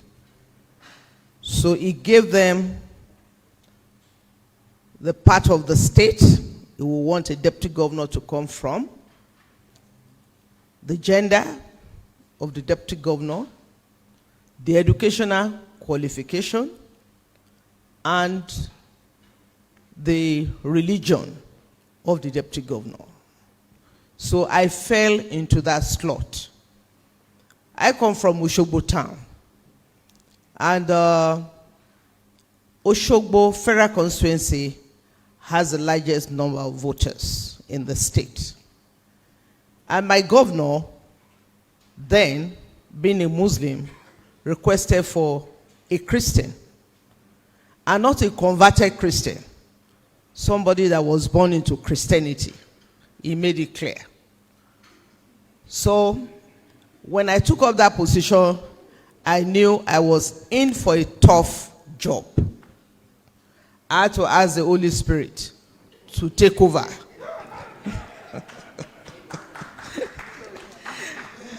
And that really assisted me. Because even coming to the type of pen I will use, my governor told me, I use red, you use green. Because when the chips are down, I will be responsible, not you. So again, we need to refer to the Constitution. Because the role of the deputy governor is not clearly defined in the Constitution. It depends on the, I would say, the prerogative of the governor. The governor will tell you what he wants you to do. If you go beyond it, you get to trouble. If you stick by it, you wouldn't have any problem.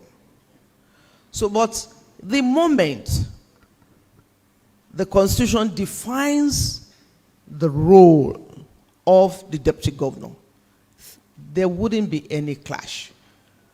It will be easy. Because the governor will tell you that he is the executive.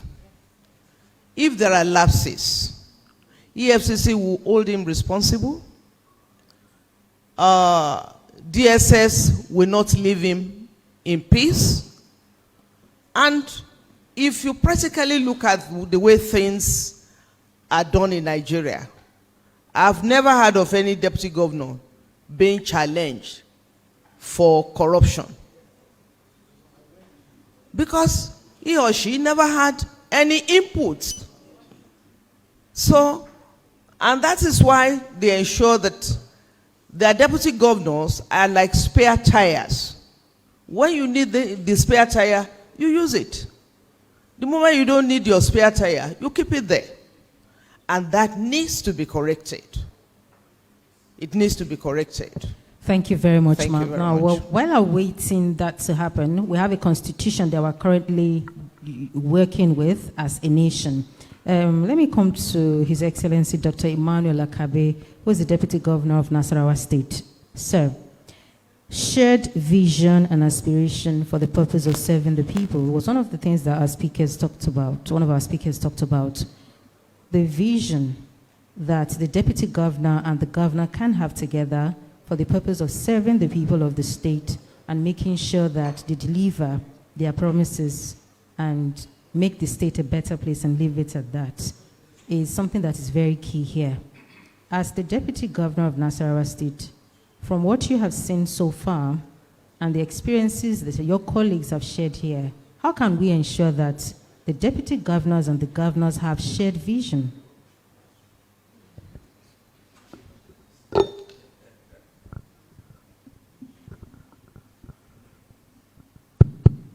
Thank you, Madam Moderator, my co-panelists, the Chairman of the Deputy Governors Forum, and Your Excellencies, distinguished ladies and gentlemen. I first of all must thank the Forum of Deputy Governors for inviting us, the sitting Deputy Governors, to be part of this conference today and tomorrow. And I'm happy that I'm here. Now to your question. The first thing we must know, and it's been emphasized, that there is only one executive governor. He has the executive powers. As a deputy governor, you must prepare yourself for the tasks ahead of you. Like other speakers before me, of all my life, and I want to say again, for all my life, this is the most difficult job I find myself doing. But the interesting thing is that going into that, you should make up your mind about what you're going to go into and prepare yourself for it. And talking about shared vision, I think I may count myself lucky, and I really mean lucky, because I have a governor, a principal, who has come from the private sector and is coming with the mentality of the private sector. And the private sector, you listen to everybody, collect the ideas, and make policies, because you have to make profits. And therefore, everybody's opinion, suggestions matter. And that is the kind of relationship I have with my principal. When we came in, we developed a document called the Nasarawa State Economic Development Strategy document, which we put together. And that has been the document we've been implementing as a state. And he made us know what his visions are and what he wants for the state. And we had to key into it. And I must say that I've had a fairly good relationship. And I've listened to my other colleagues when I've discussed with my other colleagues and what to do in Nasarawa State. And they think I'm lucky. But it's just that we all are coming from a particular sector. We had certain things in common. I never knew him before I was the deputy governor. I never knew him. We never had anything together. But as God will have it, we've come together and we seem to think alike and to work alike. And I pray that that continues. Because, of course, usually when people see things going on like this, all kinds of things come in. We've had that. A lot of stories coming in here and there. And you find that Nasarawa State is the only state in this country today that has the highest number of former deputy governors. I don't think there's any state that has that number of former deputy governors than Nasarawa State. Because we have at least 6 former deputy governors from Nasarawa State. And the norm is that no deputy governor serves more than 1 term. And that has been the rule. But luckily, he has picked me to run with him for the 2nd term. And people don't even like it. That how can you pick the same guy to go with you? But I think the most important thing, like he said, is that we have a vision which we share together. We have the drive which is driving us together. And I was telling people, even the last cabinet, he said, look, Your Excellency, all the commissioner candidates went through me to screen them and to advise him. After that, while I was in the US, I said, look, all the commissioners, give them the portfolios, allocate portfolios to them. When I come, we'll discuss together. So that's the kind of relationship we have.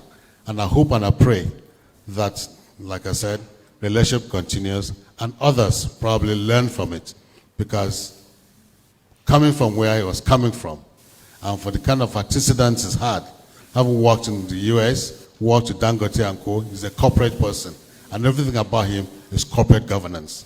And I thank God for that, and I wish and I pray that as Deputy Governor, I listened to one of resource persons this morning, that very importantly, even though we are seen as spare tires, I believe strongly that it's not the office that makes the man. It's the man that makes the office. Find something for yourself to do as a deputy governor. Challenge yourself and support your governor. Bring in the ideas. Let him throw them away. Continue to bring them. One day realize that, yes, indeed, I have a material in this deputy governor. Thank you. Thank you very much. So, my next question will be answered by each and every member of the panel. And that is, we've all agreed that there are some constitutional issues there that needs to be amended. And so I ask, what exactly do the deputy governors want? When we talk about constitutional amendment to give them some powers and delegate their duties, what kind of powers are the deputy governors asking for?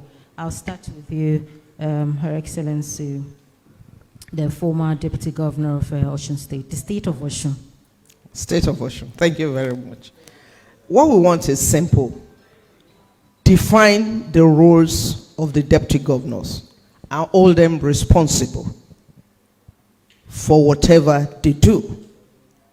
But in a case where the roles of the deputy governor will be decided by the governor, I mean, it doesn't all go well for the state, nor for the governance of the state.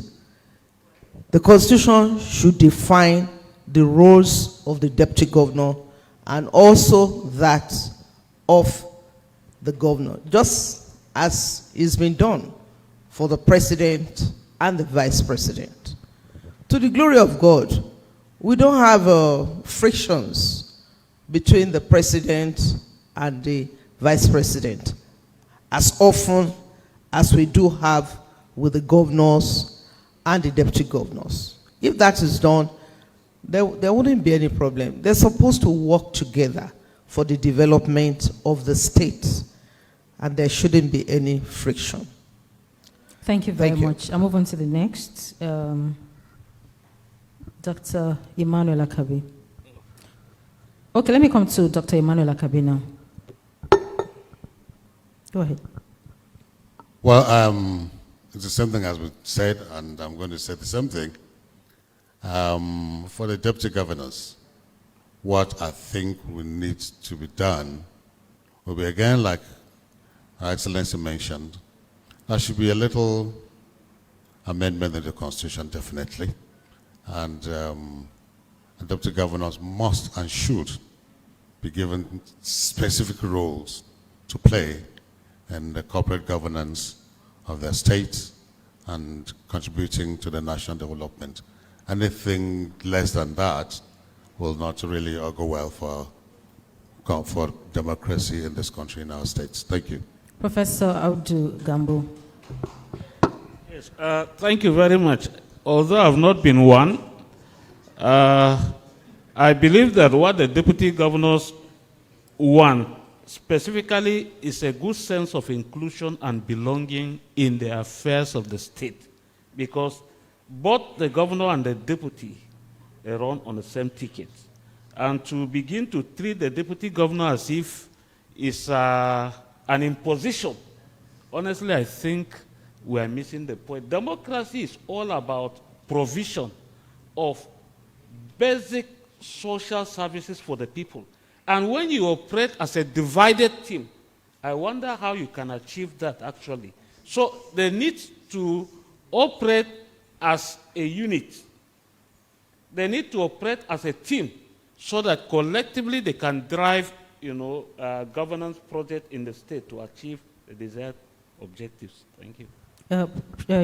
Your Excellency, Prince Eze Madumeri, we'd like to have your position on that. What does the deputy governors want? Yes. Sense of belonging and sense of responsibility. It is very clear and understood from every member of this delegation here that if a role in the Constitution is given to the deputy governor and it adheres to, and the deputy governors will be held responsible for it.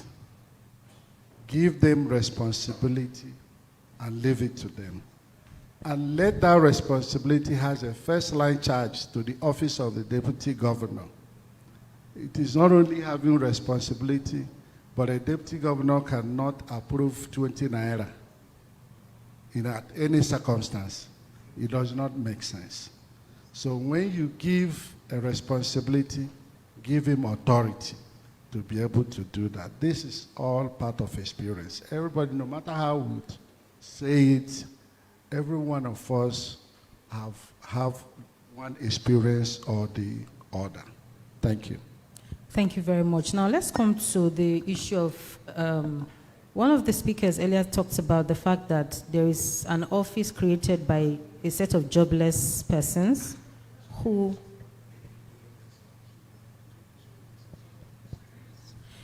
this will be on a final note, so we'll briefly answer this, and it's very important because in the course of the conversation since morning, we've talked about the office of the cycle funds, the praise singers, the persons who tell the governors what they want to hear, whose role is to cause confusion. What do you think is creating that platform within the party setting and within governance, and how can that be checked? Let me start from Madam Titilayo. Thank you. That's a very sensitive question. There's a department of sycophancy in every government. Department? Unofficial department of sycophancy. You see, because politics, the way we're still playing it here, like one of the facilitators said in the morning, some governors who want to enjoy gossip. I will share my own personal experience with you. I made up my mind when I took up the position of the deputy governor to work well with my governor and take anything. I wanted to succeed. I didn't want to disappoint my community, my religion, because there were criteria given. So you must make up your mind to work well with your governor. But with that, people are suspicious of you when you work well with your governor. And I'll share my own personal experience with you. I didn't know a gentleman close to me. I didn't know he came with a recorder in his pocket to discuss my relationship with my governor. And he was telling me, you know that your governor, the man is too tough. How do you cope with him? He's very stubborn. He doesn't, but I had made up my mind at Benisho that nobody will come between me and the governor. And that really assisted me on that particular incident. Because he said also, I said, no, you don't understand this man.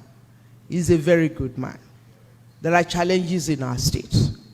We don't have the resources to drive the challenges, especially of what we need to do. I spoke very well about my governor. And if most of us, and I will say I didn't do it intentionally. I just thought this man, although close to me, why would you just start discussing my governor with me? There was nothing I could do. All the issues he raised, it was just a way of gossiping. But when he didn't get any response that he wanted from me, he was disappointed. It was later on I got to know, because he played my voice in another meeting. I said, that deputy, in Yoruba, that woman, he says, that old woman, you can't come between him and the governor, despite the obvious things that we are seeing, that she's not getting enough. But the woman has refused to budge. So if we try to do that as much as possible, it's difficult because the sycophants are there, and in most cases they start the trouble between the governor and the deputy governor. All right, thank you, ma'am. Professor Audu, how do you think we can handle that? Please. Okay. Like I said, the sycophants are the worst enemies of democracy in Nigeria. And I'm saying this, especially in the context of this, what do they call directorate? Is it a strategy, documentation, whatever? That office mainly is just a glorified, office of the sycophants we are talking about here. The occupants of the office, they don't keep themselves busy with issues that would drive governance in the state. Rather, they send people to go to different locations, beer parlors and all what, and listen to all kinds of gossips, and then bring them feedback. And at the end of the day, they use that against the deputy governors. And I think that if we are able to deal with the role of sycophants, and that was why I said earlier that emotional intelligence is very, very critical in managing that group of people. Otherwise, no matter how good the relationship between the governor and the deputy, those people can come in between to polarize them, to create friction between the two, and that will really impact negatively on governance in the state. Professor, Your Excellency Prince Eze, do you think that having effective communication and conversations with the governor frequently can actually put a stop to that office? I totally agree with the earlier presenter who talks about, who went detail on effective communication. And it does. But, you know, government and the system thrive on perfidy. You can never, it is what associates with government. And anywhere you have a cycle of conspirators who conspire to take power. And among those, there will be the elite, there will be the ones on the bottom. And those ones that felt that they didn't get exactly what they want, they will construe themselves to be nuisance, as Prof said. And that nuisance they have created themselves to be, it takes somebody who is interested, or somebody, I didn't have that experience anyway, but I can care less. But you have to give them opportunity. Are those individuals who has complex to be able to ask, somebody will come to tell you something about your deputy or about one of your commissioners. You say, can you get him on tape?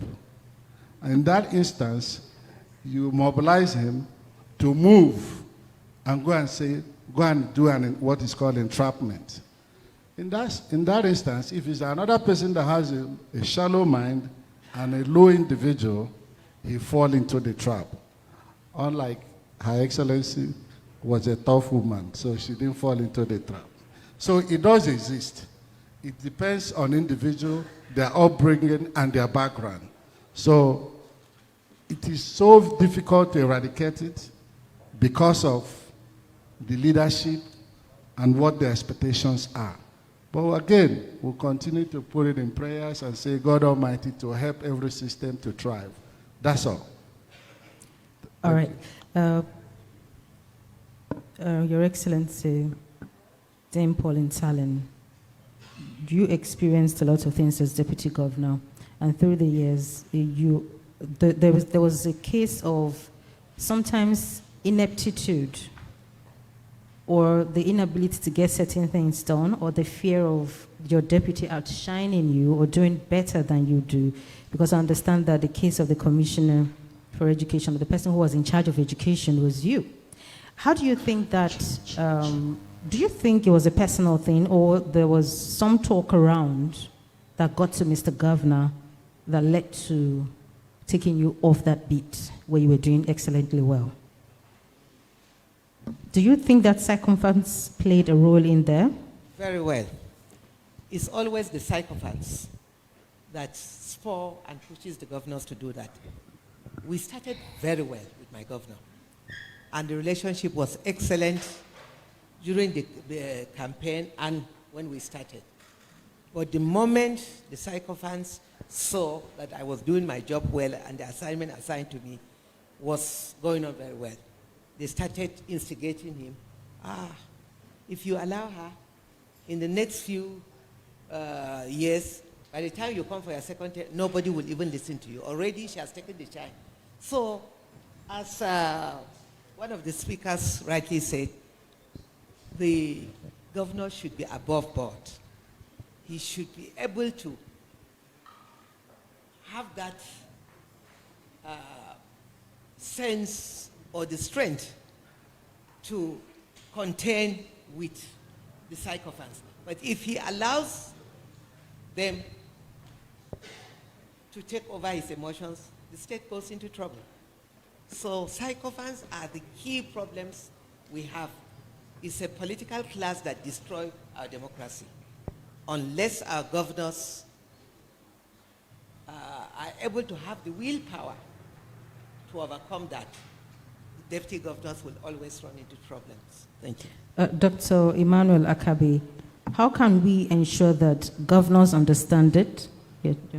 Well, the final session now. How can we ensure that governors understand it and they are able to get above this? Because they must understand that the deputy governor's initiatives are also meant to enhance governance in the state, and the credit will go to the government of the state. Thank you. Sarcophans have been there. Sarcophans are still there. And sarcophans will continue to be there.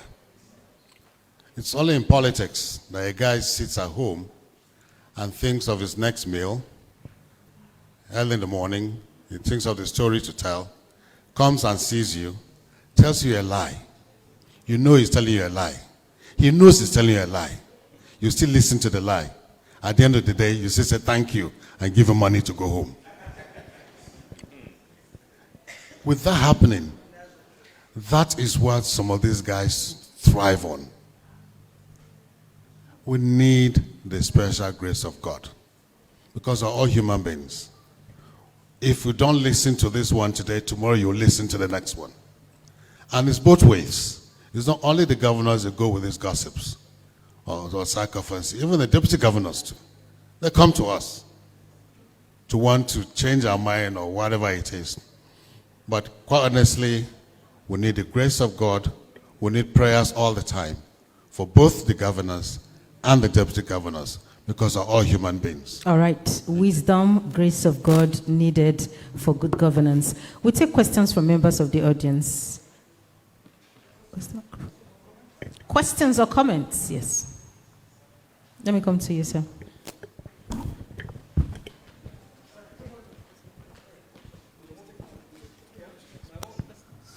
Hold on, please. Yes, Your Excellencies, my friends. I'm going to say that students of history and government and my seniors in the political science know that human societies had always been like this. We have never had any society that didn't have psychopaths. There has never been one, and there will never be one. Developed nations have succeeded probably in reducing this tension because the relationship is not man to man. In America, you hardly see your president. What is the business of the president seeing you? Only the people that he works with. So also in Britain, the voters have nothing to do with him. They elected him, that's all. But here, the voter from my village always wants to come see the governor. And the governor would like to relate with him, where he wants to see him very close. So unless that is reduced, there will continue to be sarcophans around. And this office, either the governor or the deputy governor, what it needs is only people that trust themselves. If they so like to trust themselves and work on trust, because they are entrusted with power, so they can work very smoothly. Otherwise, let me tell you my experience. I retired as a civil servant, as a principal. So when I became deputy governor, after working in the private sector, my governor said, okay, go and supervise the education. They are calling me commissioner of education. I said, how can I be deputy governor and commissioner of education? So having known the ministry, I decided to work very well, and I was doing very well to the best of the governor's intentions. Then they started to say, this deputy is becoming too powerful. He is organizing structures for him to succeed you. The governor told me, I'm going to reshuffle my cabinet, I'm taking you. I said, you're welcome, sir. So he took me to the Ministry of Land. When he was making the reshufflement, he mentioned all the other commissioners in public. But where I was going, he didn't mention it until we came to the cabinet. The Secretary of Council said, my deputy, you are going to the Ministry of Land. I said, thank you, sir. There are too many problems in that land, and I will make sure I will sanitize in the next 2 weeks. But on condition, sir. He said, what is your condition? I said, my condition is that you will not ask me to take a file and sign a certificate. So cede all your powers to me, then I will go. Otherwise, leave me alone. He said, I have done that. I said, Attorney General, do the needful. Bring the legal notice that the governor has ceded all his powers in land matters to my office. And he did. 3 months later, I said, that man is selling so many plots all over. Your deputy is selling plots. When that didn't work, they say, oh, he's only giving the plots to his colleagues in his senatorial zone. When that didn't work, they say, okay, we must deal with this guy. He's becoming too notorious. They went and published a story that I was going to kill the governor. I've arranged with the speaker to kill him. I said, okay. Oladipo dear Abacha issue has come. So I have to go to the press. Make a very bold statement. That is either the governor is part of this conspiracy against me, or he has sanctioned them. The paper that publishes, I will take them to court. And I started to mention names of cabals. 2 days later, President Babangida called and asked me, Abdul Malik, what's happening? I said, ask your boy. Abdul Salam will stand for me. Obasanjo said, call that deputy. What is happening in Bochi? I said, I don't know. I'm only responding to allegations against my person, and I will not take it. So, it's not a matter of amending constitution. It's a matter of trust. Even if you amend the constitution, there will be problem. Even in the presidency, what happened between Obasanjo and Atiku in their last 4 years? He was stripped all the constitutional powers. He only survived because of the court, because it's not likely for you to go to the Senate and the National Assembly. The deputy and the governor cannot work together. There is problem of leadership selection. And it means our system must work it out. I would therefore prefer a situation where parties are forced to have governorship aspirants with their deputies at the same time, or their running mates, so that by the time you have worked together through the primaries, you would have understood yourself. I don't think that the deputy governor should be bothered about running a department of government. I don't think that is his responsibility. And if we can work well, if you can work well within your domain, I think that you will all be better for it. Thank you, sir. Therefore, in that system, let us work well. Thank you very much, sir. Over to you. So, yes. Yes, because we understand that, Your Excellencies will have to be at the venue for your AGM at 7, and that's why we will just, take just one more question. One more question. If you do have question, please. But before, yes, sir. Okay, let's give to somebody who has a question. Okay, sir. Let me just appreciate Mo Funaya Francis Chizoba, the CEO of Education. He's one of the prospective partners with the FFDGN, and hopefully after the AGM tonight, we will be talking partnership. They will become full partners with the FFDGN. So let's put our hands together for Mufunaya Francis Chizoba, CEO Education. We also have Mr. Fadikbe. Mr. Fadikbe, if you're around, can you just wave your hand? Mr. Fadikbe. Okay, he stepped out. That's another Lagos-based tourism expert, another, of course, prospective partners with the FFDGN. So, Chairman. Briefly, please. Thank you very much. Madam Moderator, I'll be brief, but I also want to say that this discussion and the moderating of this event continues tomorrow. This is key and the major reason why we're here, talking about the relationship between what we call the principals and the second in command, the deputy governor. And we are talking of constitutionally specified, assigned roles.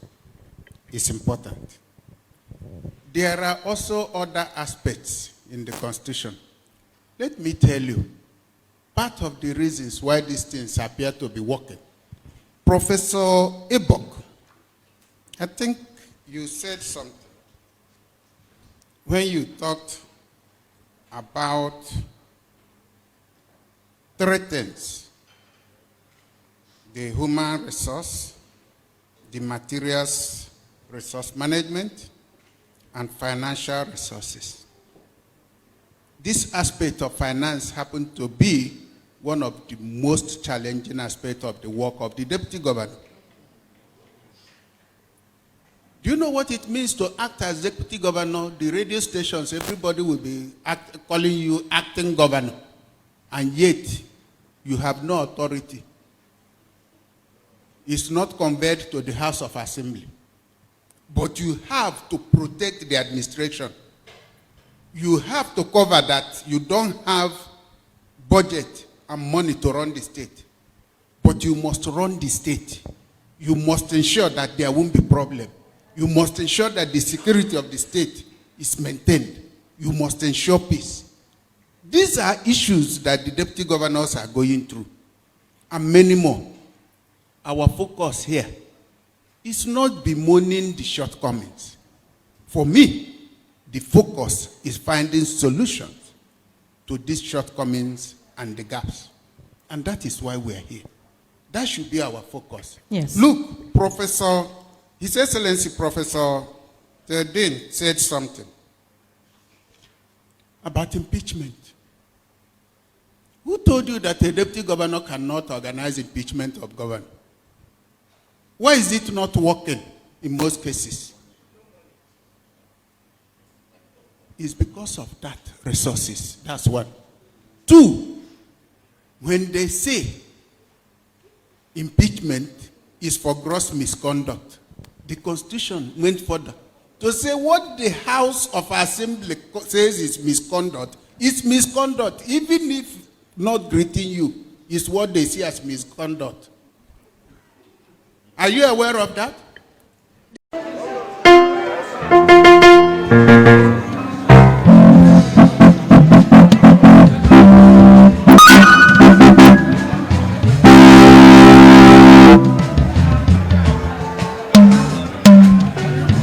Aha.